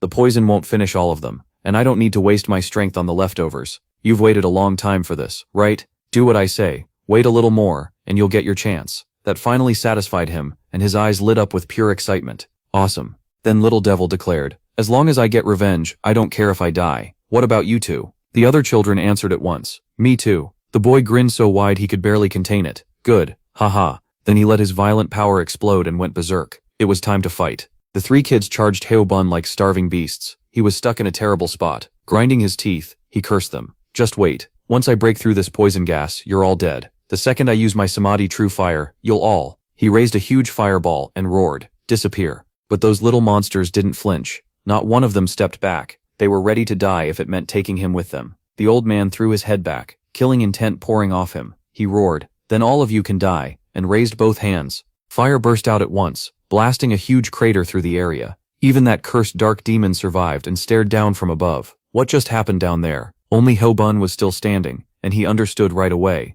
The Lord is truly the Lord. Go down there and help him. His men rushed in, calling out, "My lord, are you all right? You wiped them all out." Even he thought he'd won. "I put everything into that strike. They should have been burned to ashes." His followers urged him to leave the rest and go recover. Still, Heobun couldn't relax. If it's over, why does this bad feeling remain? Then the little devil rushed him before he could react. The children were alive, and still attacking like mad. That little monster alone cut down a pile of his frightened subordinates. The kids even argued over who got the kills. "He's mine." "There are plenty left." Only then did the jealous brat stop grinning. Things had turned completely chaotic, and the old pig was furious enough to rip them apart. "You useless trash." Right then, a swarm of white threads shot in and wrapped around his neck. He tore them apart with one hand. But once Pyokol stepped in, getting away wasn't easy. Throwing knives appeared in midair and flew straight at him. At first he dodged every one. "Bastard, you think tricks like this can stop me?" The pig-faced brute searched all around for him. "I know you're hiding nearby." He was right. Pyokol appeared above him, but the man stayed calm and blocked the strike. More short blades flew at his face, and he slipped past them too. Then he sneered, "Pathetic. Is this all you've got?" Every attack from Pyokol. He was stopped, and his enemy only smiled wider. Useless. He stood in the dark, full of killing intent, and remembered something Zhang Youyu once gave him. "Keep this. I had it made for you. You never said it, but I remembered your words." The cloak in his hands wasn't ordinary. It was woven with countless hidden threads. Now it was time to use it. He hurled the cloak into the air, and daggers hidden inside burst out. They shot at his enemy, followed by a fierce horizontal slash. Horror flashed across the old man's face. If he missed that dodge, his head was gone. Still, he wasn't weak. He answered with a bare-handed strike, and red and blue light exploded across the sky. But Pyowol still had one more weapon, a tough white cord. He unleashed his secret art, the supersonic 72 breaking swords. White threads rushed forward like a tidal wave. Even with death in front of him, the pig-faced bastard kept yelling. "Let's see it." He punched wildly again and again into Pyowol's sea of white. When he finally broke through, not a shred of clothing remained. Dark veins spread all over the pig-faced brute's body. Teeth clenched, killing intent blazing. He looked terrifying. Behind the protagonist, a giant white serpent took shape. The two evenly matched fighters rushed each other, neither willing to give an inch. Husobun is the toughest master I've ever faced. To beat someone like him, I have to change my approach. That's why I pushed myself to create a new style for assassination. What he had prepared was a false opening, a move meant to draw the enemy in, read the attack, then avoid it by the smallest margin. He would use that fake opening to force the enemy into his trap. Danger is always close, and the nearer you get, the worse it becomes. He had measured it all. One hit could shatter bone and tear flesh. A normal fight wouldn't hurt this man much, so dragging it out was best. Use the death soul to blur his vision and rattle him. Pretend to be hurt so he drops his guard. But pulling him into that trap wouldn't be easy. He wasn't a fool. A master in this spot would feel suspicious at first, but as time passed, he'd start to believe it and walk right into the setup. That's how the deceptive strike was born. Pyowol caught the moment and used his strongest move. Eyes, breath, he fooled all of it. His opponent fell completely for it, still smirking. "What, brat? Already tired? Your attacks are weak? All you've got are strange little tricks with nothing behind them. So after all that careful planning, you're just a common assassin." But the more the man mocked him, the more satisfied Pyowol became. His eyes gleamed as he waited. Then a small smile touched his lips. The win was right there. Time to finish this. When someone thinks they've already won, their attacks start to show gaps. This was that instant. He stared at the incoming strike without blinking, eyes flashing, then moved like drifting smoke and drove a punch straight into the pig-faced bastard's chest. The man's face went white, and blood poured from his mouth. He couldn't believe that even now he'd taken a blow this deadly. All strength left him. "Yea, you bastard." Howard didn't waste words on a dying man. He said only one thing, "Shatter Jade," and triggered it at once. The pig-faced bastard's chest burst open, and he died on the spot, as his whole body broke apart. His scream dragged on in agony. Pyowol watched coldly. It didn't matter how well he guarded his body with internal energy. Once his organs were destroyed, there was no stopping it. When the screaming ended, only a charred, shriveled corpse remained. Pyo turned away. It was done. When the disciples saw the blackened body, they panicked. "Venerable one, he's dead." The crowd rushed over in disbelief, but they still clung to hope. "That guy has to be badly hurt too. We can't waste this chance." Soma was in the middle of enjoying her fight when everyone suddenly ran off. She stomped and shouted, "Where are you going? What about me?" Then a few of the kids stopped and looked up. "Huh? What just flashed past up there?" A stream of crimson fire poured down from the sky, and no one dared move forward. "What is this? What's happening?" The one using that technique was Jin Gyeomgu. He had finally arrived, smiling brightly. "Are you all right, my friend?" Pyowol was caught off guard. It was the first time anyone had called him that. Jin Gyeomgu quickly explained that he lost his trail halfway and needed extra time to find him. If he hadn't reached the tower and heard the blast, it would have taken even longer. At least he wasn't too late, but it seemed the biggest problem was already solved. He glanced at the remaining weaklings with a little regret. "Looks like I only get the leftovers. Can you still fight?" Pyowol was clearly worn out, so he waved him off and admitted he'd owe him this time. The man laughed, saying there was no need to count between friends. Just like that, the whole mob was erased. But one man, Hook Am, was still alive. He stood frozen in terror, watching Soma kill them like it was play. After the cleanup, Jin Gyeomgu sheathed his sword. "It's done." Pyo, the protagonist's ears were already tired of him going on about friendship. "Who's your friend?" "Don't say that so easily." The man's eyes lit up. "You saved Gong Garang. Thank you. That child already made it back to the capital." Now the two could finally talk. "I don't remember leaving a trail. How did you follow me? Some kind of tracking art." "No tracking art." He said he simply copied what Pyowol had done, using a few Taoist tools. His version wasn't perfect, so he arrived a little late, but still in time. MC held his stomach and quietly judged his condition. Outwardly he looked fine, but inside his energy was a mess.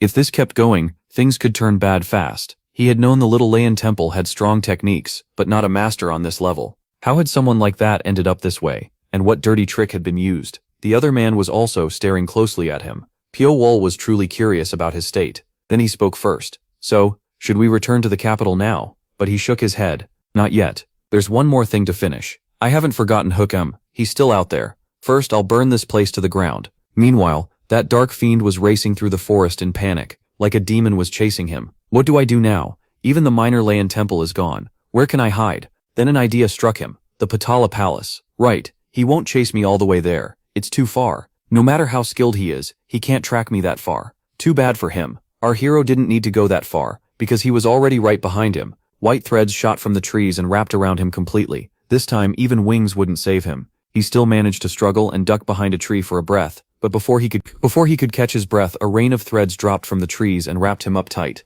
There was nowhere left to run. His time was almost up. He even wet himself as he begged for mercy, admitting it was all his fault and pleading not to be killed. His cries changed nothing. The threads around his neck kept tightening. With his last breath he had one bitter thought. At least he was finally free. Afterward, the three children rested on the grass. While they sat there, Yao smiled and asked who they thought had won. Go Yi Yan answered right away. To him the winner was obvious. Meanwhile Paya Wu and Jin Gok faced each other, ready to settle everything. Yao could tell Jin Gok wasn't someone to take lightly. He looked just as dangerous as Paya Wu. If Paya Wu was like a sharp spear, then Jin Gok was more like a huge axe. Jin Gok looked him over and asked if his body was really alright, even offering him an advantage if he still hadn't recovered. Paya Wu calmly said he was in perfect shape. He seemed completely at ease. Jin Gok answered that, win or lose, he'd let go of his grudge over Chimyunpyeong's death. After all, Chimyunpyeong was the one who started it. Paya Wu just said it didn't matter if he let it go or not. Jin Gok smiled and said this was how he wanted to settle it.